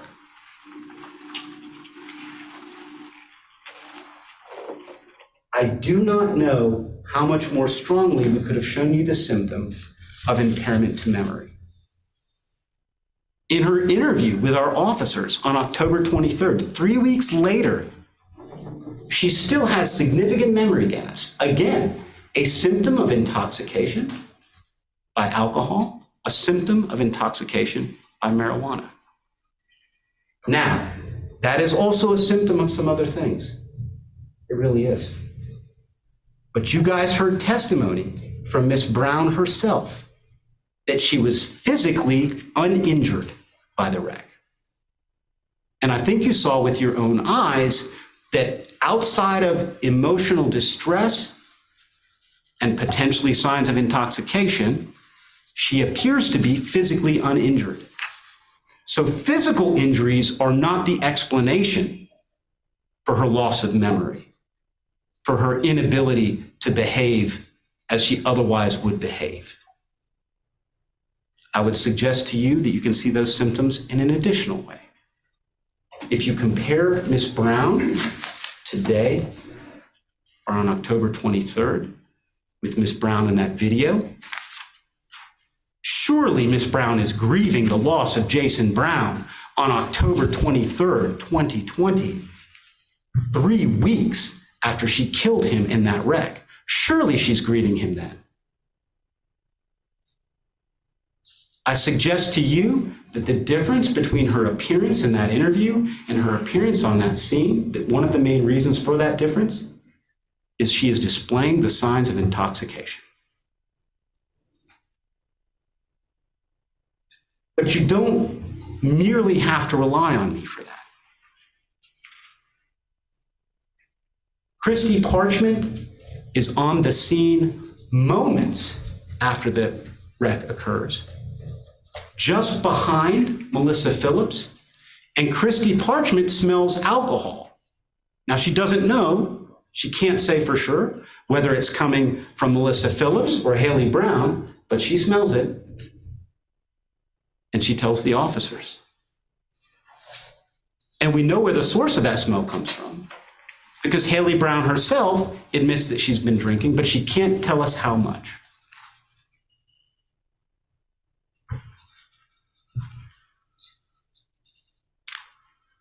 Officer Reprogel, who spent more time with Haley Brown than any other individual on the scene for 3 hours, closer and further away, at points in physical contact with Ms. Brown, testified that she was obviously intoxicated and that she had had occasion as a Dixon Police Department officer to encounter intoxicated people under many different circumstances, many different times.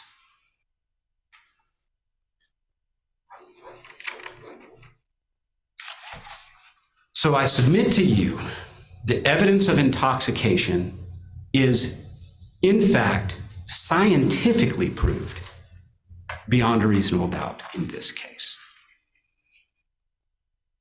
And so then I have to go to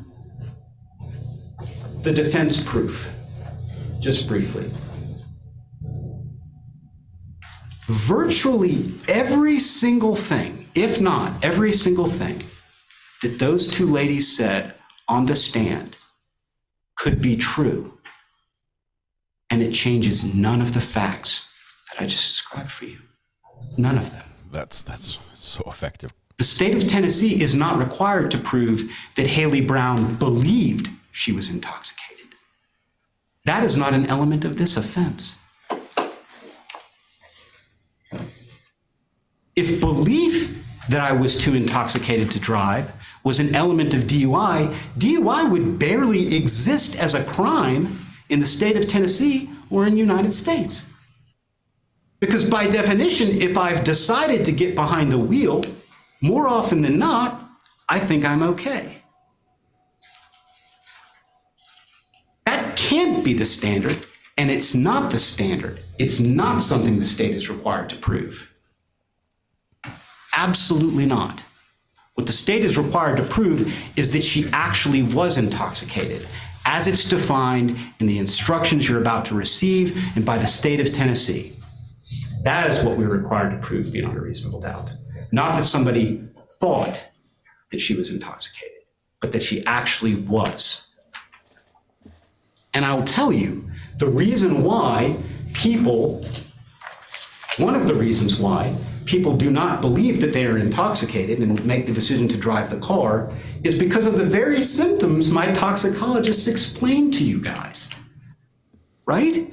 The poor decision making, the inability to perceive accurately.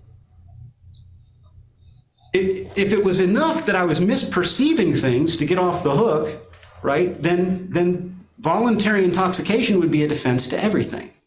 You're going to get an instruction in your jury instructions that explains that voluntary intoxication doesn't excuse everything. I need you to pay attention to that as well.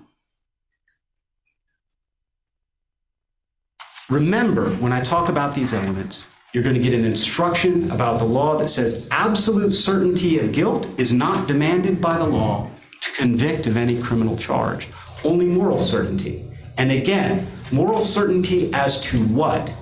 As to the elements I'm required to prove, not as to any of this other information that you've heard. The state must prove beyond a reasonable doubt all the elements of the crime charged and that the crime occurred in Dixon County. That's it. The elements of the crime charged, not required to prove anything else.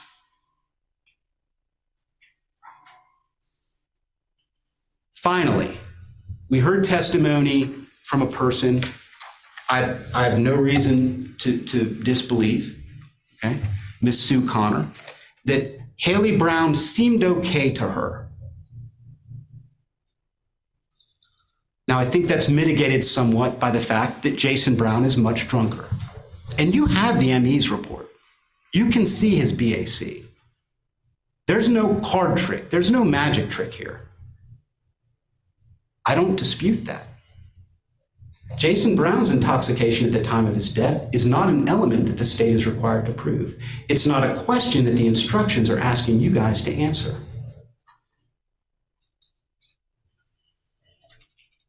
But when you read the jury instructions, when the judge reads you the jury instructions, you will discover something about intoxication in the state of Tennessee. The instructions say that it's not necessary that the person be in such a condition as would make her guilty of public drunkenness. That is not required. The person doesn't have to look drunk.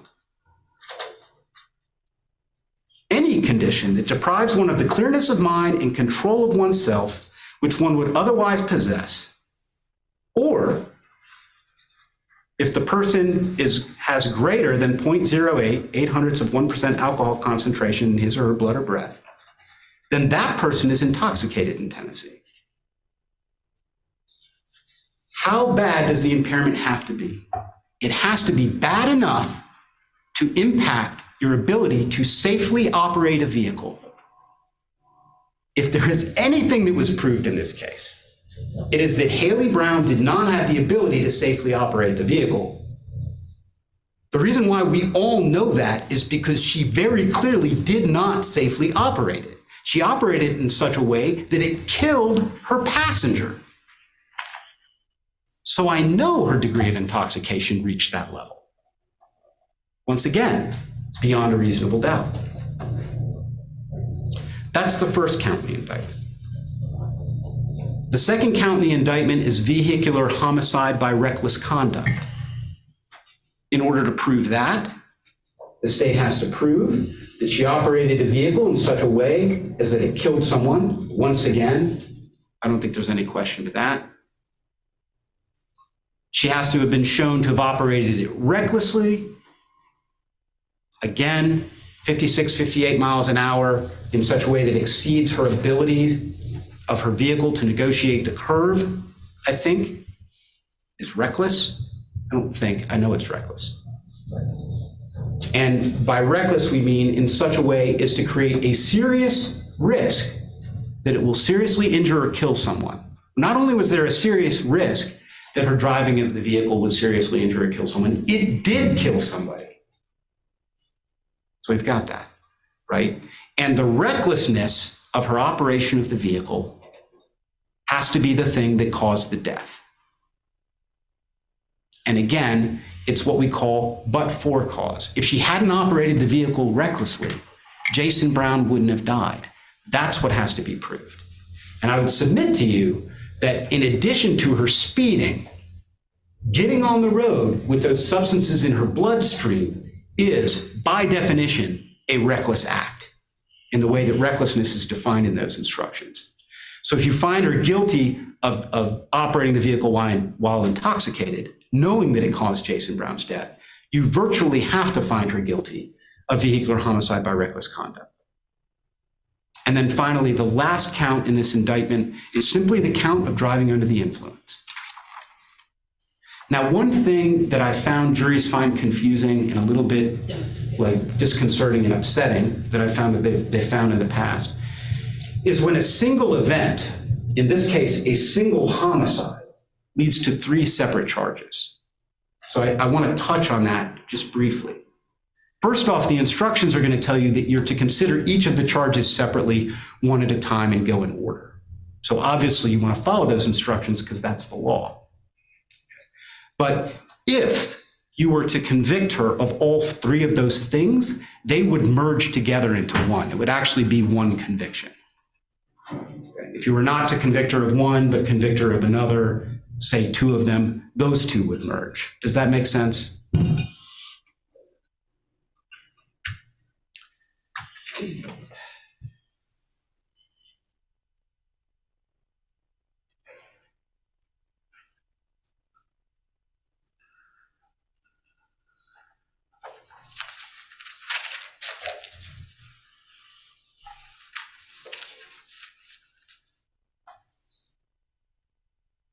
It's been a long couple of days. This closing has been epic. I very much appreciate y'all's time and attention. You got to yell too. And I know that when you consider the evidence that was presented about the elements themselves, the questions that you're being asked to answer, when you consider all the evidence that came from the stand, in particular, the scientific evidence, the crash reconstruction, the blood evidence, that you will be forced to find her guilty of the 3 counts in this indictment beyond a reasonable doubt. Thank you very much. That is possibly one of the best closings I've ever seen. It didn't have like gotcha moments, One moment, Your but Honor. the clarity, the pacing, the style, the depth that the scope. There, any way you measure that closing, that was textbook. Agree or disagree? I with the actual, the facts of the case. That was a very, very good closing. That he was eye contact with the jury the entire time. He was speaking from bullet points, and so there was nothing. It was heartfelt. It was passionate. It was, but it wasn't so much drama that you felt that you were like trying, taken for a ride. That was just good in every single way. Morning, ladies and gentlemen. Thank you for your time in listening to this case. We both said, General Arnold and I agree, that this is going to be a tough case to hear. These kind of things are always they're always difficult for everybody involved. So we appreciate your time and attention. A few things about what General Arnold just said. First of all, What he's asking you to do, what the state's asking you to do, is look at that .161 number and convict and be done, and we're out of here. Well, and then he gave Officer Bramlage during that testimony, he gave her a variable. Mr. Baker cross-examined her about what variables would be necessary in order to backwards extrapolate, retrograde extrapolate, whatever that was at the time that she was driving. Retrograde extrapolate? One of those variables very well actually was that there was no drinking. But what he failed to ask her about, or what he failed to tell her about, was that Miss Brown had eaten. They didn't know anything about Miss Brown's experience or fill in any other of those variables.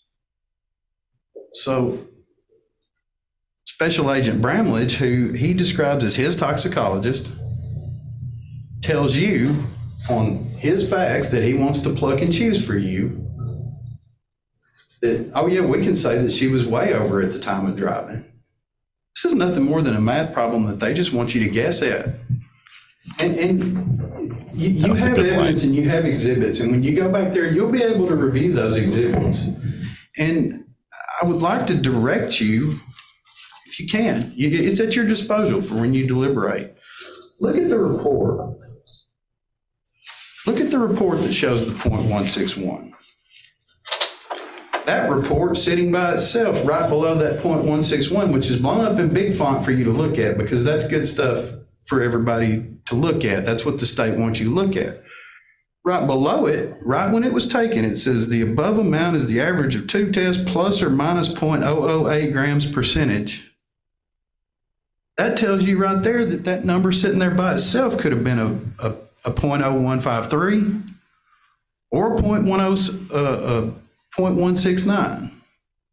So this is not an accurate test. It tells you it's not accurate. It says 99.73% confidence level that it's 99.73% confident that it's potentially plus or minus 0.008 wrong. And it's given by a state paid toxicologist in order to make you bite on a number and convict somebody. But that's not the end all be all here. Whether you find that Miss Brown was over that limit or not,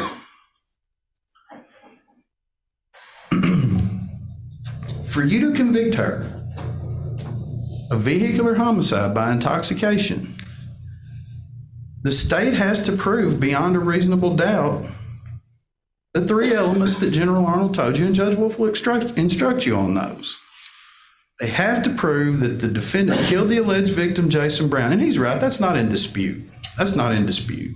And nobody's asking you to make your decision based on sympathy or anything like that. You watch tapes, you've seen the evidence, and it's a tough case, as I've talked about. That the defendant acted recklessly. Well, she said she was unfamiliar with Walnut Street and that curve. She said she was speeding. She doesn't know why she was speeding. But one thing's probably not in dispute. Major Christian's testimony, that vehicle was speeding.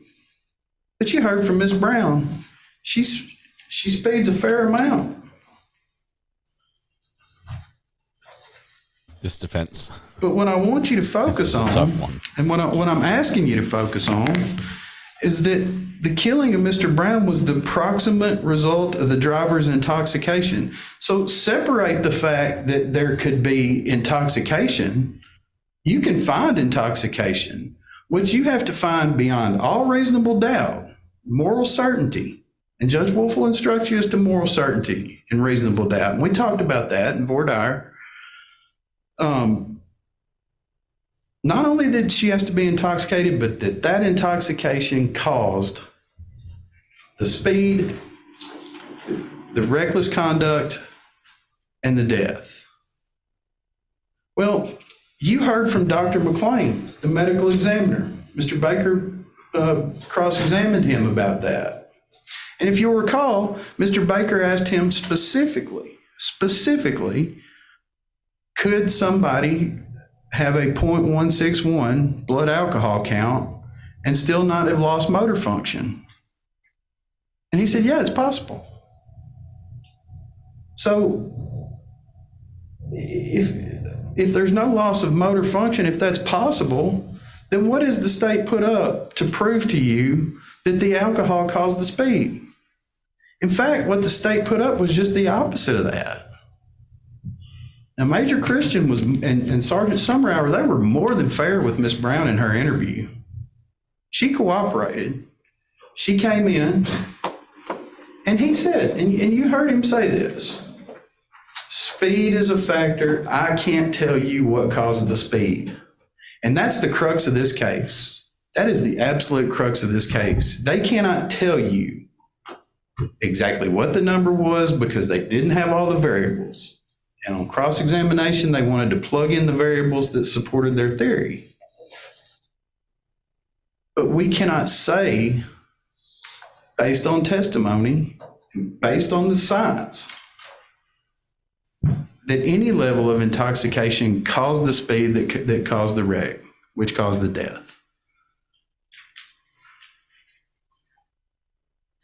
We know that Miss Brown, we heard from Miss Brown. She testified, and she has some memory loss. And Major Christian encouraged her to go to grief counseling, which she did. And she, for the first time today, could tell you exactly how many days she had known Jason Brown. And working through those issues and looking through some of those things that she was, and this is in Major Christian's words and Sergeant Summerhour's words, that she was upfront, honest, cooperative, and truthful with them. And she,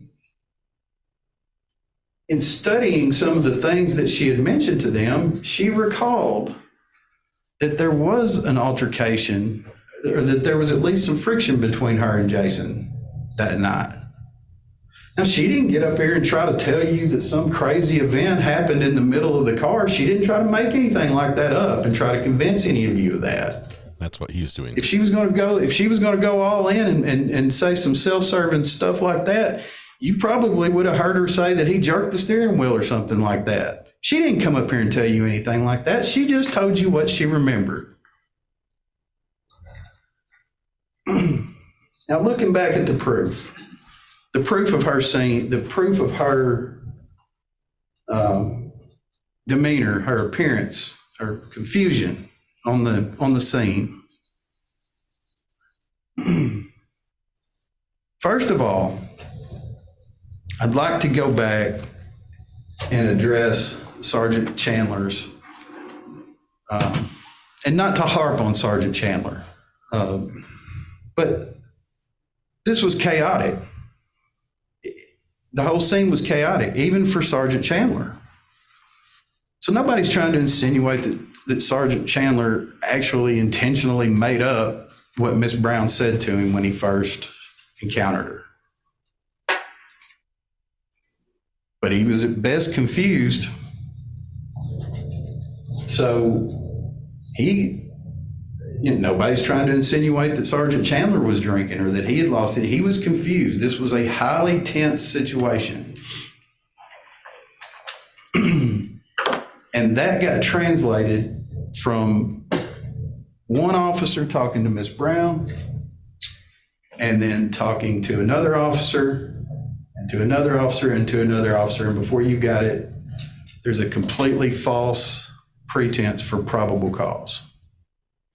Now, smelling the alcohol is enough to, that's fine. But it's an example of somebody being confused on the scene that we know wasn't drinking because of the intensity of this situation. So, and General Arnold mentioned that Officer Reprogel did spend a more than fair amount of time with Haley that night.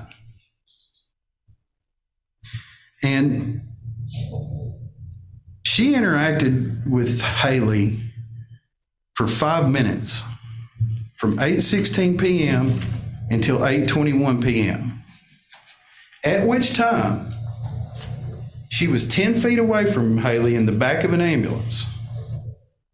And she makes a determination that Haley is clearly intoxicated when that's not what her training and experience tells her to do. There's 2 people between her and Haley Brown when she makes that determination. And then she leaves that ambulance. Haley goes from one ambulance, which we believe was the one that Mr. Brown was ultimately, his body was ultimately loaded into that ambulance. Miss Brown leaves that ambulance, and you can see on the video, I mean, the fire and rescue first responders that were out there, they were holding her hand to help her up and down and out of the ambulance. But she didn't have her arm around anybody stumbling or anything like that. It was a step up. You can watch that. That's in evidence. All that's in evidence for you to look at. Now, once she steps out of that first interaction, then what you have is some firefighter, somebody in that ambulance breaks medical protocol and tells Haley Brown, and this is not to garner any sort of sympathy with you or anything like that, but the state is trying to offer her behavior up to you as substantive proof that she was intoxicated. Somebody broke medical protocol and told her that he was dead and sent her into a fit, a suicidal fit, which is completely inconsistent with Ms. Melinda Sue Connor's testimony up here this morning, who had seen her at 7:45. Had also seen Jason Brown at 7:45 and was taking Jason Brown's keys and suggesting that Miss Haley Brown drive. That's completely inconsistent with that. So you have Officer Reprogel offering an opinion that she's not going to base on objective science. They're going to get that later. If she wanted that and she knew how to do it, Maybe it was chaotic. It was chaotic, and we talked about that during the jury selection. We talked about that it's chaotic in the ER on a Friday night, probably any Friday night. But, and you can go back and watch this video as well. 48 minutes after that wreck, Miss Brown's is in a hospital room with a tourniquet on there. There's blood being drawn from there. If you were trying to investigate that, whether you'd done the horizontal gaze nystagmus or the 9-step walk and turn, let's just assume that this was not a situation where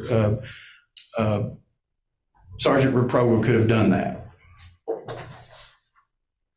It might have been a good idea to take a look at the fact that there may have been some evidence there.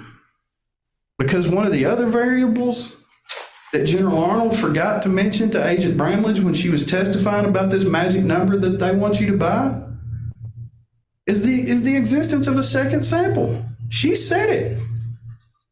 The existence of the second sample, what Miss Brown ate. There are all sorts of other variables. He only gave her one, and that was the fact that there was no drinking for a certain amount of time. That's not the only variable.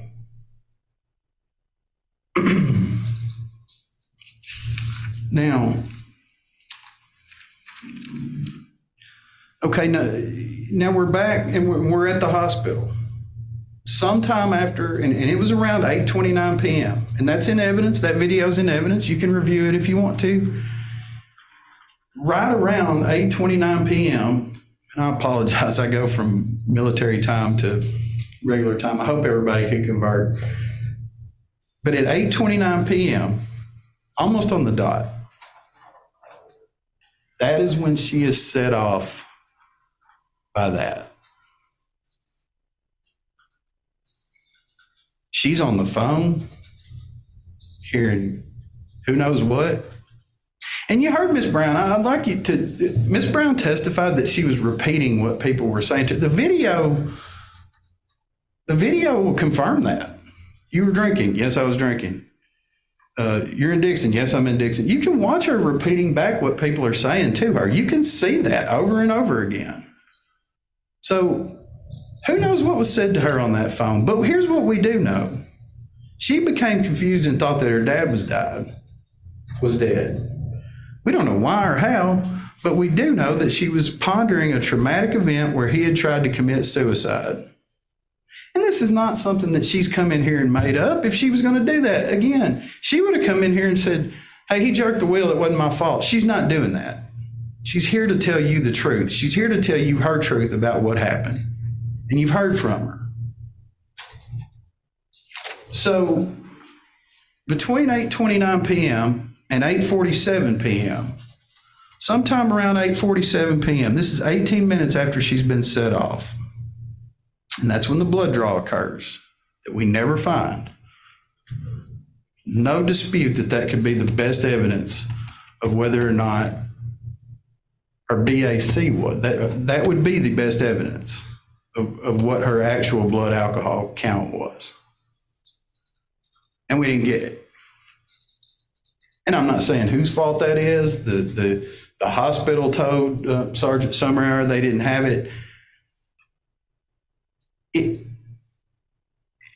It wasn't looked at. It wasn't followed. Instead, what did Corporal Reprobel do? Instead of advising the medical personnel on the scene, or I'm sorry, at the hospital, that a first responder on the scene had set her off, she took it on herself to try to set her straight, which set her off again immediately. And then she breaks into just these blood-curdling screams, and she goes suicidal right there in the hospital. So, as far as this being proof of intoxication, you heard from the doctor. You heard from the attending physician. And I'm going to play that for you real quick. This attorney doesn't sound convinced of what he's seeing himself.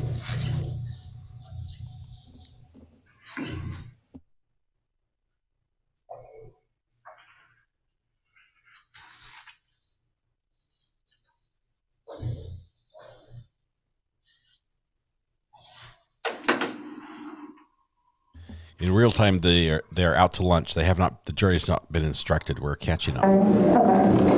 You said EMS told her about the death. Okay. So I told her it was not her dad. It was her boyfriend. Well, this guy, he's like, oh, we don't tell people about their boyfriend dying in an emergency. Blah blah blah. I was like, EMS already told her. He's like, okay, and they shouldn't have done that. I was like, okay, well. Yeah, I was like, I don't work here. How am I supposed to know your rules? And he's like, well, we don't do that. Blah, blah, blah. I was like, okay, anything else? He's like, no. And he just stormed off. And that's why he came in there like that. Goodness. And I agree, EMS shouldn't have said anything, but they did. And she knows someone's dead. And she thought it was her dad. And she was screaming. So like, yeah, I was like, you didn't kill your dad. I mean. So like I was telling her, we don't confirm a loved one's death in the hospital. I don't know which one of your partners told her that I don't know which one of your co-workers told her that her boyfriend's dead, her husband, whoever's dead before here. It was the EMS worker. Yeah. Okay. Who are they to be fucked up? But anyway, don't say, hey, your boyfriend's dead in the room when we're investigating. We don't. Okay, well, like I said, she was aware of that when she came in here. I'm aware of that. Okay. I saw her when she came in here. Okay. Then I don't. Don't stop talking. No, I'm not going to stop talking. It doesn't work like that. It does. This is my emergency department. Okay. I'm going to stop. I'm going to finish. Okay, you can finish. You do not confirm that, because people don't know what's going on. And when there's a lot going on after a car crash where somebody died and they're already freaking out and they potentially need an exam, you don't go in and confirm somebody's dead when they're already emotionally distressed. You let us, who do it as our job, do that. You can do your investigation, but you don't confirm that. That is our job. She's now still distressed, and I cannot get her to agree to an exam, and she's not in a right mental state of mind where I feel comfortable discharging her and putting her because of that. Okay, good. You hear the doctor say she's not in the right mental state of mind because of the distress. That's a medical opinion right there as to what was going on. Which would explain totally the difference in her demeanor from the time Melinda Sue Connor saw her until the time she gets into that emergency room. There's a medical opinion right there telling you that.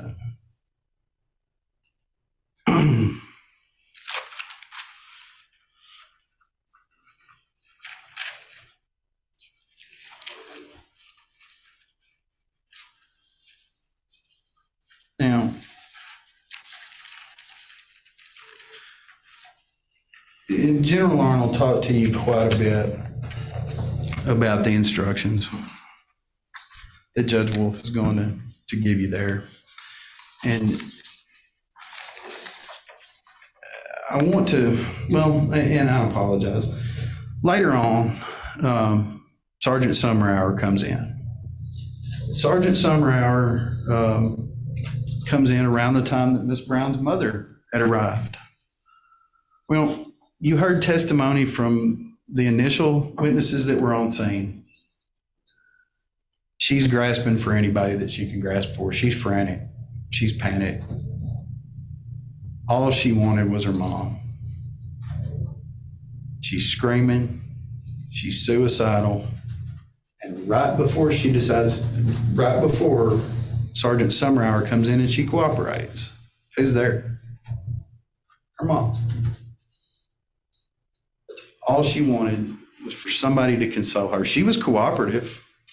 They said she was cooperative. Cooperative at the interview, signed the implied consent form, gave them the blood willingly. But again, and going back to the instructions, you have to show that her intoxication was the proximate result that caused Jason Brown's death.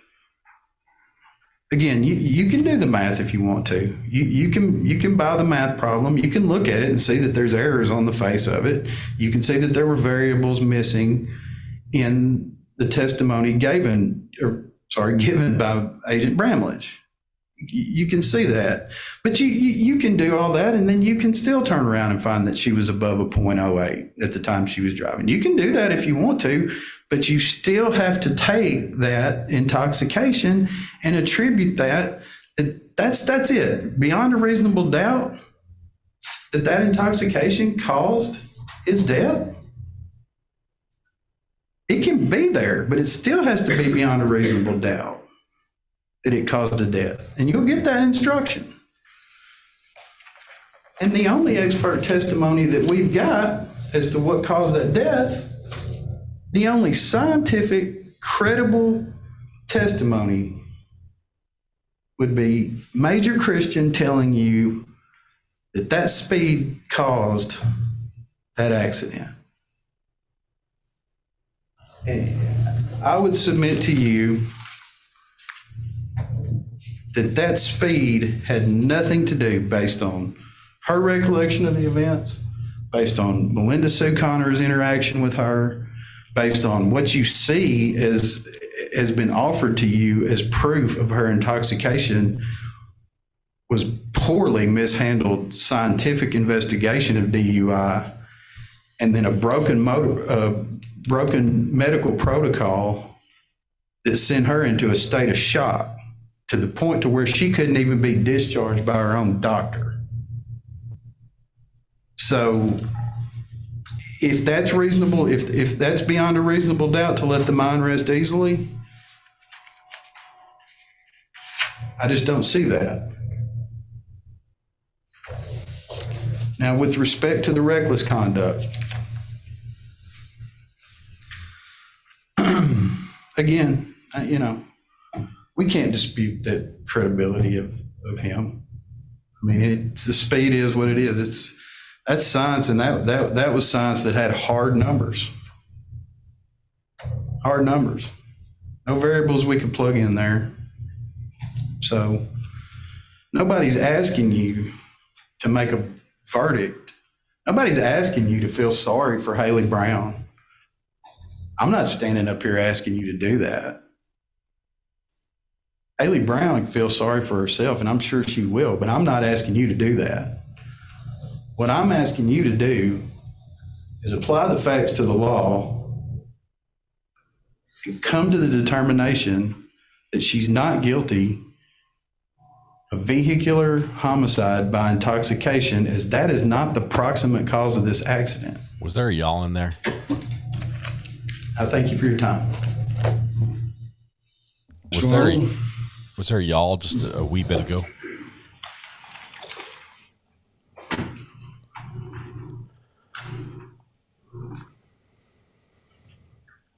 I just want to address a couple of things that he said. By a couple, I mean more than two. Sorry. So he says that I plucked one of the possible variables out to feed to Special Agent Forensic Scientist April Bramlage. The variable he's talking about is how long Miss Brown went without drinking. And he's right. I did give that variable to my expert, who was able to use that variable to give you more information about Miss Brown's BAC level at the time of the wreck. Here's why I grabbed that variable. We know that 100% that from 8 to 10:48, she didn't consume alcohol. The reason why I picked that variable is because that's more than beyond a reasonable doubt. That's absolute certainty.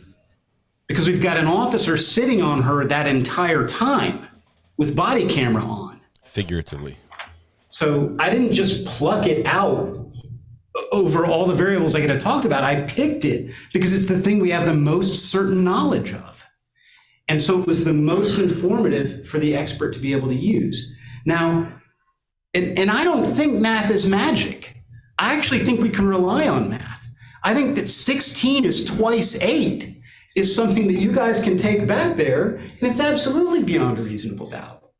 The idea that to make it sound like some kind of hocus pocus just blows my mind, okay? So 16 is twice 8, I'm going to suggest that's not in dispute.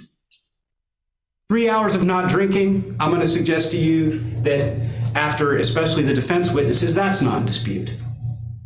So the reason why those things were selected is because they are rock solid absolute proof. Okay?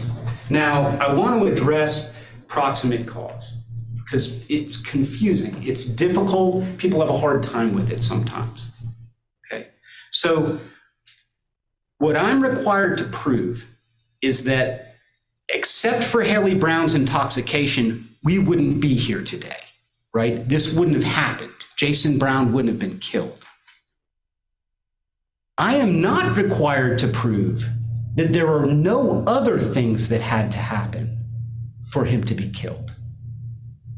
Everything that happens to you, to me, to anyone from one day to the next has more than one proximate or but-for cause. If my alarm didn't go off this morning, I wouldn't be here. I also wouldn't be here if I got run over by a bus. So for him to suggest that because Miss Brown's fast driving is one of the things that caused the wreck, and that means that her alcohol intoxication isn't also a cause, is a mistake. It is a confusion. It can be true that but for her going 58 and a 30, he'd be alive today. And be true that but for her being intoxicated on alcohol and marijuana, he'd be alive today. I'm only required to prove the second thing. In reality, I think the case proves both things. I think the intoxication is the absolute best explanation for not only the speed. Counsel's opinion. Saying counsel can argue the facts to you, but cannot give you his personal opinion. So Mr. Arnold, refrain from your personal opinion, please. Sorry about that. The jury will disregard that. Let me rephrase that. The proof in the case has given us a very good explanation for the way that vehicle was being driven, in the form of symptoms of intoxication and what those symptoms do for driving. They cause distance and time perception problems, motor coordination problems, problems with perceiving speed, problems with decision making. Driving faster than you ought to drive, than a person ought to drive, is an example of a poor decision. Our toxicologists explained that intoxication causes poor decisions, or can cause poor decisions. So the point is that the proof shows that speed is a but-for cause, and that intoxication is a but-for cause. And just because one of them, speed and recklessness, is a but-for cause of colliding with a pole, doesn't mean that intoxication doesn't also play a necessary role. I hear your question. What's the but This for? kind of causation, you can have more than It's for one. sitting on. The state is only required to prove that intoxication is among them. That is all I'm trying to say. Now, in terms of a lot of this,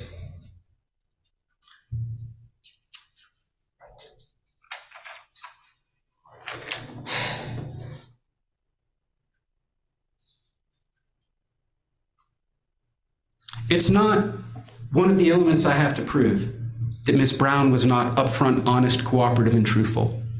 That's not an element of this offense.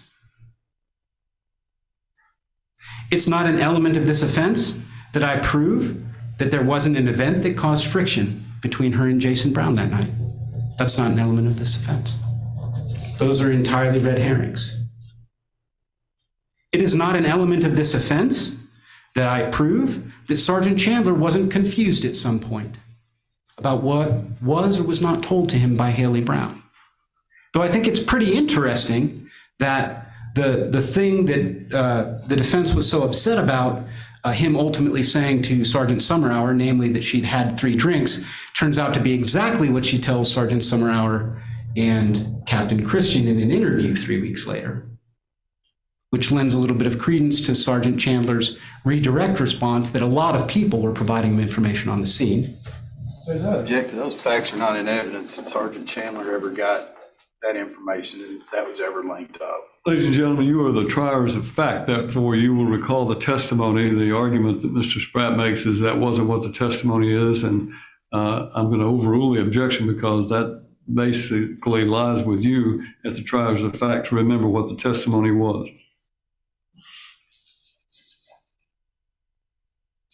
It is not an element that the state is required to prove that the Dixon Police Department did everything perfectly. That's not an element of this defense. But I would like to come to the Dixon Police Department's defense in this instance. The suggestion that Officer Reprogel should have pulled Miss Brown out of that room and run her through field sobriety tests when she couldn't get permission to speak to Miss Brown about what had happened that night and drew that kind of fire from the ER crew based on that it defies belief. It's just not fair. It isn't fair. And I just want to point out that that's not fair to the Dixon Police Department.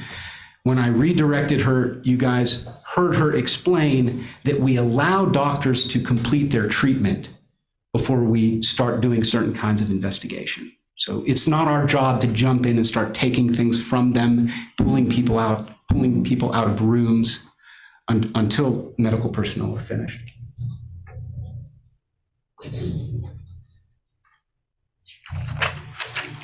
I don't have to prove that Dr. Lippert was wrong when he said Haley Brown was emotionally distressed.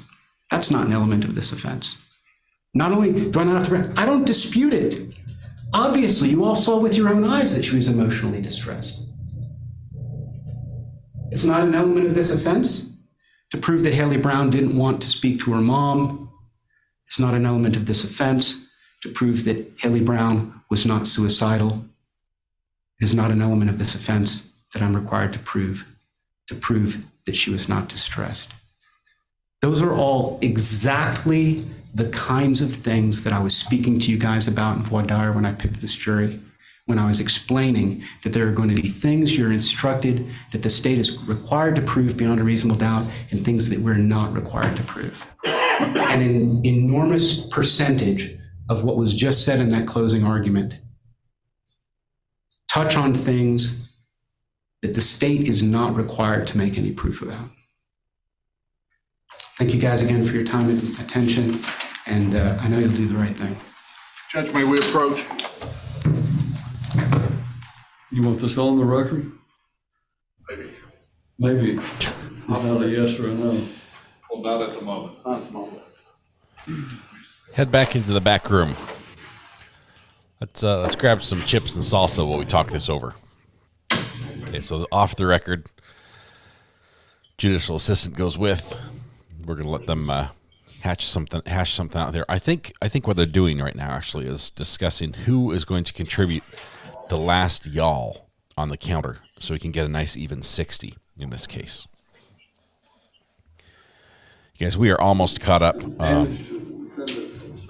We've got a few minutes. The jury, they're still at lunch. The jury has not been charged yet.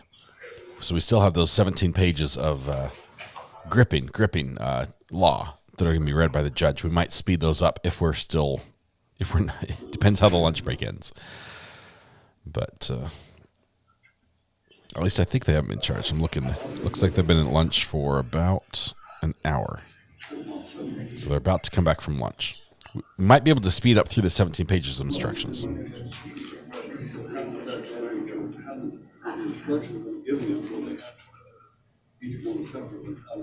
That's a good question.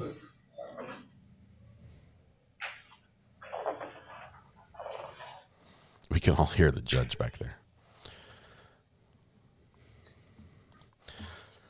Y'all want chips and salsa? I tell you, I just had a French dip sandwich. It was pretty good. Other than the fact that I'm pretty sure that the au jus sauce was like straight soy sauce. It was not. It didn't taste right. The au jus sauce was blacker than night.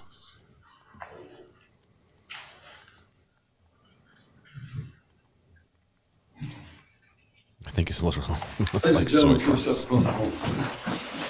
Jury, leave. We had our turn being out of the room. Now you get a turn. We're going to argue some points here. Well, give them the option. It's 17 pages. So.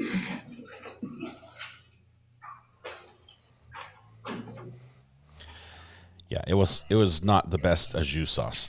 The beef though was great, which typically the sauce is like what the beef's cooked in.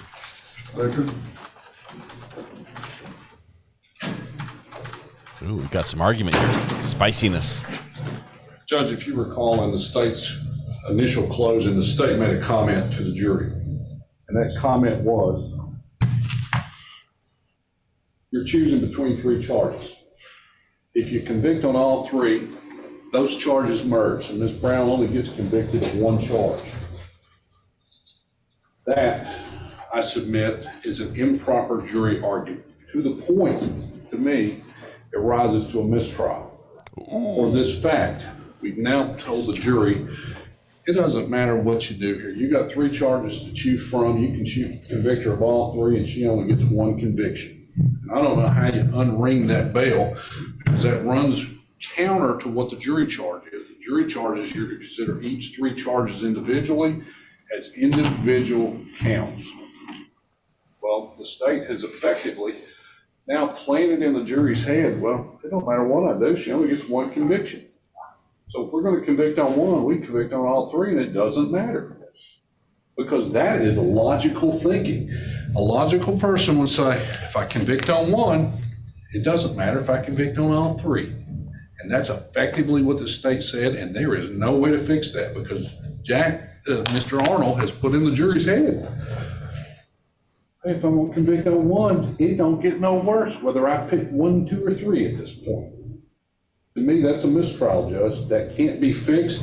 Or in the alternative, I guess we have to craft, or I would craft some type of jury instruction because natural thinking to any person, hey man, if you're gonna convict on one, it doesn't matter. It's the same as 1, 2, or 3. Well, what would any rational person say at that point? Well, if we pick one and you're guilty, it doesn't matter at that point beyond that. Arnold?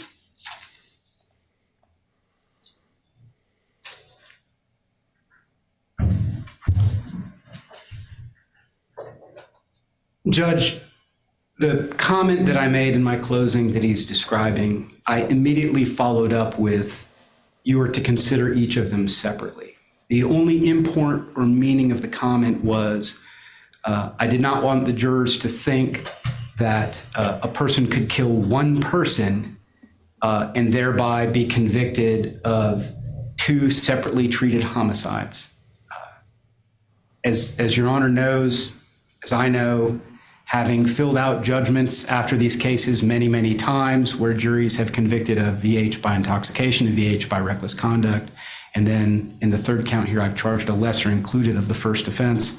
If the jury finds the person guilty of all 3 of those things, all 3 of those things will merge. And not only in these vehicular homicide cases do I have that situation, when I charge alternate theories in DUI cases, when I charge the per se and the regular count, I've had jurors come back repeatedly and say, hey, that's confusing. How can somebody commit 1 DUI and be guilty of 2? And I've actually, I think an instruction would be sufficient, Judge. I don't know that it's required. I've mentioned merger in closing arguments. I actually do not know how many times. So, I mean, if it's inappropriate and it needs an instruction, then by all means, I'll stop doing it. But I've not ever had it objected to before, but I don't think it causes mistrial, Judge. Judge, if I can briefly, for the record, I would like you to think of it in this terms. I mean, we're talking about normal people. If you go to the grocery store and it's buy one, get 2 free, you don't go in and say, only give me 2. So on page 15 of the final instructions, of which both sides have been given a copy, the following instruction is given to the jury and will be read to the jury, and they'll have their own individual copy. The defendant is charged in 3 separate counts of the indictment. Although these cases are being tried together, they are separate and distinct cases. You must decide each case separately on the law and evidence applicable to it, just as though each case is being tried separately. You will be asked to render a verdict as to each count of the indictment. The defendant may be found guilty or not guilty on any or all of the offenses charged. Your findings as to each crime charged must be stated in your verdict. That clearly and sufficiently, in my opinion, is a charge that defines for the jury their role and how they're to do it. Your objection is to an argument that was made in the first part of his argument. There was no contemporaneous objection made at that time. My proposal and my decision is that I will craft one short instruction over the lunch hour that basically says to the jury that I have previously instructed you that arguments of counsel are not evidence. Statement of the district attorney regarding the merger of any of the counts of this indictment is not evidence, and you are instructed to follow the laws that I give to you in the final set of instructions. And I'm going to read that to him before I begin the final charge. Your motion for a mistrial is respectfully denied. We will proceed with that one instruction, and I'm going to bring the jury in and send them to lunch so that we can get that done. So. And in the future, Mr. Arnold, I would suggest you not make that argument. So. Apparently, Judge, sorry. Well, The final instructions are what should be argued about those kinds of things, rather than. Jury's coming in. Everyone stop talking. Motion denied, but prosecutor, don't do that again. That's not a correct argument.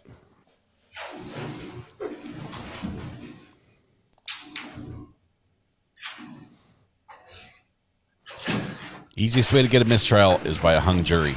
Everything else is quite difficult. Anybody hungry? I am. We're going to let you go to lunch. I am going to give you a specific instruction. During your absence from the courtroom, I considered an issue, and I previously told you that the arguments that lawyers make to you, both in their opening and their closing, are not evidence, and they are not stating to you what the law is. I'm going to read you 17 pages of instructions on the law, and you'll get your own copy. That is the law, not what the lawyers make in their statements to you and arguments to you.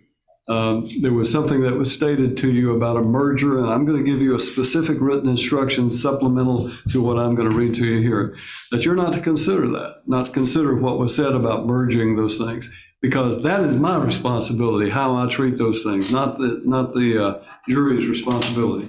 You're going to be instructed in these final instructions and in the written instructions I give you that you are to consider each count of the indictment separately as though they were being tried separately, even though they're being tried together.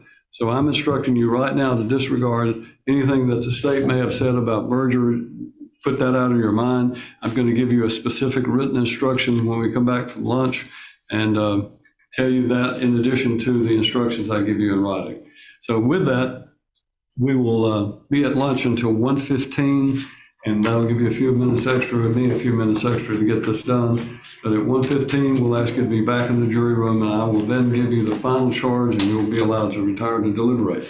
Now, I would remind you that we have two alternates, and luckily we have not had to use those alternates yet to fill in for somebody who had to leave.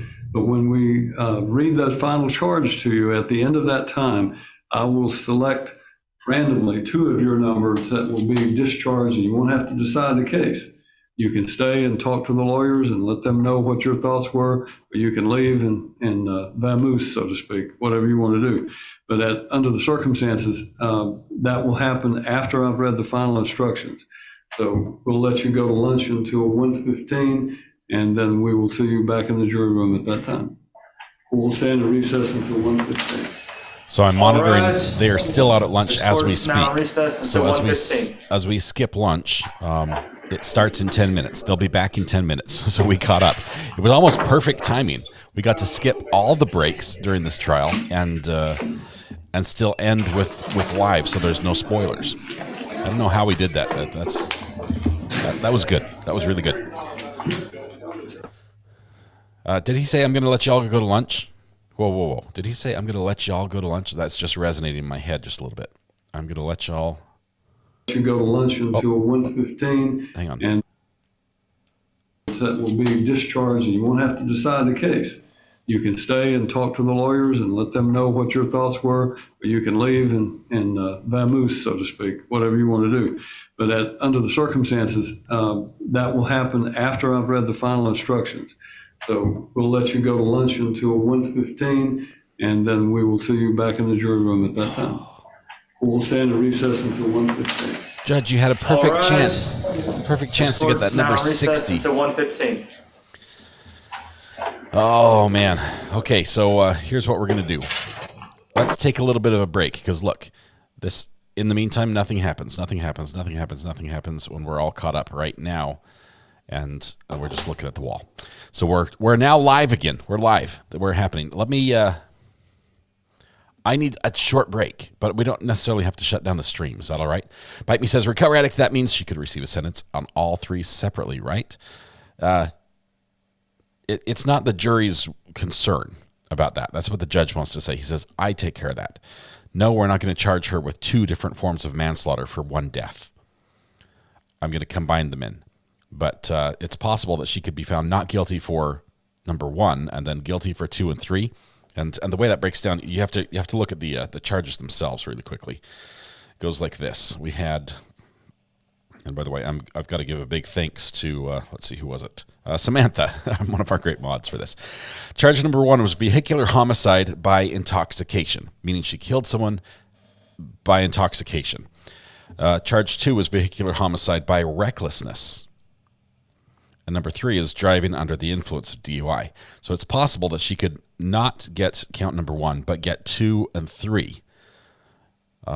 Where she was driving over the limit, but it wasn't the intoxication that caused the homicide. And it's a weird idea. I don't know how the jury would have to wrap their head around the facts to get that way, but it's a possibility. What is most likely, in my opinion, is that you get all or nothing. You're going to get all 3 or nothing. So that's where we are. Okay, let's keep staring at this. I'm going to keep the sound on, and we're just going to play some music, and I'm going to step away. Is that all right? Because literally in 5 minutes we're going to be back from lunch, and we're gonna have a well, we can't unfortunately we can't fast forward through unless we take a longer break. Can we rehash? I see what you did here. Rehash the THC portion. I see. I don't think we will. It gets a little heavy in the weeds with the 3 different types of THC that was measured and everything else, and it's a little foggy for me as well. So I'll turn off my mic. We're going to keep this live stream going, and I'll be back either before they come back for lunch or shortly thereafter. So you're not going to miss anything. How about that? Heavy in the weeds. Yes, it does. Yes. Greeners. Yes, it's heavy in the weeds. Oh, man. Good stuff. Play the sweet tune we all like. This one. There we go. Hopefully they don't come back before the music's over, because I need to take a quick... I need to go visit the little lawyer's room, see if there are any snacks or something. No, I'm full. You don't mix the lawyer's room and snacks. Forget I said that. I'll be right back.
May be upon us.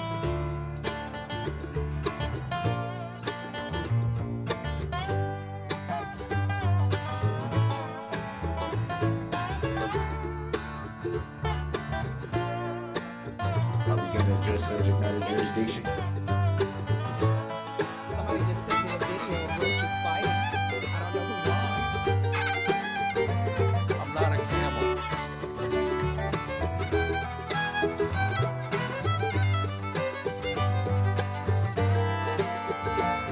I was the kickback, taking it easy.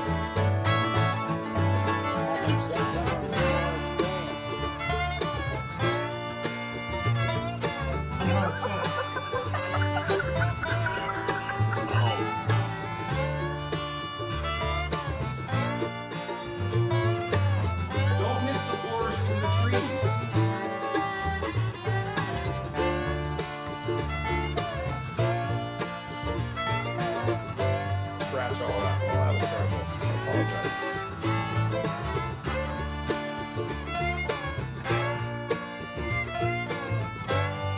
Alex Stoll.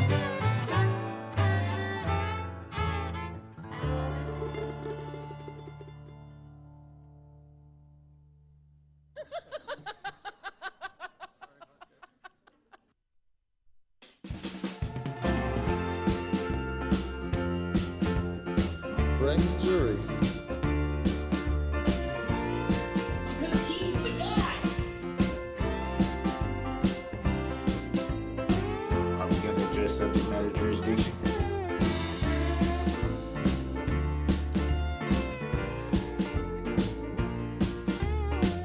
I was kicked back, taking it easy.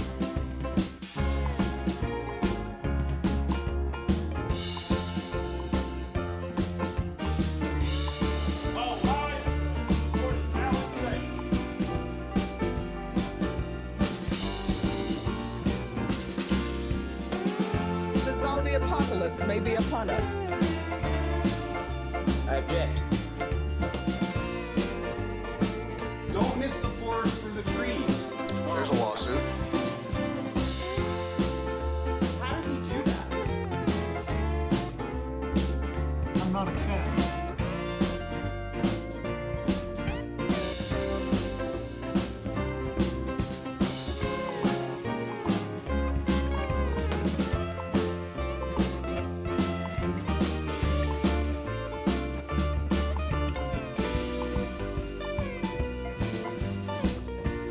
Alex Stoll as well.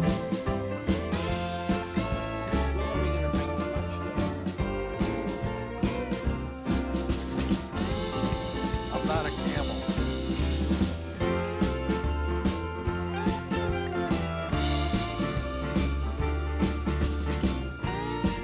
I object. Somebody just sent me a video of roaches fighting. I don't know who won. Are we going to address subject matter jurisdiction? You're talking about stuff that is not relevant.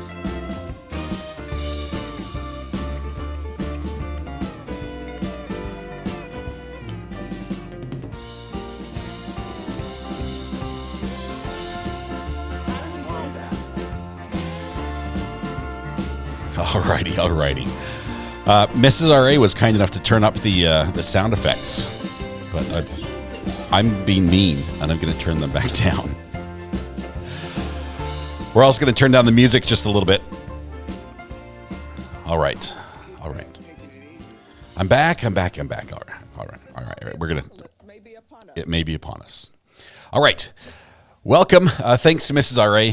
She started the bus music, the Freedom Bus. The Freedom Trial Bus Chase music, I think we should call that. She started that as well because the first song was I guess a little too short. All right, we are back. We're back. Okay, I think I'm good. Let's see. Zimmy says I'm back from yoga. The verdict may come now. Thank you.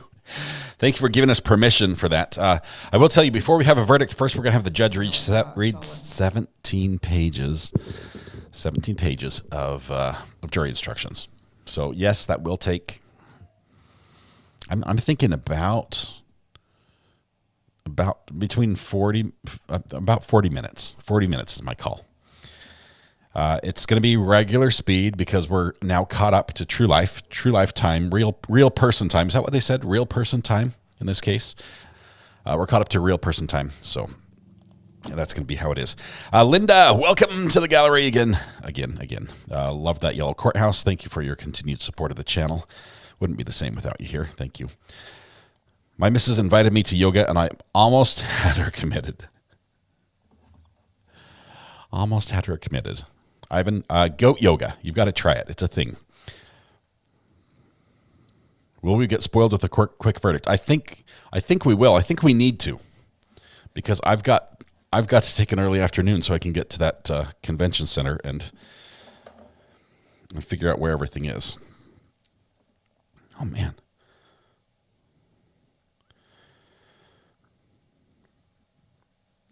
I'm playing this stock market. By playing, this is a little squirrel moment for y'all. Ooh, do we have motion? Somebody kicked something in the studio, in the courtroom. I'm playing with the stock market, and there's a little app that I use that gives me free shares of stock, like just a couple dollars. And it actually, when you sign up for it, which is like opening a bank account, it's sort of a pain in the butt to sign up for it because you have to give them like your social security number and everything else because of all the laws that have been passed. So you sign up for it, and just by signing up, they give you like a surprise. You get a random share of stock. And I actually received a share of Microsoft stock, and I received it at the time that Microsoft was about $150 a share. So I had some money they'd given me as a free share of stock as a reward. And most people get like a $3 share, but I won like the lottery of free stocks. And so I promptly sold that because it was going to climb to like, what is it, $500 a share? And I didn't want that to have happen. Didn't want my share to be actually worth more than when I had gotten it. But anyway, I've been playing with the money. Usually that means buying something, waiting for the price to drop, and then selling it and taking the loss, and then buying some more and waiting for that to drop. But I put some in some options recently. Careful, not. I've got secured risk. I mean, I've got limited risk. I put some in some options. And yesterday I was watching, like between a second or something, it would go from your options are worth $30 if you cash out now, which is bad because I paid like $35 for them, and 150, and it was like jumping back and forth, and I could never get it to sell on the up point. but you never know. I've got till my options don't expire till like December. I went way out. I am not a financial advisor. As a matter of fact, I'm pretty sure it's a safe bet that if I give any financial advice, if you do the opposite, it will probably be better for you. But this is not financial advice. Anyway, here's me trading on Robinhood. So I'm finance adjacent in the negative category. All right. Are you buying Railroads, Boardwalk, and Park Place? I'd like to start with Marvin Gardens, Judy. Marvin Gardens is usually my first purchase because that's more in my price range. Wouldn't you want to earn more, RA? Sorry, just popped back in to heard part of the conversation. Yes, Bex. I say that because I seem to lose every time I buy. I buy at highs and sell at lows, which is the opposite of what you're supposed to do. And so that $150 of stock they've given me is now worth about $30 based on my great investment skills. Should have been better to buy Pickles. At least then it would have tasted good. Okay, lots of shaking going on in the courtroom. I think people are walking in. We might be back from lunch any second now. If you lose, the IRS ignores you. You can claim some losses, though, I think. I might have to talk to my financial advisor on that. They're probably going to advise me to stop buying stocks until I know what I'm doing. All right. Yes, I'm terrible at it. I'm not allowed to share any insider information because it would be considered insider trading. Corina, you are one of the key people then, so we can't ask you anything. You're also not allowed to act on any information you have. Just ask Martha Stewart on that one. Have you seen the J Hatch sanction filings? Yes, Jennifer Anderson actually sent them to me a couple days ago, and I do have them. Maybe we can talk about those during the break. Is that something you want to do? I actually have them pulled up on my computer right now because I was reviewing them. I'm talking specifically about... Oh, never mind. Court's back. I've prepared a preliminary instruction to the final charge of the court, and I'm going to read it to the jury when they come back in response to that situation that was raised. Anything else? No response other than our objection, Your Honor. But I do have one matter. No response other than we object. Just real short. General Arnold and I made some notes as to what times in military time were played for the jury, and so we want to just file that. That's fine. You can file that so that in the event that they want to review any of those texts, we'll know which time frames they are. Thank you, Judge. Take the record in to reflect that. All right, and they're going to get this original. I'm not going to give them each an individual copies.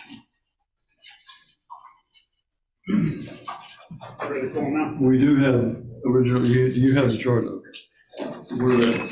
Yes, sir.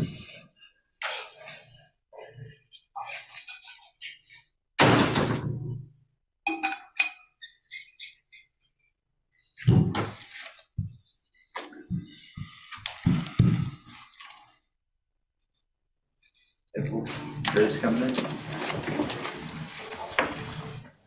I don't know what a promo code would be for that. I don't have any promo codes. I don't know how those work.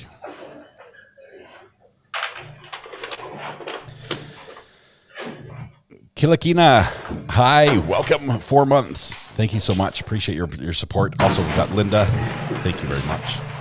Bite me also. It's another 2 super chats. Ladies and gentlemen, I'm going to give you an initial instruction that's not included in that, so if you'll bear with me while I do that after everybody gets to just wait to start reading on that copy you're being given until I finish with what I'm about to do.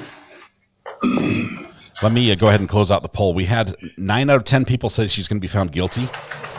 And I mean that, I think that's on the major charge. Preliminary jury instruction on the preliminary to the final charge. Ladies and gentlemen of the jury, it is the job of this court to instruct you on the law, and that law assist you on how to proceed during deliberations in reaching a verdict.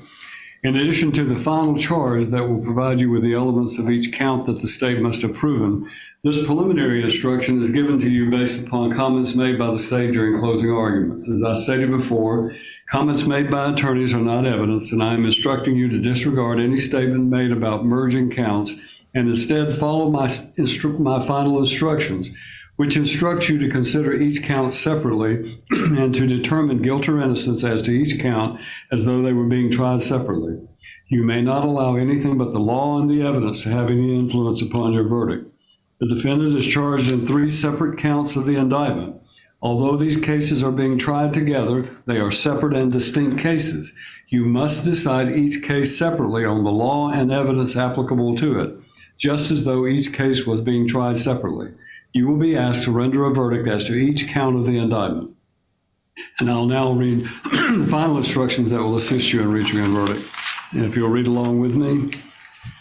The defendant, Haley Jordan Brown, is charged in count 1 of the indictment with the crime of vehicular homicide by intoxication. Necessarily included within a charge of vehicular homicide by intoxication is the lesser included offense of driving while intoxicated. The defendant is charged in count 2 in the indictment with the crime of vehicular homicide by recklessness. Necessarily included within a charge of vehicular homicide by recklessness are the lesser included offenses of reckless homicide, criminally negligent homicide, and reckless driving. The defendant is charged in count 3 with the crime of driving under the influence. The defendant pleads not guilty to each count in the indictment and all offenses contained therein.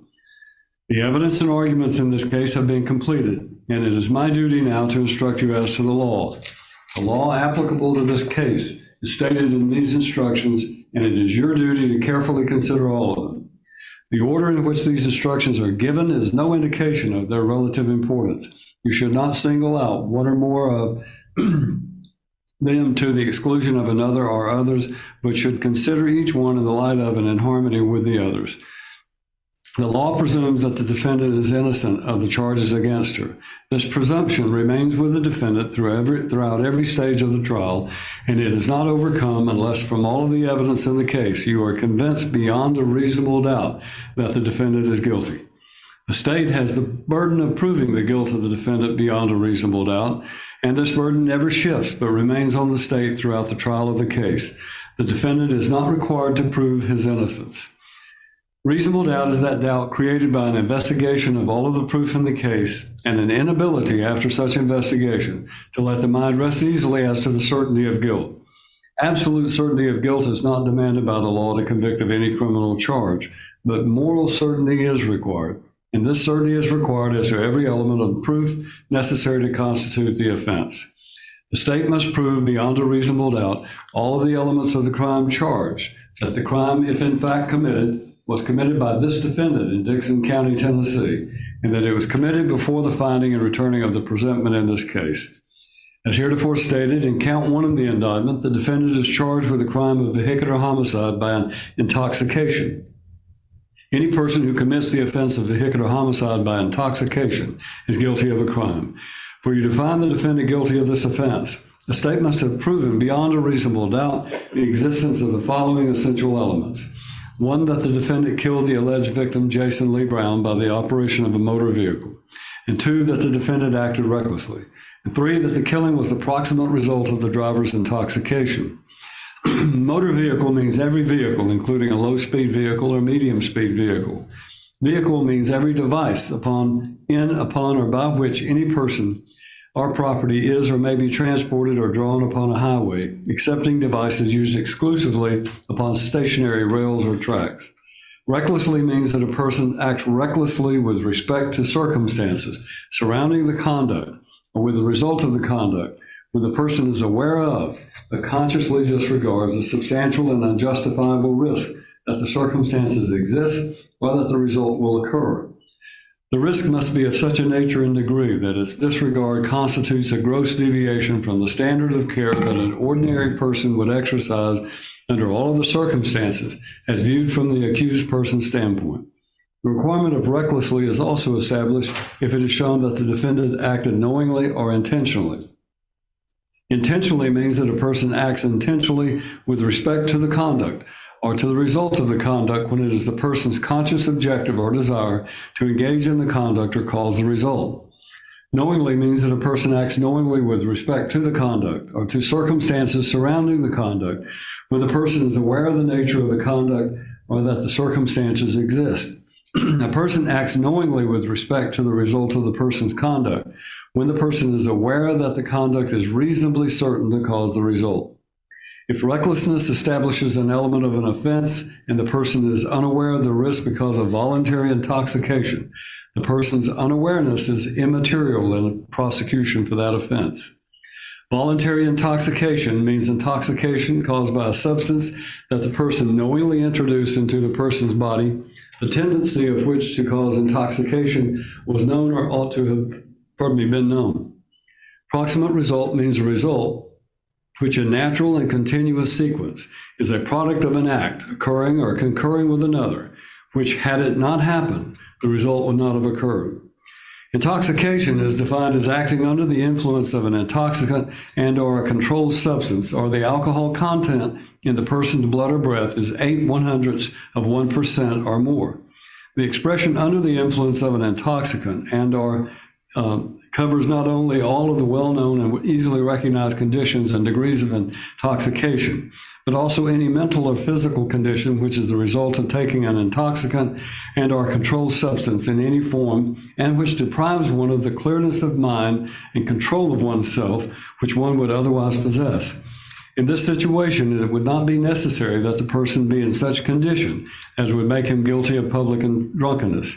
The law merely requires that a person be under the influence of an intoxicant and or a controlled substance. The degree of intoxication must be such that it impairs the driver's ability to safely operate a motor vehicle by depriving the driver of the clearness of mind and control of himself that he would otherwise possess. If you find the defendant guilty of vehicular homicide by intoxication as charged in count 1 of the indictment, you shall so state and proceed to count 2. On the other hand, if you do not find the state has proven beyond a reasonable doubt the guilt of the defendant, or if you have a reasonable doubt as to her guilt of a vehicular homicide by intoxication, then you shall acquit the defendant of this offense and proceed to inquire as to whether or not the defendant is guilty of the lesser offense of driving under the influence. Any person who commits the offense of driving under the influence of an intoxicant is guilty of a crime. For you to find the defendant guilty of this offense, the state must have proven beyond a reasonable doubt the existence of the following essential elements.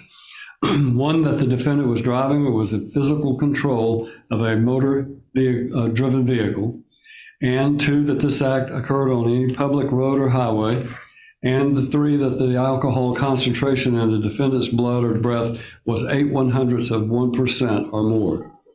If you find the defendant guilty of driving under the influence as a lesser included offense of vehicular homicide by intoxication, you shall so state and proceed to count 2. On the other hand, if you do not find the state has proven beyond a reasonable doubt the guilt of the defendant, or if you have a reasonable doubt as to her guilt of driving under the influence, you shall acquit the defendant of this offense and proceed to count 2. As heretofore stated in count 2 in the indictment, the defendant is charged with the crime of vehicular homicide by recklessness. Any person who commits the offense of vehicular homicide is guilty of a crime. For you to find the defendant guilty of this offense, the state must have proven beyond a reasonable doubt the existence of the following essential elements. 1, that the defendant killed the alleged victim, Jason Lee Brown, by the operation of a motor vehicle. And 2, that the defendant acted recklessly. And 3, that the killing was the proximate result of conduct creating a substantial risk of death or serious bodily injury to a person. Motor vehicle, and proximate result are defined in count 1. Serious bodily injury means bodily injury that involves a substantial risk of death, protracted unconsciousness, extreme physical pain, protracted or obvious disfigurement, or protracted loss of or substantial impairment of a function of a bodily member, organ, or mental faculty. Recklessly, knowingly, and intentionally are defined in count 1. If recklessness establishes an element of an offense and the person is unaware of the risk because of voluntary intoxication, the person's unawareness is immaterial in a prosecution for that offense. Voluntary intoxication is defined in count 1. If you find the defendant guilty of vehicular homicide by recklessness, as charged in count 2 in the indictment, you shall so state and proceed to count 3. On the other hand, if you do not find the state has proven beyond a reasonable doubt the guilt of the defendant, or if you have a reasonable doubt as to her guilt of vehicular homicide by recklessness, then you shall acquit the defendant of this offense and proceed to inquire as to whether or not the defendant is guilty of the lesser offense of reckless homicide. Any person who commits the offense of reckless homicide is guilty of a crime. For you to find the defendant guilty of this offense, the state must have proven beyond a reasonable doubt the existence of the following essential elements. 1, that the defendant killed the alleged victim, Jason Lee Brown, and 2, that the defendant acted recklessly. Recklessly, for reckless homicide, means that a person acts recklessly when the person is aware of, but consciously disregards, a substantial and unjustifiable risk that the alleged victim will be killed. The risk must be of such a nature and degree that its disregard constitutes a gross deviation from the standard of care that an ordinary person would exercise under all of the circumstances as viewed from the accused person's standpoint. The requirement of recklessly is also established if it is shown that the defendant acted intentionally or knowingly. Intentionally for reckless homicide means that a person acts intentionally when it is the person's conscious objective or desire to cause the death of the alleged victim. Knowingly for reckless homicide means that a person acts with awareness that his conduct is reasonably certain to cause the death of the alleged victim. If you find the defendant guilty of reckless homicide as a lesser included offense of vehicular homicide by recklessness, you shall so state and proceed to count 3. On the other hand, if you do not find the state has proven beyond a reasonable doubt the guilt of the defendant, or if you have a reasonable doubt as to her guilt of reckless homicide, you shall acquit the defendant of this offense and inquire as to whether or not the defendant is guilty of the lesser offense of criminally negligent homicide. Any person who commits criminally negligent homicide is guilty of a crime. For you to find the defendant guilty of this offense, the state must have proven beyond a reasonable doubt the existence of the following essential elements. 1, that the defendant's conduct resulted in the death of the alleged victim, Jason Lee Brown, and 2, that the defendant acted with criminal negligence. Criminal negligence means that a person acts with criminal negligence when the person ought to be aware of a substantial and unjustifiable risk that the alleged victim will be killed. The risk must be of such a nature and degree that the failure to perceive it constitutes a gross deviation from the standard of care that an ordinary person would exercise under all of the circumstances as viewed from the accused person's standpoint. The requirement of criminal negligence is also established if it is shown that the defendant acted intentionally, knowingly, or recklessly. Intentionally means that a person acts intentionally when it is the person's conscious objective or desire to cause the death of the alleged victim. Knowingly means that a person acts with awareness that his conduct is reasonably certain to cause the death of the alleged victim. Recklessly means that a person acts recklessly when the person is aware of it but consciously disregards a substantial and unjustifiable risk that the alleged victim will be killed. The risk must be of such a nature and degree that its disregard constitutes a gross deviation from the standard of care that an ordinary person would exercise under all of the circumstances as viewed from the accused person's standpoint. If you find beyond a reasonable doubt that the defendant was criminally negligent, you must also find that the death of the alleged victim was the proximate result of the defendant's criminal negligence. The defendant's actions need not be the sole or immediate cause of death. If you find that the direct cause of death was an act of the victim before you can convict the defendant, you must also find beyond a reasonable doubt that the act of the victim causing the death was a natural and probable result of the defendant's criminal negligence. If you find the defendant guilty of criminal negligent homicide as a lesser included offense of vehicular homicide by recklessness, you shall so state and proceed to count 3.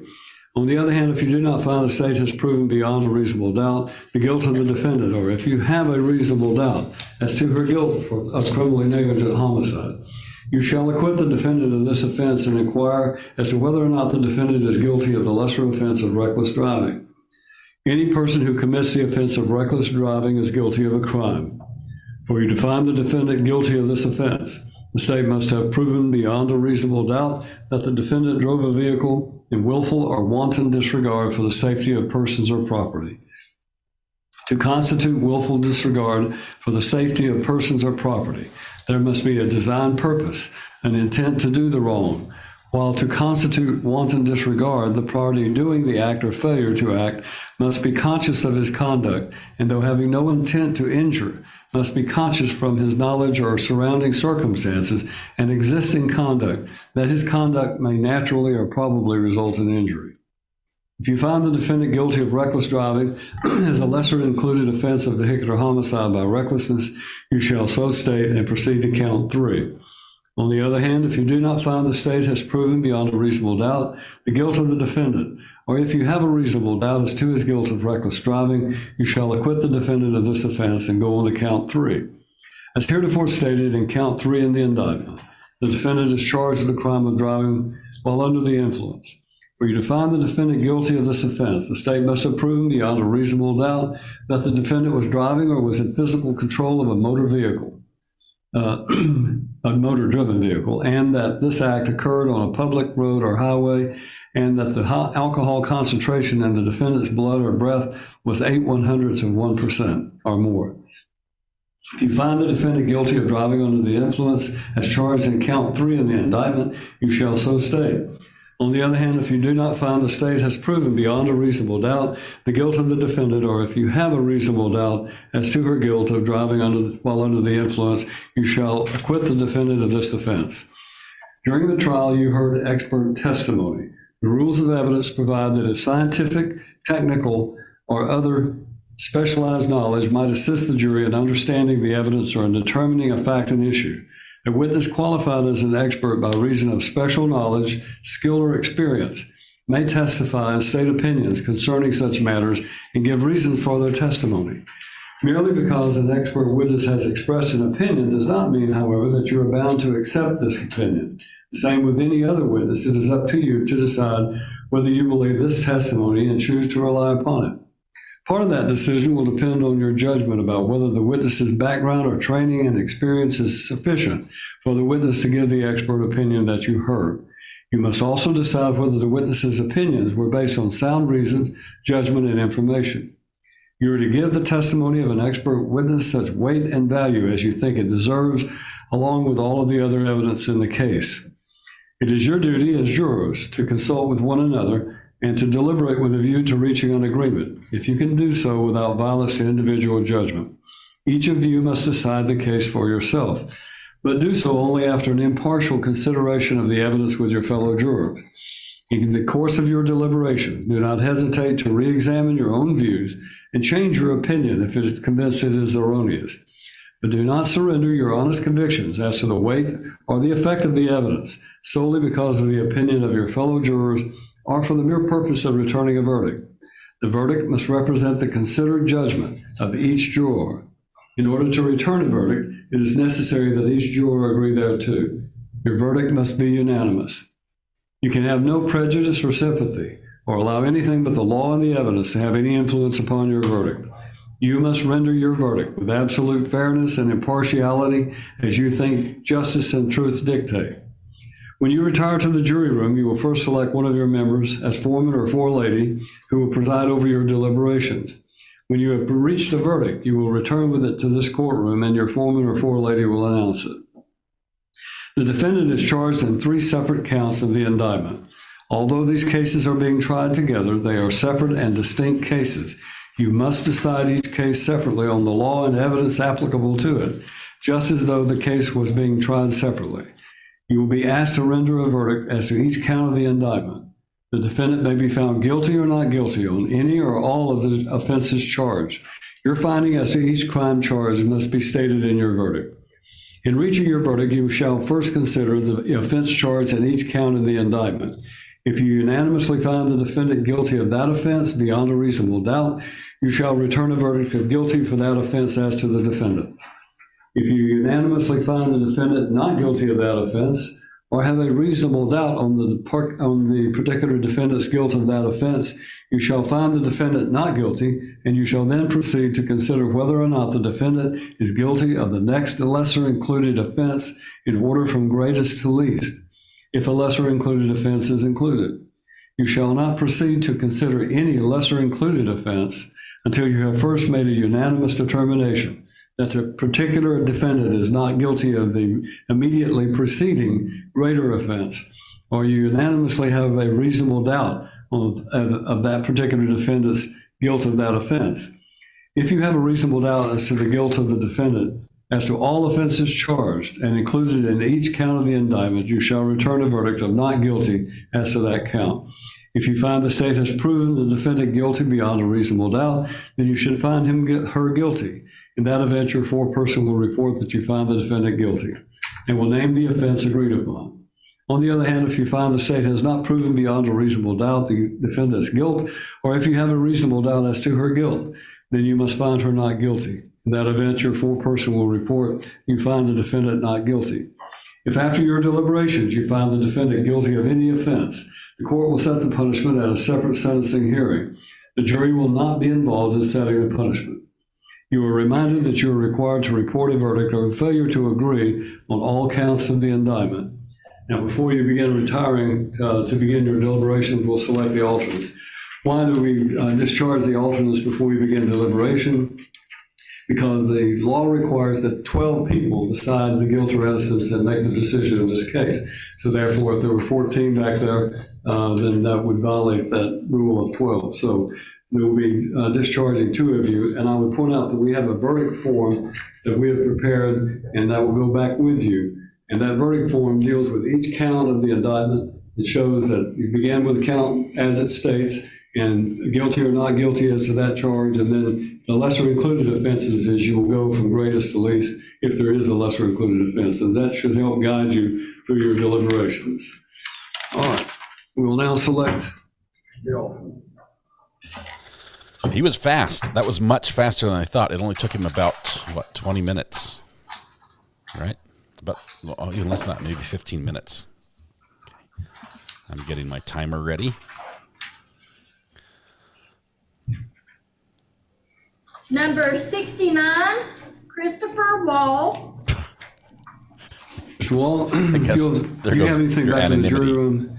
If you'll step back there in a moment, the officer, step into the hallway, and Officer Howell will assist you in recovery of whatever you have, and you can turn in your jury badge. Go get your eggs and get out of here. That's what he said. Get your dozen Number eggs. 17, Roger Carter. All right, same with you. If you'll go into the hallway, they'll assist you with that. Same with you, scum. He just dismisses them. He's like, you, out. Get out of the way. We've got work to do here. Ladies and gentlemen, because they are now discharged, we need to wait and let them clear out before you go back to begin deliberating, so there can't be any interference or any outside person other than the 12 of you who will decide this case. 12 jurors remain. Sorry, I was busy sending a very important text message to Sweetwater. Their excuses, work excuses. Oh, okay, yes. Sweetwater is my secondary choice on buying equipment, but they're mostly geared toward music. It's more audio stuff. They don't do as well on the video equipment. Well,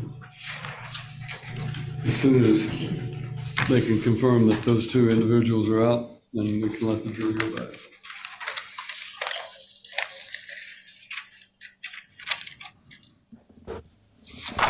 Judge, the alternate jurors have left the building. Repeat, left the building. Over. I think they're gone.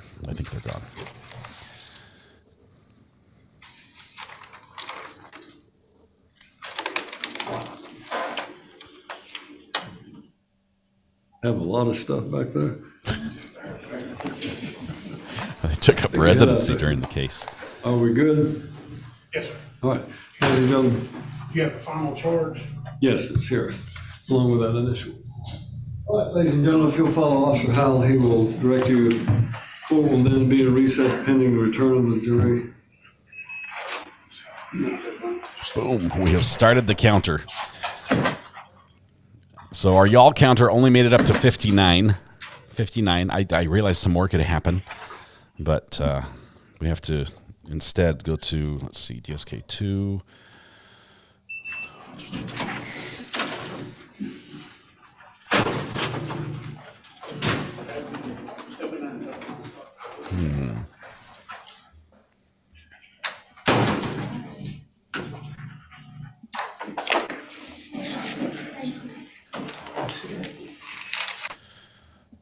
Downstream tier 2. I'm just trying to make it into what do I want? I want camera 7.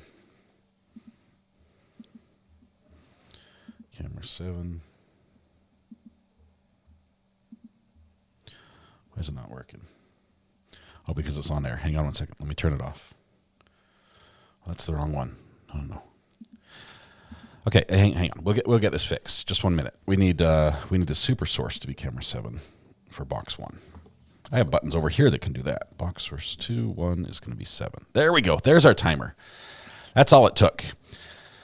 What did we buy? Does Mr. Fix It?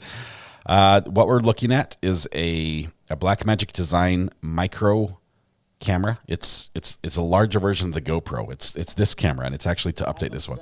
Because if you look like right around here, if you look closely on your screen, see that little static and the noise? It's because this camera is not very good in low light, and believe it or not, even under all these lights in my studio, what's happening over there is dark, and the camera picks up this grainy image. So we're looking at something that can get a little bit better image in the dark. So it's going to see in the dark. So a camera that sees in the dark, and we also are going to pick up another hyperdeck. The first hyperdeck we have is the little rewind button, little wheel that we use for both slow motion on cases like police chases and things like that, and replay. The next one is going to be more for recording, and it's something that can stand alone, and we can send it out with individuals who are representing us in court, where we have pool access, and we can plug it in directly to the source and record onto these nifty little SD cards, these little micro SD cards, and gather video straight from in the highest quality straight from court. But that would not be live rebroadcast. That would be for posting later. Looks like the Broken Bakers just raided us. Welcome. Good to have you here. It was a Baker raid. We got raided by the Bakers, and that's wonderful. Good people, all of them. Angelique, gifted a membership. Thank you very much. We're in Verdict Watch, and I don't know how long we're going to do this, but let's see. It's 3:00 now, and I am super nervous. First of all, I think they need to get back here within an hour. Okay, I think it's going to be a fast. Don't you guys? Well, we had a poll. Do you guys remember what the poll was? 50% of you said it would be. Who has the poll results? Did anyone? I cleared them out. No, I thought I had them saved on my screen. I think 50% of us said it was going to be 1 to 2 hours, in that range. So that would be good. Evie says, see my message above. Vic Stefani gifted a membership. Thank you very much. Evie says, actually, just thinking of him and his views. Let's see. I'm going further up. Let's see. Where's the message?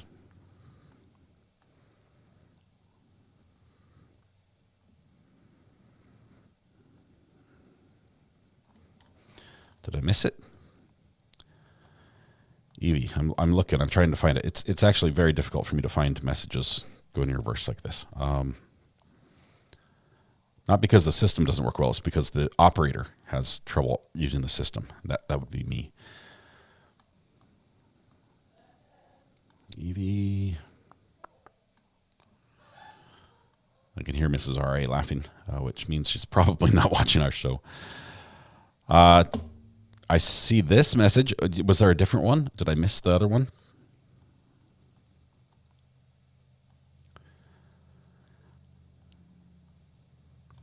Lori, thank you for all you do to bring these cases to us and help us understand the issues. Lori, thank you. Thank you for the huge super chat as well.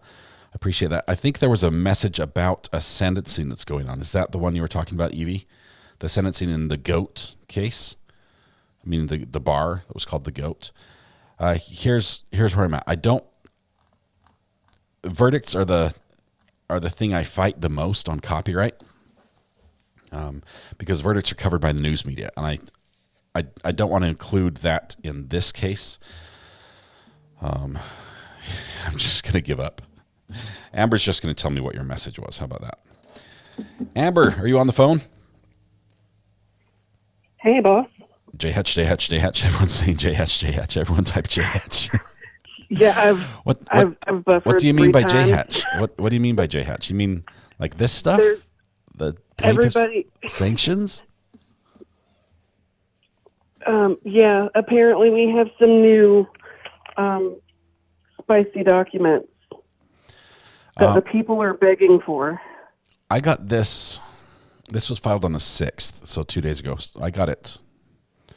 See how it's stamped 45707? I'm pretty sure I got this from a reputable source. Let's put it that way. She sent it to me at 45708. So I think I was like also copied on the fax when it got filed with court. But yeah, we've got some. There was a lot that came in yesterday. There's a ton of documents, and I'm not sure which ones we want to read. Greg Anderson was on with Dr. Joe, I believe, yesterday, and sort of teased this exact document. Said, "Hey, this is spicy. This is they're basically asking for the Florida bar, to like disbar or punish the J-Hatch attorneys. It's that bad." And he's like, "Oh, and we're not done. There's more. There's more coming, and it's good too."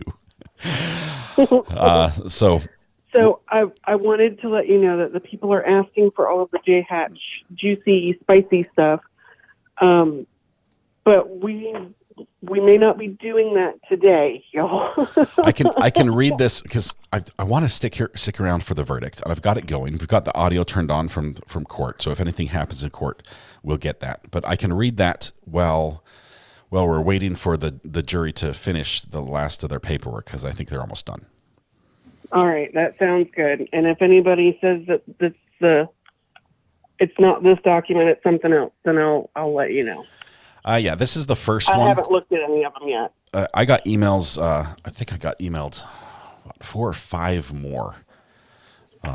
So yeah, we'll start with this one. This is the one that the Anderson sent me. That was they said, "Hey, check this out." So I'll start with that one, and we'll go from there. All right. Well, I'm hanging up now because I'm not a camel. Okay. Yeah, we don't want to be with you. Thank you. All right, see ya. All right, well, let's read this. This is we're going to have a verdict today, I'm pretty sure. We're going to have a verdict. So we're going back to the sanctions. We followed the Maya trial. While we're waiting, and let me see if I can do picture-in-picture for you guys. Let's do it like this. Hold tight, guys. Let's do presets, 2 boxes, a small and a big, like this. Let's cut to that. Okay, so we've got that. Oh, that gives our yawl counter here. We'll get it all sorted out. We'll turn the yawl counter off. Oh, I've got the background on. That's why. Yawl counter is a background, which doesn't work. We'll make... Oh, man. Guys, this is really behind the scenes. Scratch all that. Oh, that was terrible. I apologize. Yes. Oh, I have to close that down and close this one down and then reopen that, or else it won't connect to this. These are all things I've learned over time. This school can't teach you the things you need to know to make these things happen, just for your heads up. some of these software tricks you just learn by trial and error. Okay, so now here we are with the media. We'll bring this one down here, change our background. That's good. Now we're going to replace the timer, which is box 1. We're going to do that with camera 2. Box 2 is going to be camera 3. So we can follow the reading there. You've got the court above us. I'm also going to need box 4 turned on. Where's box 3? Box 3 is going to be our timer, which is coming in on camera 7. I have to manually do this one. Box 3 size.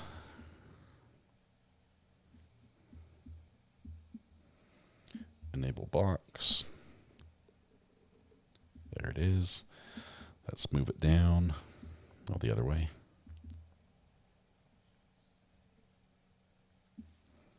And down there. Okay. So here's our timer. We'll make that a little bit bigger.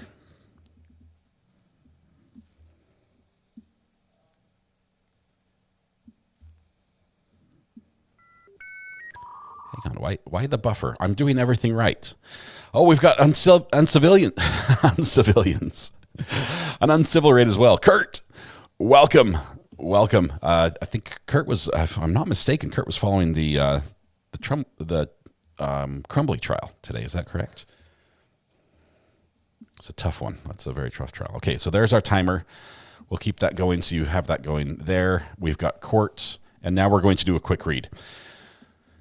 So let's catch up on, make sure that was what the buffer was. Just 1 second. The buffer was to welcome Kurt, I think. Hang on. Do you want to do a new stream for J-Hatch review? No, we're going to keep this one going because literally any minute now the jury can come walking back. I think this is of all the cases where we could have a slam dunk verdict very quickly. I think this is it. It really is. I don't think. I think they're going to spend more time choosing a foreman than actually making the decision. It seems that the state did a great job of proving their case. All right, so quick read. This is filed by the prosecution, or excuse me, the plaintiff, and it's regarding the Maya case. This is referring to a plaintiff's supplement to motion for sanctions and consideration of bar referral. Okay, that's reporting you to the authorities when it comes to legal. We're reporting to the people who grant you the license to practice law. Okay. For defense counsel's deliberate misrepresentations and elicitation of false testimony and other conduct. Plaintiffs Jack Kowalski, individually and as a personal representative of the estate of Beata Kowalski, and Maya Kowalski, by and through their undersigned counsel, hereby supplement their November 5th, 2023 motion for sanctions and move this honorable court to consider and make such referrals. Judge, you call them, they say. Make referrals to the Florida Bar of Defense Counsel for Johns Hopkins All Children's Hospital as the court may determine to be necessary as a result of a defense counsel's actions in violation of the Florida Bar Rules of Professional Conduct as set forth herein. They're saying, Judge, we're just telling you, if you agree with us, you call the bar and you tell them there's a problem. Number 1, plaintiff's counsel is obligated to report defense counsel's trial conduct to the appropriate professional authority. They say we are mandated reporters, right? We are mandated reporters. It's funny that they use this against J. Hatch. The appropriate professional authority for plaintiff's counsel's report is this court. And as the presiding trial court, plaintiff's counsel is hereby making such a report by bringing this motion. The appropriate professional authority for this court to report the conduct is the Florida Bar. This is telling the judge, here's what you do next. You go to the bar. These reporting obligations are mandatory. A lawyer who knows that another lawyer has committed a violation of the rules of professional conduct must inform the appropriate professional authority, emphasis added. Prior to bringing this motion, plaintiff's counsel has reviewed the trial testimony, arguments, and trial exhibits, including defense counsel's admission that material evidence concerning Johns Hopkins All Children's Hospital's accreditation status and federal, state, and accreditation agency scrutiny concerning J. Hatch's patient safety, risk management, and cultural failures was withheld from defendant's expert on hospital administration, resulting in the elicitation of materially false testimony. Plaintiff's counsel has also interviewed witnesses to defense counsel's disparagement of the jurors and related comments prior to bringing this motion and has determined that under the Florida Bar Rules of Professional Conduct, the undersigned is left with no choice without committing an ethical infraction ourselves. They say, we have to report or else we are guilty. We are mandated reporters. We have to tell the court. The court is who we have to tell because you're the trial court, and that trial court has to tell the bar. Plaintiff's counsel is bound to bring to the attention of this court the actions of the defense involving direct and knowing misrepresentation of material facts. The issue of defendant Johns Hopkins All Children's Hospital status with the federal government and with the reviewing organization, the Joint Commission, responsible for reviewing hospital operations and the quality of patient care, was at the core of defense counsel's contumacious scheme to bolster the reputation of the defendant and create a false impression that its actions and organizational culture had already been reviewed by the authorities with the most power to consider its risk management structure and patient safety record, and that JHatch's management, including risk management and patient safety record, were above reproach. Defense counsel fostered this false impression throughout the 9-week trial, first arguing to exclude the testimony of plaintiff's hospital management expert, to the contrary, based on the Centers for Medicare and Medicaid Services, findings of immediate jeopardy and public reporting of the same, and then eliciting false testimony from the defendant's hospital management expert to the effect that the hospital was and always had been in good standing with the federal government through CMS and with Florida's Agency for Healthcare Administration and the Joint Commission. After maintaining this position, and before the court and the jury, through the elicitation of false testimony and the direct misrepresentations of material fact, and after a ream of documents were discovered to be in defense counsel's possession, proving the contrary, defense counsel reluctantly admitted under questioning by this court that the documents reflecting the true status of JHatch's organizational culture and patient safety record were withheld within the defendant's hospital management expert from the defendant's hospital management expert and never disclosed to the plaintiffs. The court confronted defense counsel over the withholding of material information from the defendant's expert and the elicitation of false testimony resulting from the defense counsel's actions and questioning. The court says, "Let me ask you this. Let me cut you off. Did you even provide witness Mr. Anderson with any of this information that we've been discussing since Wednesday afternoon?" Mr. Hunter, "Yes, sir. We sent." Court says, "Was he provided the information? Because we had an issue with that. It was produced to Mr. Anderson, witness Mr. Anderson. So I want you to be very clear about what you specifically produced to witness Mr. Anderson. Very, very specifically." Mr. Hunter says, since Wednesday, he was sent the certificates." The court says, "I don't care what happened since Wednesday. At the time he testified to this jury, had the defense even provided any of the information that we've been discussing since Wednesday?" Mr. Hunter says, "May I ask Mr. Shapiro to address that, Your Honor?" Can I throw someone under the bus, please? The court says, "Mr. Shapiro, do you want to step into the breach here?" Mr. Shapiro says, "Well, only to the extent that he was provided hospital policies and procedures. Yes, sir." The court says, "That doesn't answer my question." Mr. Shapiro says, "I did not point him to the Joint Commission surveys, no. So I don't know if he looked at anything online, but to my knowledge, no. My understanding of his test, well, just to explain, my understanding of his testimony, Your Honor, is that, in fact, the hospital was being operated at the time meant that they had gone through joint accreditation surveys. That was the simple basis of the statement that he volunteered." Court says, "Didn't even provide the information. Okay, what's next, Mr. Hunter?" That's a lovely, lovely little transcript just injected there. "What became clear after the defendant was compelled to produce the documents it had withheld was that JHatch had been placed in immediate jeopardy for its patient safety and risk management failures, and that CMS, AHCA, and the Joint Commission had each made findings regarding the organizational failures at JHatch. Further, the concealed documents clearly show that JHatch's senior management recognized the cultural failures and took deliberate steps to counter JHatch's culture of fear and retribution that exacted swift punishment on hospital employees who spoke up on behalf of patients who had been harmed at JHatch." I'm sorry, I'm missing chat as well. JHatch's corporate representative, Angela Green, testified the cultural failures spanned at least 5 years back from the immediate jeopardy findings, including the time span of Maya Kowalski's admission, and that the JHatch's interim CEO had independently validated the reports of retaliation and retribution directed at good faith actors within the organization. By misleading the jury and the court about the defendant's accreditation status and compliance with patient safety mandates, and by sanitizing the information given to its expert witness and then eliciting false testimony through the same expert, defense counsel was in clear violation of the Florida rules of professional conduct that state that a lawyer shall not assert or convert controvert an issue therein unless there is a basis in law and fact for doing so. A lawyer shall not make false statement or fact of law to a tribunal or fail to correct a false statement of material fact or law previously made. Offer evidence that the lawyer knows to be false.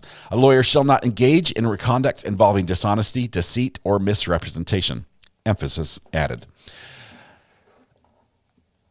Let's see. A second basis involves the statements of defense counsel disparaging the jurors and the Kowalski family upon rendition of the verdict, as well as those public comments of defense counsel further disparaging the jurors and the court in the days and weeks following the verdict.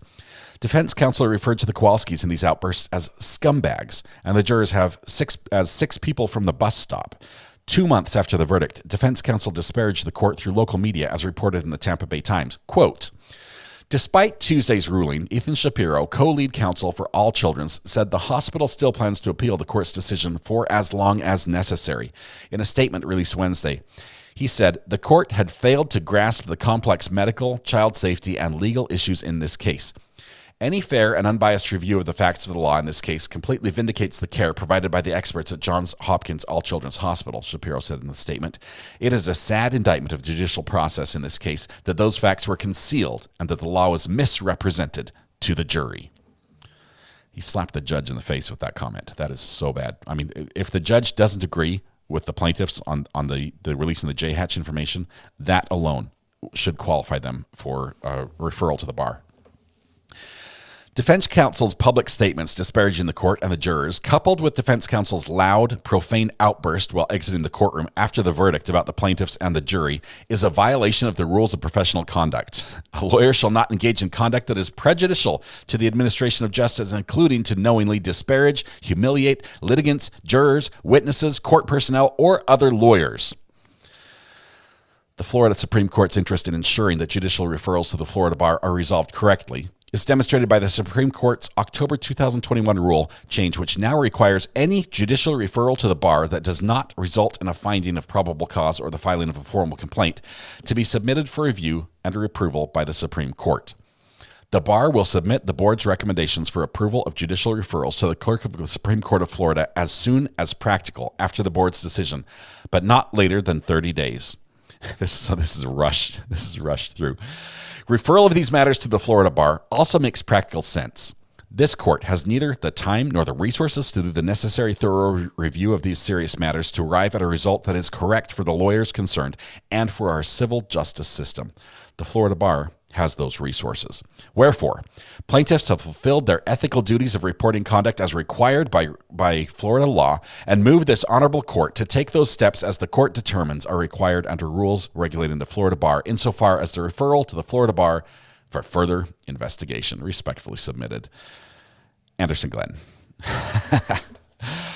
Zing! Wow. This is what we were waiting for. Gotta love the stuff that comes out on Fridays. There's more. This was the first. This is the first. Amber says, I sent you more. Let's see. Taking a look at the attachment here. Motion for fees is out there. This is going to be a fun one. Let's send this to, to this guy. Motion for fees.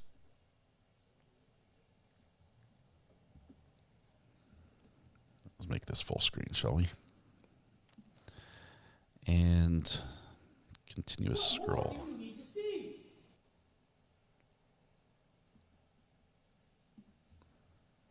Okay, it's going to work.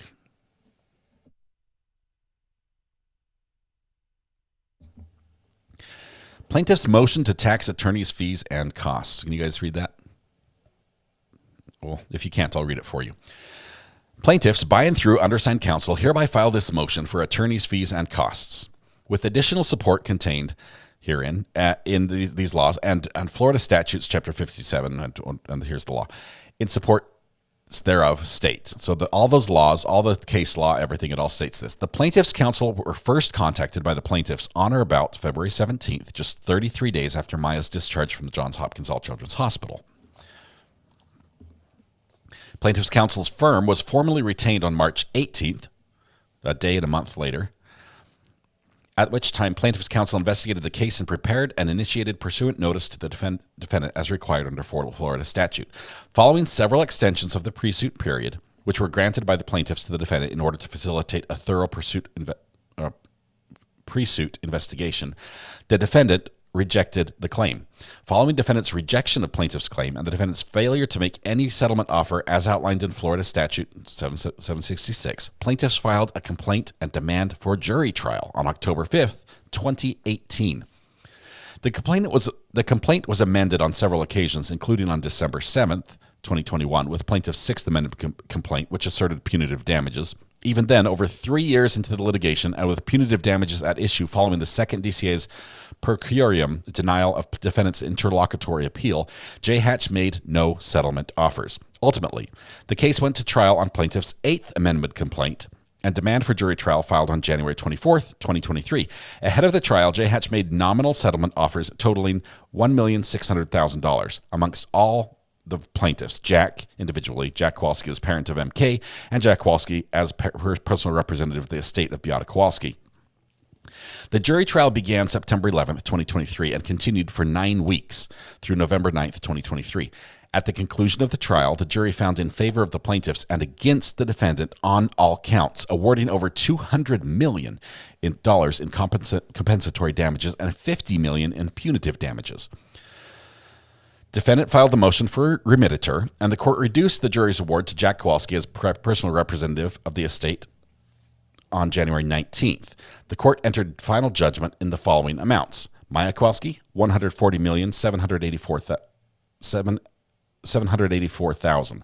Jack Kowalski, individually, $1,513,500. Jack Kowalski as a personal representative of the estate of Beata, $66,153,676. In the final judgment, the court reserved jurisdiction to award attorney's fees or costs or both upon timely or successful motion. See final judgment. Plaintiffs now bring to this court's attention several independent bases on which the plaintiffs request that this honorable court award fees and costs. The court's inherent power and attorney's fees and costs pursuant to Chapter 57 Florida statutes, the defendant's rejection of plaintiffs' proposals for settlement, the defendant's failure to admit the truth of matters as requested in plaintiff's request for admissions under Florida law, and an award of reasonable expenses and attorney's fees in providing the truth of the matters addressed under Florida law. Attorney's fees and costs to be taxed pursuant to Chapter 57. Plaintiffs are entitled to recover costs as the prevailing party pursuant to Florida law and in accordance with the statewide uniform guidelines for the taxation of costs in civil actions. The guidelines provide that the taxation of costs is within the broad discretion of the trial court, and the court has reserved jurisdiction for this purpose. Plaintiffs have calculated the costs incurred in this action in accordance with the guidelines and in the attached tabulation. Plaintiffs have included the litigation costs that should be taxed as described Section 1 of the guidelines and litigation costs that may be taxed as described Section 2. Plaintiffs have made all efforts to remove costs that should not be taxed as costs as described in Section 3. So we've got 3 charts. We've got 3 charts that are running here. In addition, plaintiffs pray that the court grant attorney's fees for the bad faith litigation tactics of the defense under the inherent authority of the court to assess such attorney's fees. A trial judge has the inherent power to award attorney's fees for bad faith conduct as a sanction against an offending party, even in the absence of statutory authority. So he can punish them for what they did wrong during trial.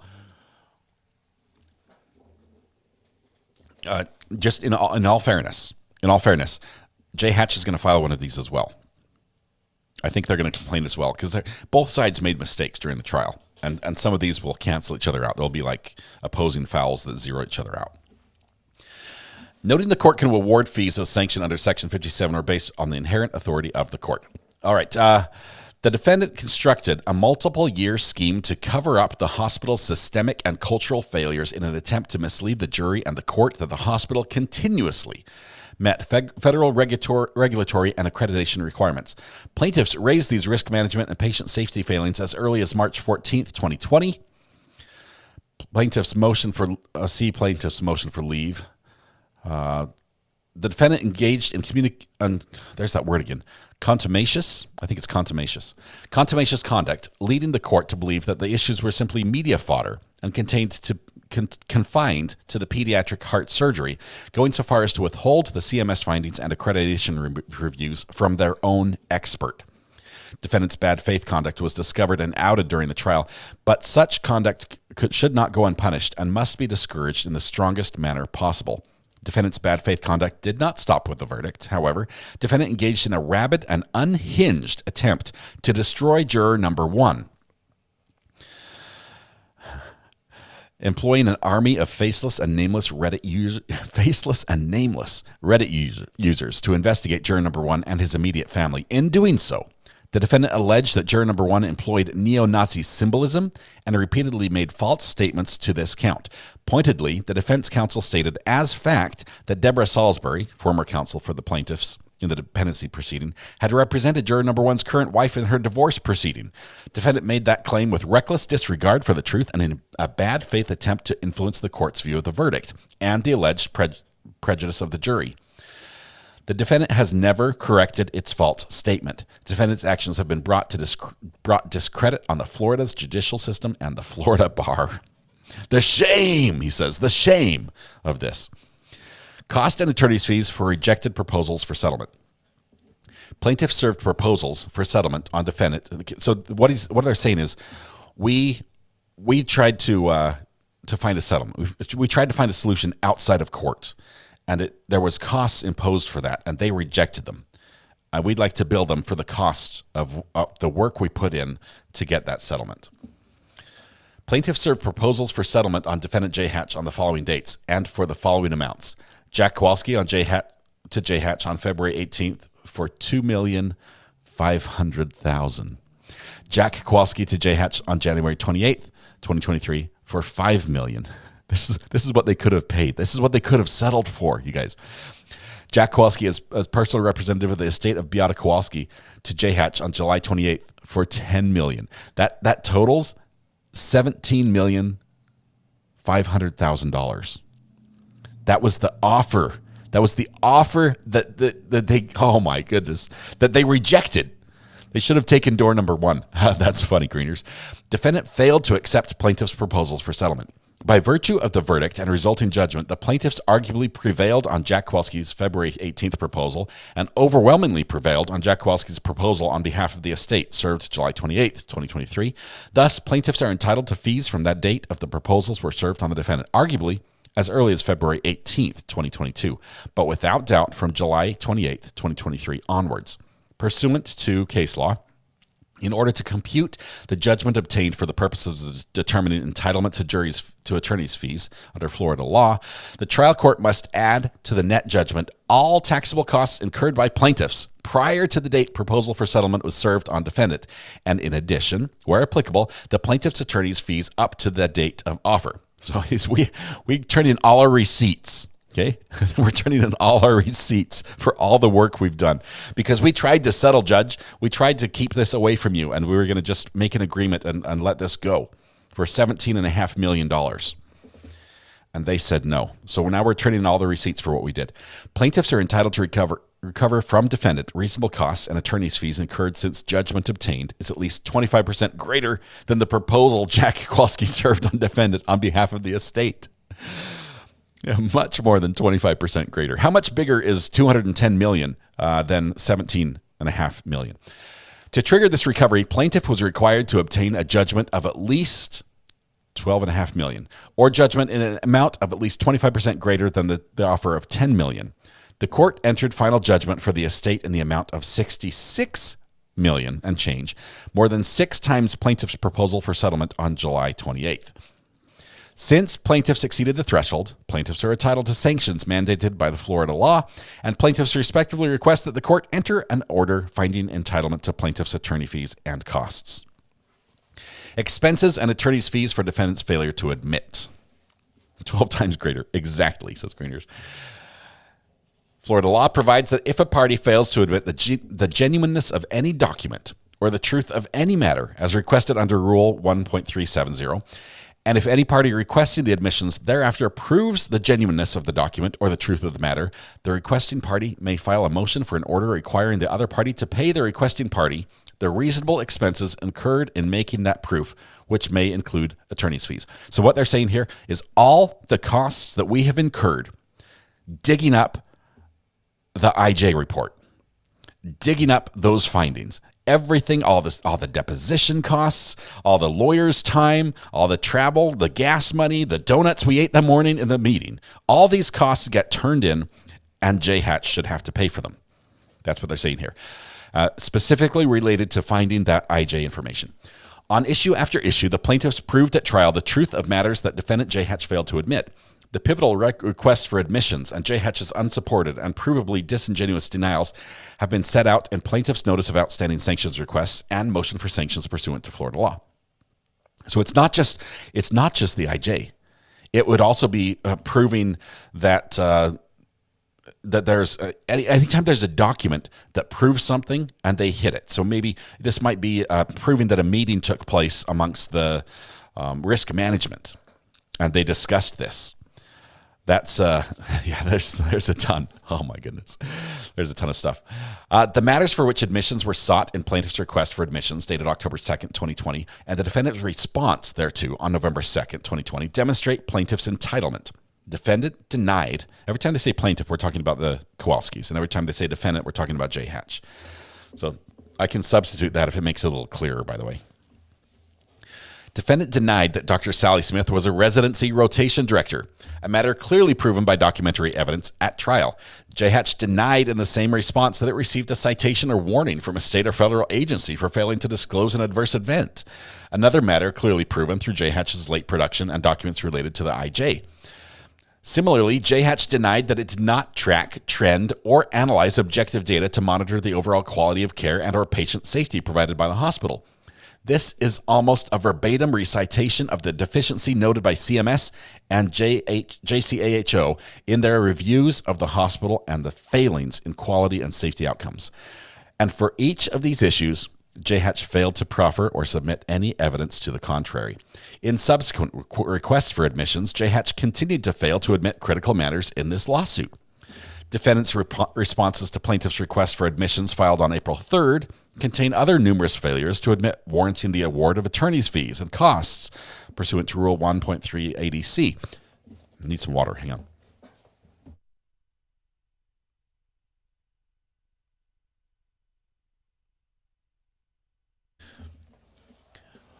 Among the issues disingenuously denied in defendant's April 2023 responses, J. Hatch denied that it knew Maya Kowalski was receiving ketamine infusions to treat her CRPS no later than December 1st, 2015, a matter demonstrably proving true via J. Hatch's medical records. J. Hatch additionally denied that it ever objected to the use of ketamine to treat Maya Kowalski or for CRPS prior to October 7th, 2016, and again, no proof supporting that denial was offered at trial. J. Hatch's denials included outright denials of the absence of entries in Maya Kowalski's medical records, and egregiously, J. Hatch denied that Catherine Beatty took photographs of Maya Kowalski in January 27 at the direction of J. Hatch's risk management. Ms. Beatty testified at trial to that irrefutable fact. Plaintiffs are entitled to attorney's fees and reasonable expenses for having to prove these matters at trial pursuant to Florida law. The trial transcript and complete record will shortly be filed and available given J. Hatch's recently filed notice of appeal. Ahead of any evidentiary hearing on defendant's failure to admit the matters set forth in the request for admissions described herein, plaintiffs will submit an uncontradicted trial testimony and proof of these matters. Conclusion. Plaintiffs are entitled to costs and attorney's fees based on the three independent bases that set out in detail above. Plaintiffs respectfully request that the court proceed in a phased approach to entitlement and amount of costs and fees. Plaintiffs suggest that the first phase would be a hearing on entitlement in hopes that the court's rulings on plaintiffs' entitlement to costs and attorney's fees will facilitate a more productive post-judgment mediation, which the parties have agreed will occur on April 15th and April 17th. Okay, so what he's saying here is we want you to take this slow roll this one, Judge. Okay, first of all, let's have a hearing and just discuss that, hey, this is coming up. What does that do? It's not the judge coming in and bringing a hammer down saying, and we had these charges. He's saying, look, this is out there. This is a thing, J. Hatch. We have to resolve this. You might want to consider this in your mediation. Okay, you might want to consider this. When you go in to that room that's going to have every single lawyer, and we're not talking a representative of a lawyer, we're going to have every single decision maker from every insurance company, somebody who on their own can make a decision about the settlement without making a phone call to any headquarters or boss, because they're all ordered to be there. All the parties will be in that room. When you get there, just remember that this is hanging out there. And if you don't come to an agreement, we're going to have to settle this. It's a threat. He's asking the court. It's going to be a very sweaty room. Greenier says it's much sweat will happen there. But they're asking the court to just dangle this out there. It's a bit of a carrot. It's a bit of a carrot. It's a bit of a stick. Either way, it's a carrot to say, hey, if you guys can resolve this, I'm guessing if they make a decision in mediation and say, yes, we've come to a conclusion, I bet that you're going to see that the plaintiff here will drop these requests. They'll withdraw. Oh, there will be no camera in that courtroom. I wish we did. Lois, that would be amazing. But there will be no camera. We will not know the final number. We will never know the final number, unfortunately. Anyway, so they're dangling this out there as a carrot, and they're also beating them with a stick. And we'll see. So remember, this is coming. Should the parties fail to resolve the issues concerning attorney's fees and taxable costs at mediation, plaintiffs would request an evidentiary hearing. Let's take it to the court. That we would here. For the court to determine the amount of costs and attorney's fees to be awarded on the 3 independent bases set forth herein. Wherefore, plaintiffs pray this court, 1, tax costs pursuant to Florida law, 2, award attorney's fees and costs from the date the plaintiff's July 28th proposal for settlement served on J. Hatch on behalf of the estate pursuant to Florida law. And 3, award plaintiffs reasonable expenses and attorney's fees for proving matters defendant failed to admit pursuant to Florida law and for such other relief that this honorable court deems proper and just. Dated this day, 16th day of February. Now, we have some attachments here, and I want to scroll through and see what we have. Exhibit A. Oh, this is the receipt. This is literally the receipt. Can you guys see this? Let me zoom in so you can see what we're talking about here. We have the transaction date, the amount, and the updated with both files. So we have there down to the penny. Down to the penny. Look at this. $35.51 for Federal Express invoice for forwarding records to expert Scott Richards for review. They've saved all the receipts. Oh man, my tax accountant would want me to follow their example. Let's just pick a few out of here. $6.92 CIOX invoice for medical records from All Children's Hospital. $15 filing fee. $954.50 the U.S. legal support invoice for transcript of hearing held before the judge rule. Yes, hearings are expensive. Look, Orange Legal Service for transcript of Catherine Beatty. $2,200 for that one. $3,127 for Orange Legal Service for deposition of Diane Young and Anthony Kreisman. I want the big ones. $5,000 for Scott Richards, doctor, invoice for expert services. Yes, we have to pay our experts. That's a cost we need reimbursed. Let's see. What's the smallest charge we can find on here? $6.50 for copies at Walmart. Copies of records from Walmart. Walmart has entered the chat. Another $6.50 for copies of records. Walgreen company invoice. So I made copies at Walgreens. Anything under $6.50. $13. You guys, this math just adds up. $5.65 Sarasota Sheriff's Office invoice for copies of report and pictures. Apparently their copy machine's a little cheaper than the other guys. You guys, this is no small amount. Where's the total on this? It's just going and going and going. We've got pages and pages. $35,000 invoice for expert fees to Alan Francis. $35,000 for an expert there. $36,000 for this one, Alan Francis, MD invoice for services through July 21st. Alan Francis made bank on this one. Lynn Webster, $33,250, expert services. Lifetree Medical. $22,000 for Eli H. Newberger, MD, expert fee. $23,000 there. $6.90 postage for serving subpoena on Apple. we sent this one to Steve Jobs. I guess it was Tim Cook. Who is it now? I think it's Tim Cook, right? I'm not sure. Tim might have passed away. Or was it Steve? I can't remember. I just buy their products. I don't know who's in charge. Let's see. Video productions. Videos of Jack, video of Kaya. This is for depots.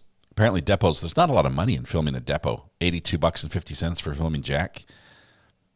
So if you're going to start a depot company, that maybe that's not your best option. I'd say expert services is best. Boyd's one-stop process service for subpoenas. Let's see, $232 invoice for late cancellation fee for a hearing before Judge Walker to be held. Every fee they have is on here. And unfortunately, the judge has to go through this line by line and make sure everything is applicable and it's in the right category. I think the attorneys did a good job here. But let's see, subpoenas, 139, 139, 139, 139, 278, 139, 139. Lots of subpoenas. $19,870. St. John's Data Consulting. Michael Antal, invoice for expert services. Data Consulting. Was he the guy? Was he the dude that was helping? Was he the guy that was in the courtroom with the Alienware computer?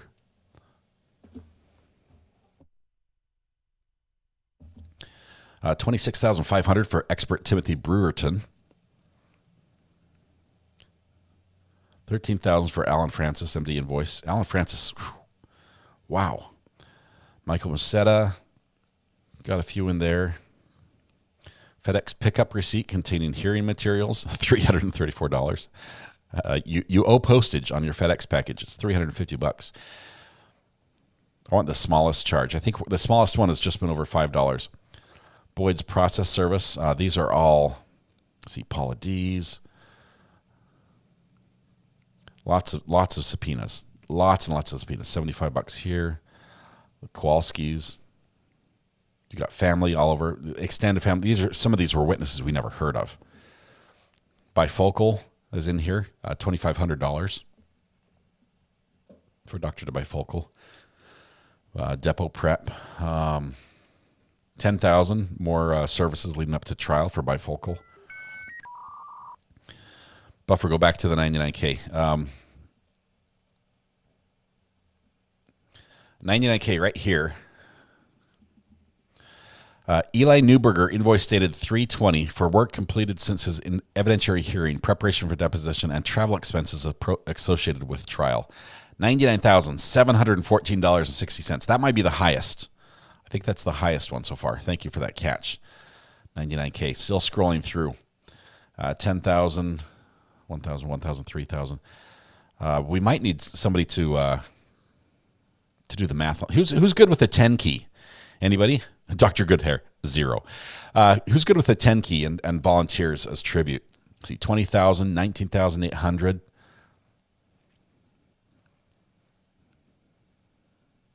These are like, okay, this is not what will come out of the settlement from the Kowalski family. This is what the one lawyer team directly pays the other. Directly pays the other. If the judge authorizes this. And they've met the conditions under law that this is authorized. So this is huge. I mean, this could easily, literally be upwards of $1 million. Another 30,000 for Pradeep. Dr. Chopra. We like Dr. Chopra, right? Regarding his testimony at trial. $30K for that one. Jacqueline Henschke, invoice, testimony at trial, $13,325.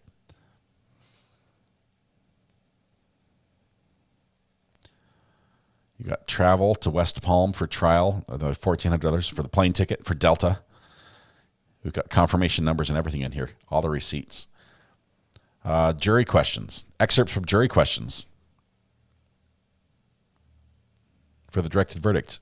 Yeah, this was all the stuff they needed to hear. Lots and lots of stuff. Carolyn and Loudon Associates invoice. This is transcript stuff. All transcripts. The transcripts are ridiculously expensive. Whoa! Look at this.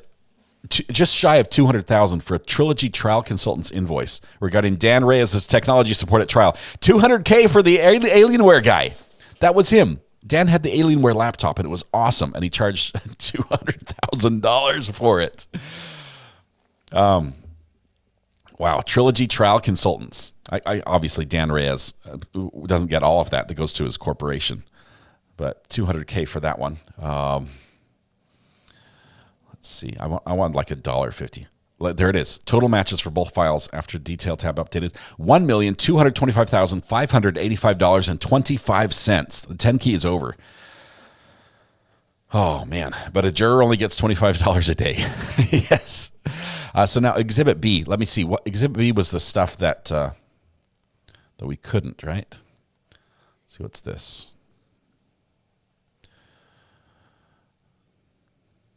Oh, this is for a different group. Punitive damages, attorney's fees, a different group of receipts. No. So they're asking for $1.25 million in attorneys in fees. These are not just attorney's fees. These are fees specific to that one issue. Wow. How much was the overnight transcript for the jury question? It's hard to tell because they lumped things together. And I don't think it's necessarily in order of occurrence. But E150 gal, is Dan single? Asking for a friend. That is awesome. That is crazy. That is crazy. Oh, those were the proposal settlements. You're right. The end were the proposals for the different sides. They could have settled for $17 million. Now they have to pay just in those fees alone, if the judge agrees, $1.25 million just to the attorneys.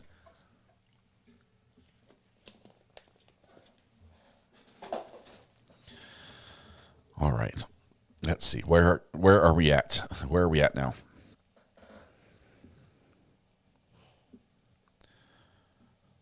Man.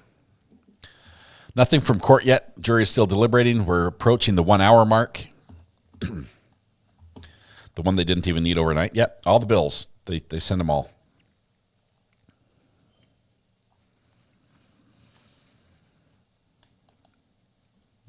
You almost say the entire tub. To Zach Zicki? I don't know how to say that. Darn you, J Hatch. We'll add that to the invoice. They'll have to pay for that as well. Jury has 22 minutes before my bedtime, says Vicky. Wow. Wow. This is juicy stuff. This is incredible. Let's go back to maybe a one box, shall we? Oh no, let me save this. Before I get rid of this, let me save it.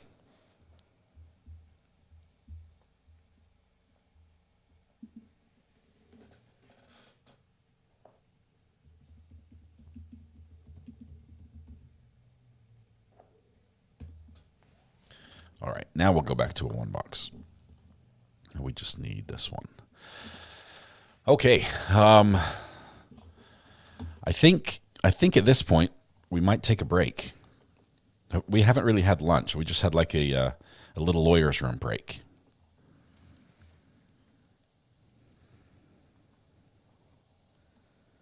Best verdict watch ever, says Ann on the mouse. That's good stuff. That's good stuff. I do appreciate the Andersons for giving me the heads up on that. I've had it for a couple days, sort of sat on it, but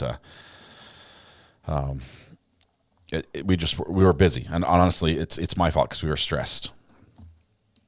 When you break, the verdict will come. It will. Let's do this. Let me while we're live, because that's how it works. I'm going to create the verdict watch.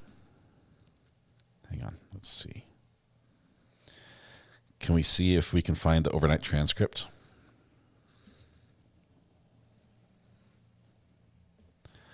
Let's do a search here.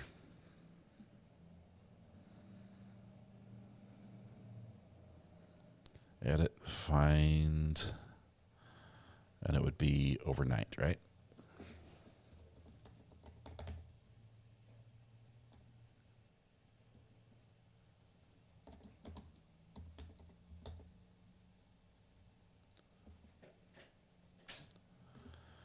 I'm not seeing it here.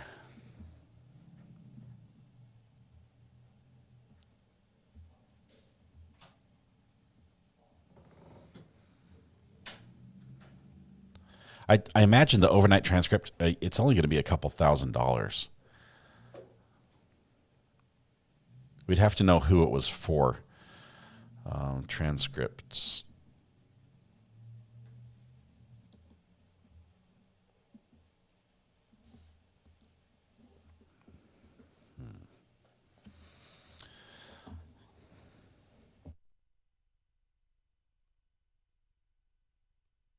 You need the timer back on? Sorry, just 1 second. Let me get there.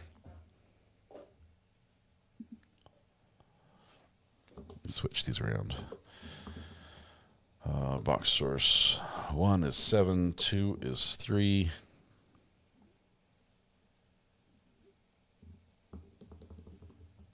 Oh, 2 is 2. There we go. There's our timer, 54 minutes. It's the Christy Kirby testimony. Let me look for it off camera for just a second.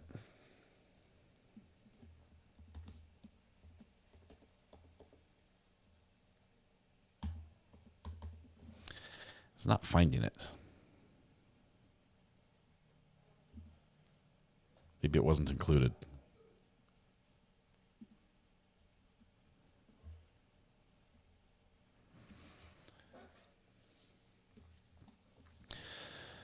All right. I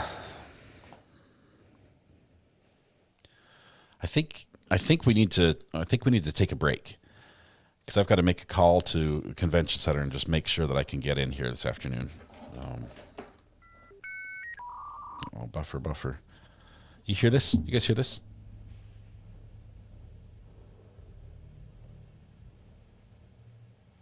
My whole house is shaking as a car goes by. Car's driving by with a loud stereo, and it shakes the entire house. Buffer, page 20. I just closed it, Amber. I just barely closed it. Can you just spill the beans? Do you want to call in and spill the beans?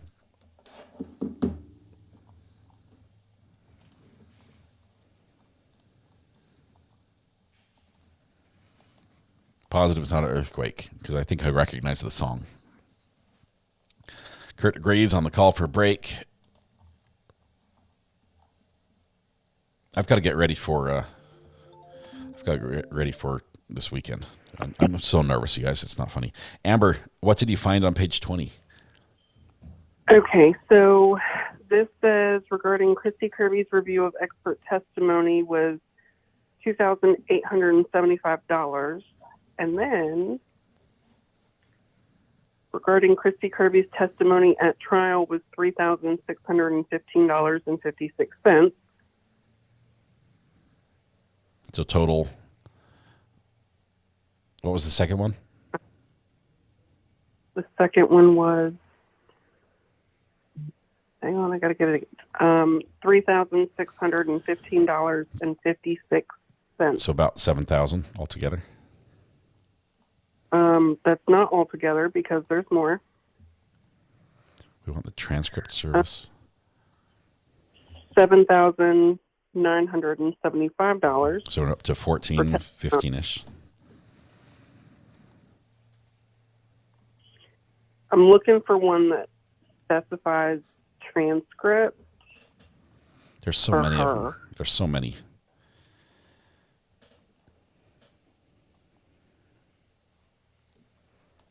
But wait, there's more. But wait, there's more. Yeah.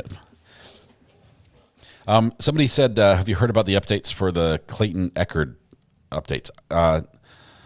Nothing like it. I'm not sure which one you're talking about. I'm in the media pool for that case. You're talking about the one in Maricopa County, Arizona, right? I'm officially the first person in the media pool. So I could claim rights to be the camera in the courtroom. And I've reserved the decision till later. So we'll see who else wants in. But because I'm pretty sure there's some really big news agencies that want in. And I'm not trying to push them out just because I'm early. Because that one doesn't go till, what, July, August timeframe, I think. All right. I'm not finding any more for Kirby. Yeah. Dan Reyes, oh, wait, though. yes, I did. Dan Reyes for 200,000.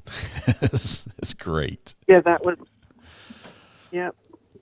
I mean, but he made things run flawlessly. Yep. He was good. for them. So I would say I would say worth every penny. Yeah. Yeah. Yeah, absolutely. All right. Well, There we go. We'll get a verdict if I'm we going- break. So this weekend, you've got this covered. You're going to do great. Yeah. Your anxiety is going to get the best of you, though. I know. it is. I've got to get in that building tonight because, I mean, I can FedEx something overnight and get it tomorrow, but I don't like doing that, and I'd rather just have it work. So I'll take some equipment tonight and run over there and just see if they'll let me in and plug it in. And as long as I get sound, I can make it work. I've tried to cover every contingency with redundancies. I've got layer upon layer of redundancies, so it'll be good. Okay, that's what I was gonna do. I was gonna make the verdict watch one. Schedule a stream. Copy this one.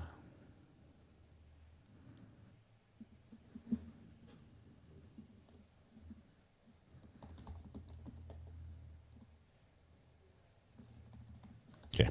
Thank you for the advice. Thanks for the support, Amber. I can't talk and type at the same time, so I will. I know. We all love you anyway. Thank you. Appreciate it. Have a great weekend. Appreciate you. We'll see you. You too. Bye. All right, so I can make a. I'm just about ready. The problem is if I put verdict up there, it's going to send out a post to everyone saying there's a verdict, and I don't want to be. I'm not like Peter Tragos. I don't have the inside track on this one, so I can't do that. So I'm just ready to go in case. All right. Nobody knows more about cables than I do. That's the problem. If I get like wrapped up in my thoughts and all messed up, nobody can help me because I'm the only one who knows how I've got it built in my head. What's going on? I've got a gig tomorrow. I'm doing live sound for a big convention. So I'm taking all sorts of gear. Some of the gear that's here that I use for the studio, and a lot of gear that we bought specifically for that, as far as handheld wireless mics and all that. So, and lots of cables, lots and lots of cables. But we're setting that all up, and I think I have to start setting it up at 6 o'clock in the morning, and it starts at 10. So I've got 4 hours to set up Sunday morning. Saturday, actually, the one I told you about that I thought was going to be so bad that they told me, oh, by the way, you're doing the loop-to-loop and the jump on the Formula One race. If you guys heard that live stream, you know what that reference is. They called back and said basically that they misspoke, and no, I'm not doing that part. So it's just a regular course. So tomorrow is actually pretty easy, and then Saturday is the big one. Don't forget to bring your phone, says Lauren. That's not my phone. Not my phone. It's going to be a blast. I'm so excited to do it. Honestly, this is really cool. I'm mostly excited just because we were able to get through this contract that I was hired on. They are paying for all the specialized equipment that I would only need for their trial, like some of the handheld mics and stuff we wouldn't need in court. And I told them I don't want to do this job because I have to buy stuff that I don't need for my business. And so the deal was they'll pay me to do the job, and they'll also pay for any equipment that I need to buy just for that. And I get to keep the equipment. So that's a good deal. Can you strap on a GoPro during your setup? I could. I probably won't. I normally don't live stream on Sundays. I usually take the weekend off, so I probably won't on that one. I like to give people their weekend, their day of rest.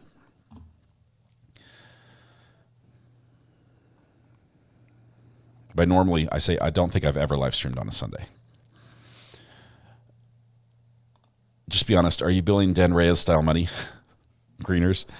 I'm billing Walgreens style money. If you saw the Walgreens receipts, it's not a lot. Live sound. I'm billing for my time, my services. I'm hiring a second person to come and run cables and carry things for me. That person I pay $100 a day for his support, and I've used him a couple times before, and he's happy with that price. It's just for a couple hours, so I think it's a good deal. But I I can tell you, I'm charging about, I have to look at the numbers. It's between $1,200 and $1,500 for the weekend for the two, plus a few thousand for the equipment that we bought just for them. So it's a good gig. I'm happy with it. I'm very happy, but it's literally, it's the going rate. $6.93 charge. That's pretty much it. Amber, look at my last comment. Make sure you take your milk flask and everything will be just fine.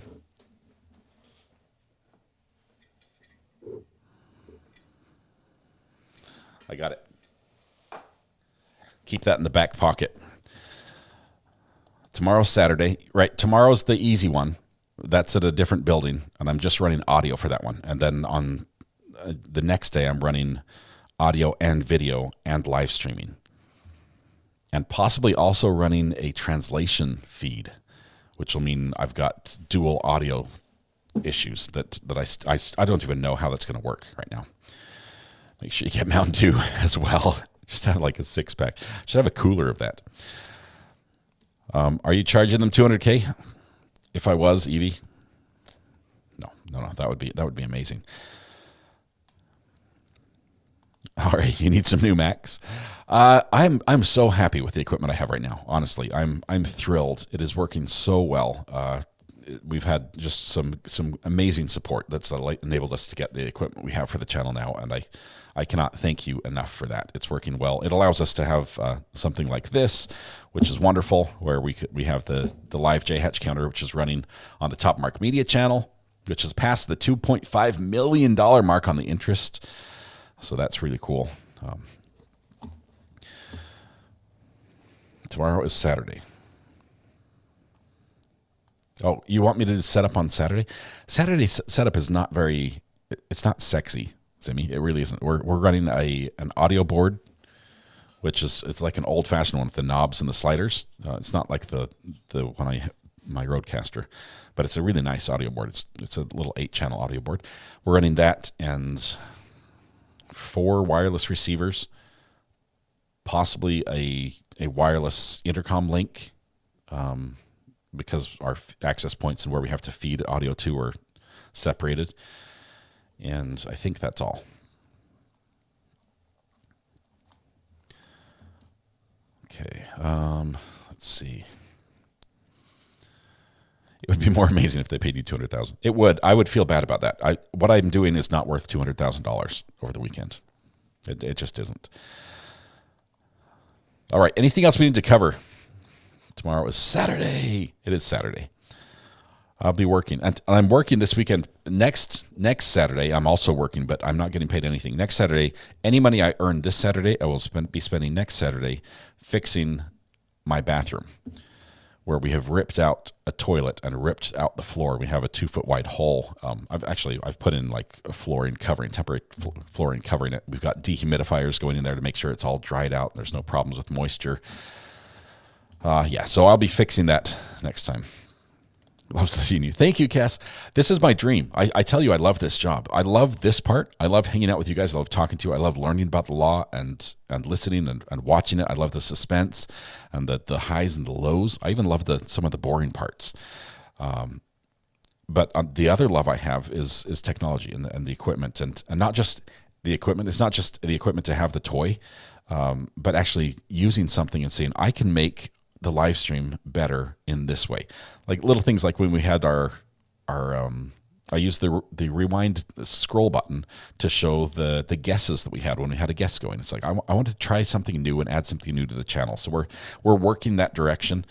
Some of the equipment we are getting here this month and next month will allow us to send people out to court cases that we are not going to be able to live stream from, but we are going to record at the court and then have a high definition copy ourselves, so we can upload to Top Mark Media and then use that either for our own trial in a down period or provide that for other people as they're using it. So that's probably what we're going to be doing out of Maricopa County in Arizona with the Bachelor trial as well. So that's really cool. 10K. What did I say 10K about? Or are we charging 10K? No, we've spent 10K in equipment in the last 3 months. It's been crazy, but some of that gets reimbursed by this contract, which we're excited about. Lindsay, thank you very much. That was a painful trial. That was a very difficult one with the facts, but amazing community that was there for that one. Just amazing. All right. You told us you're doing the easy one tomorrow, and then on Saturday you're doing something big, and the big one's Sunday. Okay, so let me straighten this out because I think I did speak incorrectly. Tonight I'm going to the conference center to test to make sure I have the right cables so that on Sunday it will work, because Sunday is when I'm going to be in the conference center. Tomorrow I'm going to a different building where I'm setting up audio in a smaller environment without video. So tonight I'm testing for Sunday. Then Saturday I've got the easy one. Then Sunday is the hard one. Kenny Peterson, thanks for the kind words. What was the Gannon trial? That was Gannon Stauk. Gannon Stauk, unfortunately, the child was killed by his mother. It was terrible. It was terrible. And then she dumped his body in a suitcase off a bridge in Florida. Yeah, that was a terrible one. But great people, good judge as well. Really loved that courtroom. Loved the judge. SF in Texas. Read my last comment. You guys, it would be easier to find these if you tag me in the comments. You said tomorrow is easy, and then Saturday is the big day. You meant Sunday is the big day. Yes, that's correct. We don't talk about sexy things here. Electronics are sexy. That's as far as we'll go. Let's see. You went back to watch Dean Cummings and only had about 400 views per video. You can be so proud of the growth in such a short time. 400 views per video. Let me just tell you, Vicky, that was incredible. That was amazing to have 400 views per video. It was a fun trial. It was amazing. We had the defendant who testified his own defense and won after he'd been in jail for 2.5 years. Just an amazing trial. And also it had some unique moments with things that happened in court. All right. Stepmother. Sorry. Stepmom uppercase. I said mother, but stepmom is correct. Gannon Stauk. Letitia Stauk was the defendant. The defendant with a hair fort, with like the ring. She wore her hair down one day in court. It was crazy. Days of the week are hard, especially after a week like this. It's been crazy. Step monster, not stepmother. June 1st is the trial unless LO runs away out of the country. Okay, that's Maricopa County. Yes, that one is, you're right, first of all. Thank you for the correction. That one, we're working with Megan Fox. She's probably going to be serving double duty because she'll be there for her own channel, but she's also going to be there for us with some equipment to capture a clean copy of that.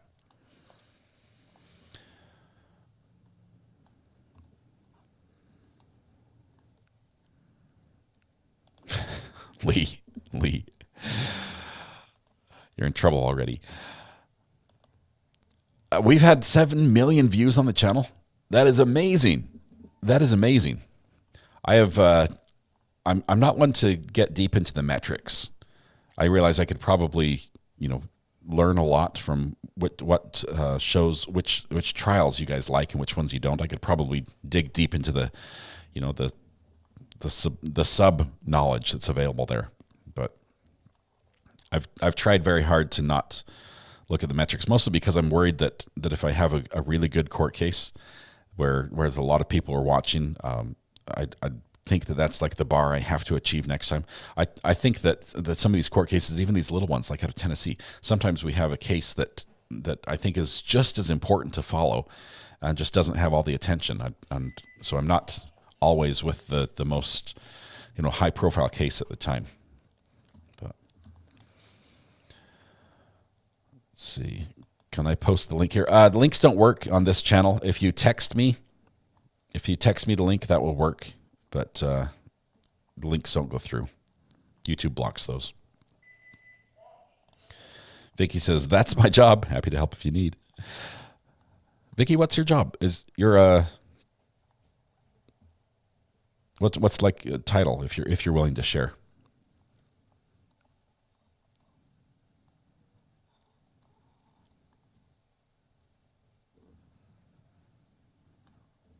Okay.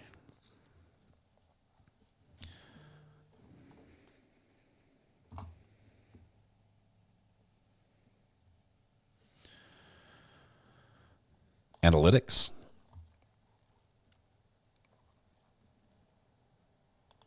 The writer and editor on the channel's True Crime Swim, the content lead.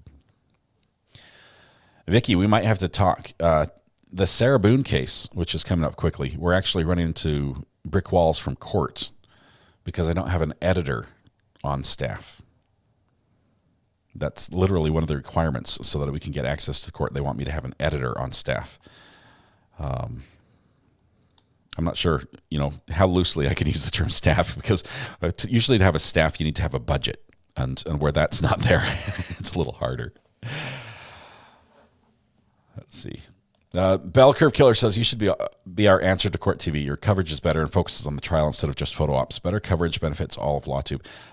Bell Curve Killer, thank you. Thank you. I appreciate the kind words. I think I would say you've identified the goal of what I want to have. I don't think we're where we want to be or where we could be. I think that definitely the coverage of cases in court could get better, but it requires a lot of things. It requires the ability and the technology, and I think we're rapidly coming to the point where that's in place. It requires a willingness from the court to allow some deviance from the norm, and courts are not. Most courts are not flexible like that. Most of them will say, this is how we do it. This is how we've always done it. Unless the legislature changes the law, this is how we're going to do it in the future. And so it takes court staff and personnel who are willing to listen and not just tell you how things are going to be. And that back and forth is very important. And if they're open to it, I think honestly, you can make a better system, and it's better for the court as well if you can do that. So the day is coming. It's coming. And I think to their credit, I think Court TV and Law and Crime and some of the big news channels that specifically cover court cases are working in that direction. I think it needs to be done a little bit better and differently than it's going so far, but I think that is the goal overall. Lynn Taylor, volunteer editor. I've been a newsroom editor. I'm sure that'll work. Vicky, yes. Talk about pressure. Oh my goodness. Newsroom, turning around. You've got cameramen. They ingest the video. They come flying in their work little news truck and ingest the video, and then you've got to edit on the fly for something that has to be up on the air 10 minutes ago. That's a lot of pressure. I worked in a newsroom as well and love that environment. It also does not pay the bills very well unless you're like the weatherman. Consider reaching out to EDB. She is, yes, she is. We've had some low-level talks and through some other people. Hang on, guess what we have, guys? I kid you not.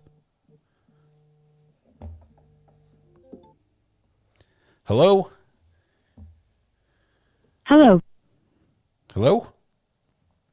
This is Alicia from Accidental Claims Support. How's your day going? Good. We're reaching out to verify if you've been involved in a car accident within the past 2 years, and the compensation for being injured is still pending. So you had an auto accident in the last 2 years? Yes. We have a team of experienced attorneys who specialize in handling such cases, and they would be more than willing to assist you in obtaining the compensation you deserve. Please stay on the line for a brief moment, and I'll connect you with them right away.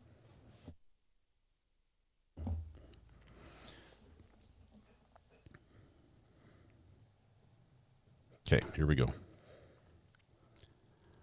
Hello. Hello.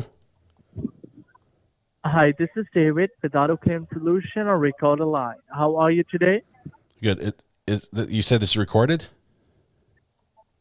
Yes, sir. We are on a recording line. Okay. And this is for your protection. This is quality and training purposes. And we are here to help you get to the compensation amount. I believe you were involved with a car wreck. Is that correct? Yes, I was. All right. Can you please confirm me the date of accident? Like, when did the accident happen? It was between about 10 o'clock at night and about 2 o'clock in the morning on 1, 2, 3. It was about 3 months ago. I'm foggy on the day. I'd have to go look at the I'd have to look at the ticket. Okay. Did you receive a ticket for fault for the accident? They said it was my fault, but I don't remember any of it. Someone had put like garbage cans out by the road for the garbage to be picked up, and they said that I hit like 30 of them in a row, and I don't remember hitting any. Okay. Did you receive a ticket? Click. So, apparently that's the wrong thing to say. I can't mow down all the neighbors' garbage cans, or else they hang up on you. Okay, so next time I know, guys, I learned. I'm sorry. I apologize. Apparently, I have to say it's somebody else's fault.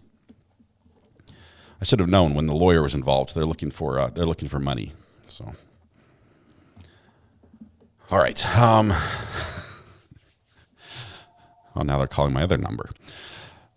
If it's not the lunar panels, it's the garbage cans, the dang cans. 3, not 30. Did I go too big? I was trying to sort of insinuate that it was probably a DUI involved, but I didn't want to come out and say that. Did I get the text? Just 1 second. Let me look at the burner phone. It's been a little busy today. Okay.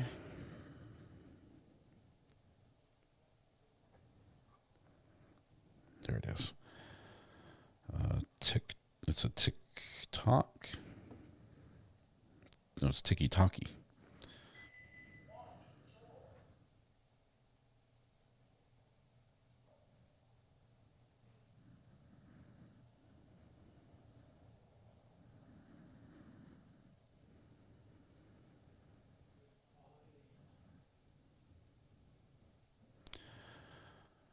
Okay. Tons of data on this one. Just a ton of data. I might have to. I've got it. This is about the case and all the different dates and timelines. It looks like good stuff here. I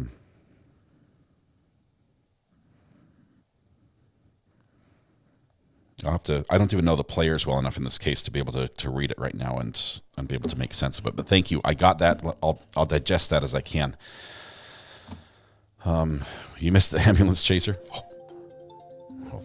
I thought it was another call, but it's actually one of you guys. Call from Nothing Like It. Hey, Nothing Like It. I got your text. Thank you very much. Good.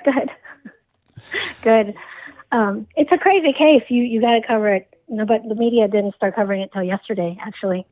We're talking about the Bachelor trial, with the facts. Right? Yeah, because I went back 8 years, and she's done this. I mean, Clayton stood up to her, which is awesome that he did that. But the other two that she abused this way, they just couldn't. They couldn't fight her. They couldn't. She just got a lot of money. I've got to ask you to be careful how you use the terms, because I don't have the facts, so we can say alleged or that's true. Like that. But everything in that timeline has a source, a legal source, a document.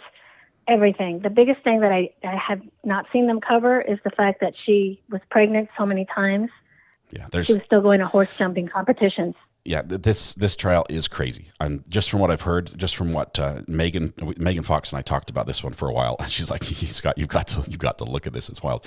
It has. I mean, this is a lot of spice, and there's a lot of. This is not a kid friendly trial. I don't know how else to say that. It's a trial. This guy's, it has to happen. This has to move forward. But the facts and once you get into all the messages and the communications, the allegations back and forth, it will make many people blush over and over and over. It's got all that stuff. One aspect of it. Yeah. The one aspect of it, but I think that it's already moved beyond that, because at this point it's more about fraud. Yeah. And the fraud that she's, that's alleged to have been committed. Mm-hmm. And at this point, the truth is starting to kind of trickle out. And now she's got to face the piper, because the judge is not budging. Yeah. The judge is actually wanting to get to the bottom and demanding all this has to be produced. Yeah. kind of like J Hatch when you have to produce this. Yep. You have to do it. All the details are coming out now, and it's spicy, it's salacious, it's eye-opening, and it's crazy, it's bizarre. I think is the best thing. So yes, there's tons of facts. I'm already approved on media. I was the first media in there, so the court literally asked me, "Do you want to be the pool photographer and the camera in the courtroom?" And I told them to hold off on that because I want to talk to who else is coming in before they make that decision. Because I don't want other people, especially if say like a court TV or something wants to come in and bring in 3 cameras and on audio and pan tilt zoom and 3 different personnel. I'm not set up to do that yet, especially on the other side of the country. Yeah. So we'll just make sure we can get the best coverage we can out of the courtroom and move forward. But I'm already on that one. We are going to be following it. It might not be something I can cover live on this channel, but it might be on my secondary channel, the Top Mark Media channel. So we're Okay, cool. looking at it. Cool. Because I know Megan Fox is planning on going there, and Neil is planning I'm on sending going her some there, I think. equipment. So. Oh, nice. So and we're I think working together Reality on that Steve's also thinking of going there. I'm not sure if it's solid that he's going, but they're going to show up, and I don't know if it might not even happen. Who knows? Yeah, it's every day something happens. You never know in trial. Even the day of, sometimes something can happen, and then it's pushed off for a year. It's always up in the air. But exactly. Thank you for the timeline. I'll look into that because there are still some things that I haven't read all of. I've read some. I've skimmed the surface enough to say this is going to be quite interesting, I think. But July is what we're saying. July, August, or is it June? No, June 1st is a trial. Okay, awesome. Well, let me hit order on this equipment then, because I need to get that up to Megan. Well, thank you for taking the call and Not a looking problem. at my timeline. I put a lot of effort into that to just put it together. It's a ton. Two people before him is who I feel most my heart hurts for. And for me, I've been through the things that are alleged, and for me, it offends me. It makes me angry when someone does this because it puts down people that have actually gone through any of this. So that's the biggest thing. That's why I went down that rabbit hole. Yeah, you did a ton of work, and let me tear through that. And it might be something, with your permission, I might be able to share at a later point if we're able to do definitely, that. So definitely. thank you very much. You have all my permission. All right, appreciate it. All right. Thank you. We'll see you. All right. Bye. Bye-bye. Thank you. Nothing like it. Appreciate that. All right, that particular case, the Bachelor trial, that's not the Hales trial. What the Hales is in Florida. The Bachelor trial is in Arizona. The Florida one, I also requested, I think on the same day, requested access to that one. And then it wasn't until the day that court was being held, or was supposed to be held, in that like 15 minutes after it was supposed to start, the court in Florida, in Levy County, emailed me and said, it's been canceled. It's like 15 minutes after. It's like, now you tell me. But they weren't very interested in having media coverage on that one. Any Treehouse retrial dates? I think next week on the 11th, I think there's a hearing on that one that will get us information to see if that goes forward.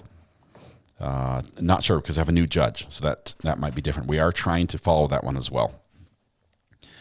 This is a civil trial or family court. It is like a paternity type suit. It's crazy. So it's not criminal court out of Arizona, but it's bizarre. It's wild. It is crazy, crazy, crazy. Almost like the Hales crazy, crazy, crazy, but just in a different way. How can the jury not be done? Yes, they've gone an hour and a half here. They've already had lunch, so we know they're not eating. This is all straight deliberation time, and seeing a little bit of shaking now and then, so people are walking around in the courtroom.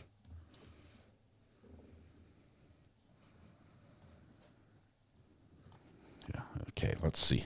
I think if we break the yes, we're going to try for the treehouse. We're trying. I don't know if we're going to get in there ourselves. Let me think that over. Okay. Sen Advocate says, just seen, I have been a member for 4 months. Loving your channel, all right. Sen Advocate, time flies when you're having fun. So thank you very much. Appreciate the support. Wouldn't be the same here without you. Wonderful 4 months. All right. I think we're going to take a break because court will definitely come back. My daughter is like, yes, break. Go pet the cat. The cat wants to. Is that what you're saying? The cat wants to be pet. Yes, was I right? I read your mind. Sort of. Okay. Is that the lady that took out her boyfriend? Different one. I think that's it. I missed most of Treehouse version 1. Do I need to rewatch it before version 2? Evie, it depends what happens on version 2. I do think that some of the arguments made in version 1, specifically regarding problems with the investigation, resonated with me and should have received more consideration than they did. Now, that judge who denied all those motions has disqualified himself from the case.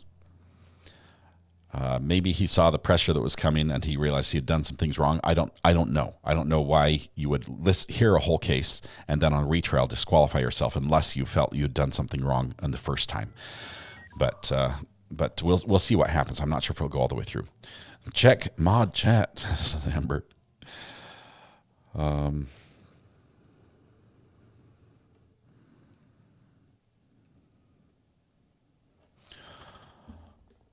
Oh my goodness. There's a Wisconsin is in the news.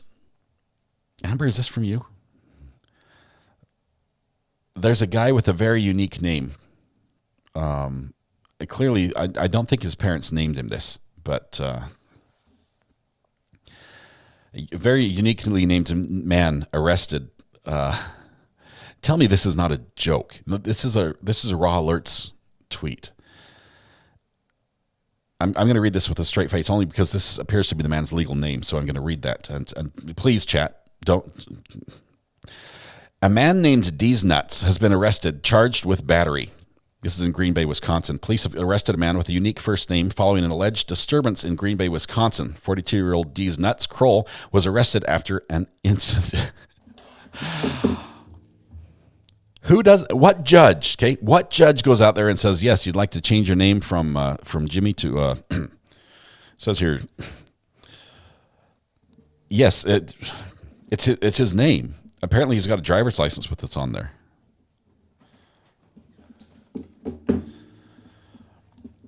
So there's another case we need to follow because yes, because we need to. I think Mr. Beast got sued over that, didn't he? Wow. Go Pack Go, says Wendy by proxy.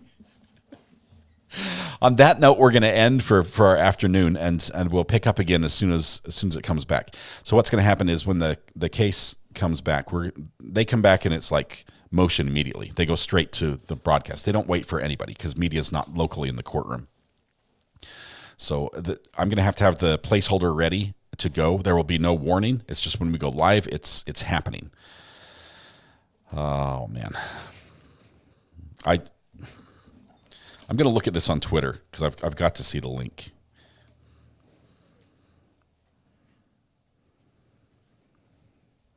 Amber's already doing research on the case. Oh my goodness.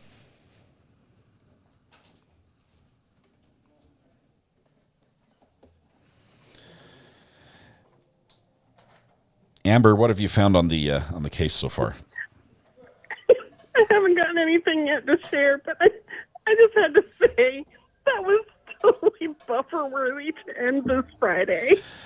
He was taken into custody, reportedly found standing outside shirtless and apparently highly intoxicated. One witness stated that D's Nuts had opened a door and punched them with a closed fist in the shoulder, leading to a physical altercation. Then subsequently, D's Nuts allegedly obtained a gun. Authorities later seized the weapon as evidence and determined it to be a CO2 BB gun loaded with 8 silver 4.5 millimeter BBs.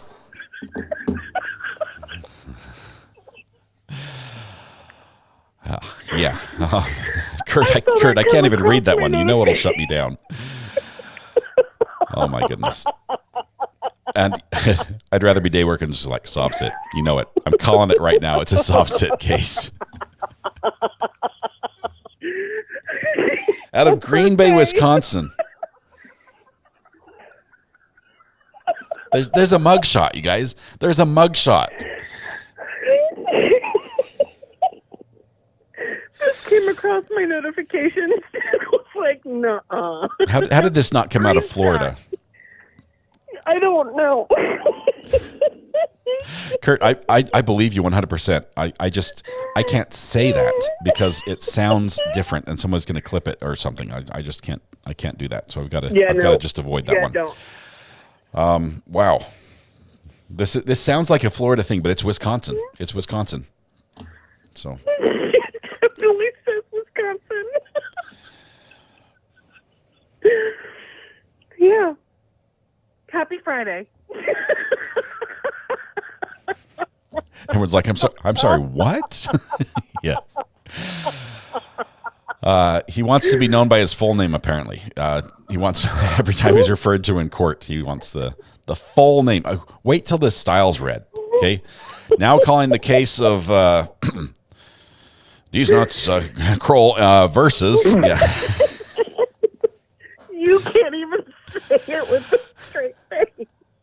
Mr. D's. It's hyphenated. You can't even it's not space, it's hyphenated. You have to say the whole thing. He hyphenated it for a reason. Should just call him Mr. Kroll. Emily says, oh, good. I live in Wisconsin. Alcohol is readily available. Michelle's like, yay, for once it isn't Florida. Oh, man. How has it only been an hour and a half of deliberation time?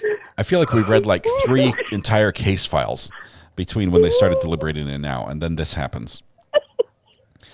Let's see. Do we know if Ivan and Mr. Watson are on live tonight? I know what they should talk about if they are. A breaking case out of Wisconsin. Ivan, hot tip, right off the presses.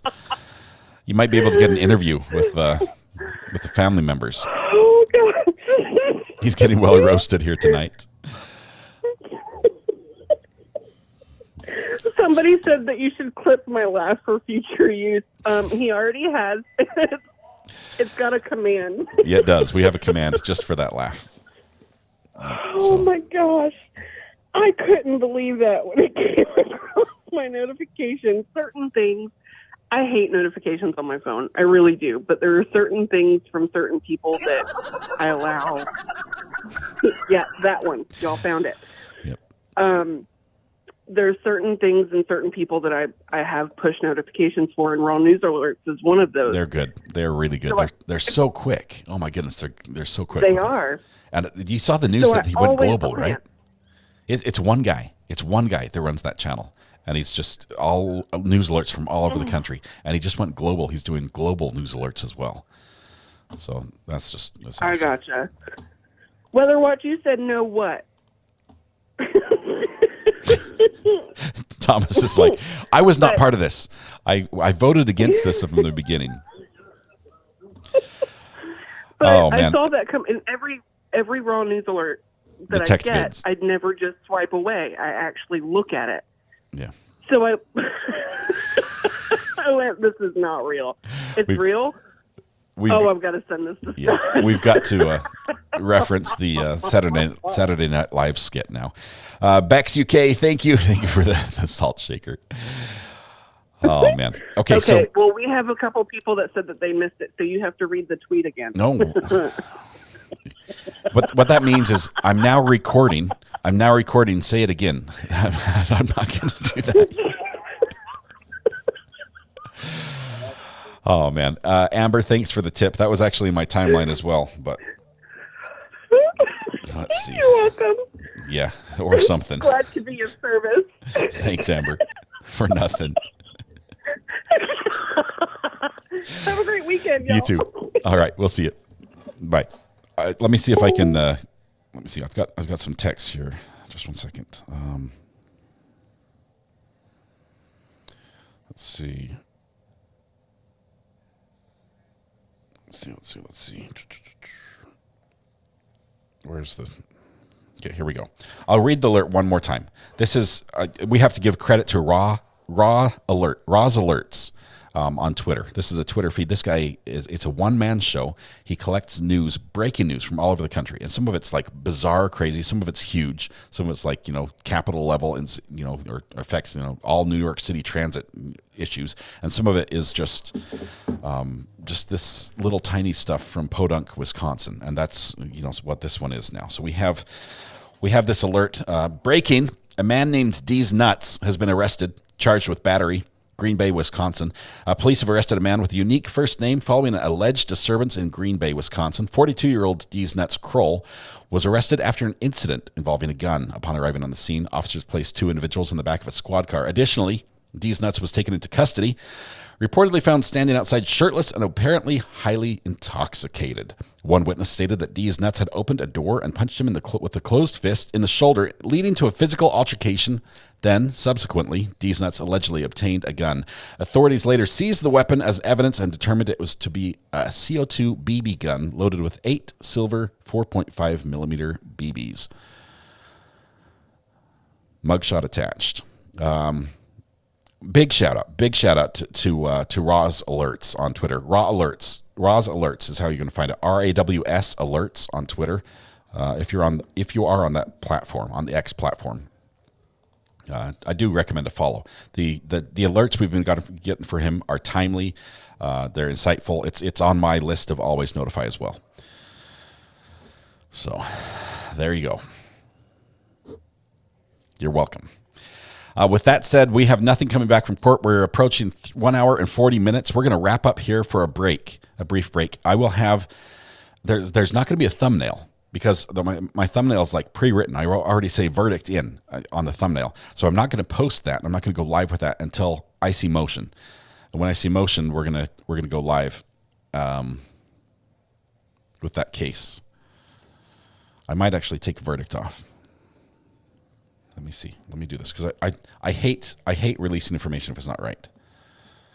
I'm going to say verdict watch on there, and then I'll change it to verdict in if it happens. That way, if we don't go live and it ends up being a question, I don't want to give out some false information.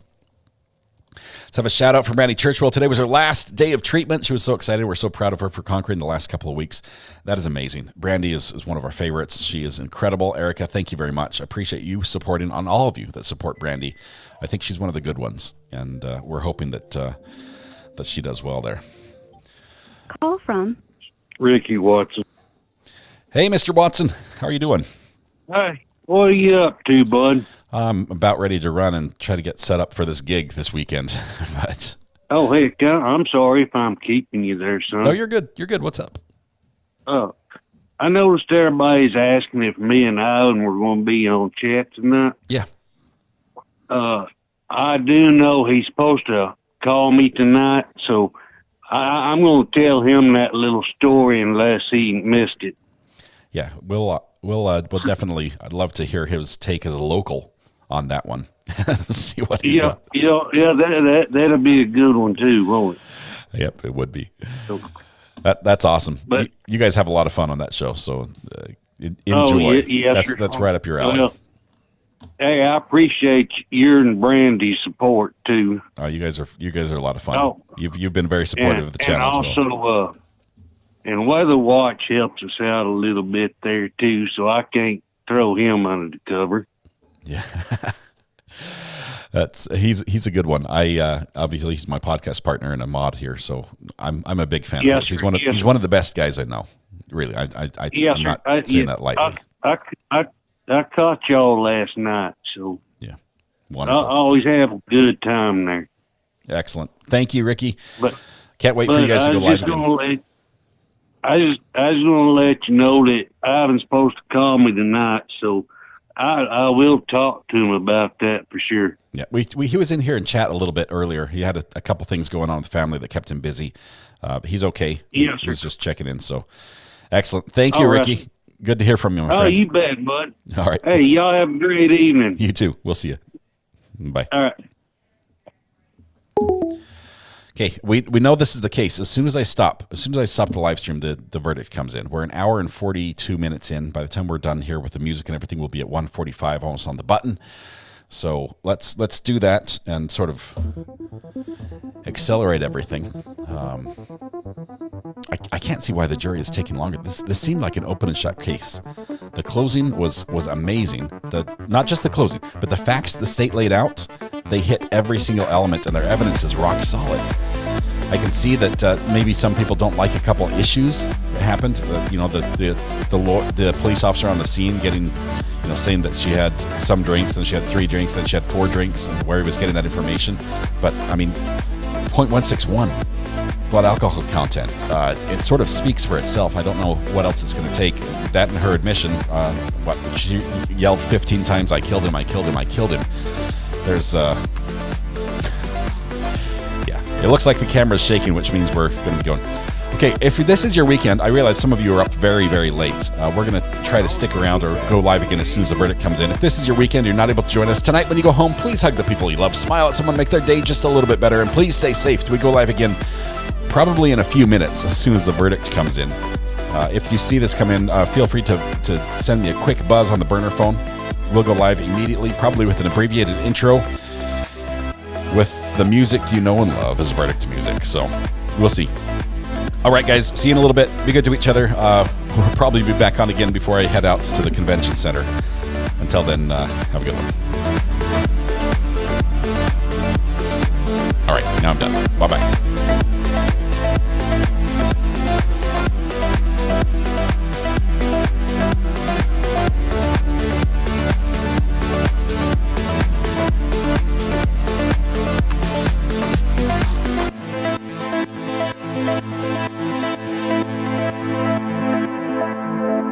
I'm not a cat.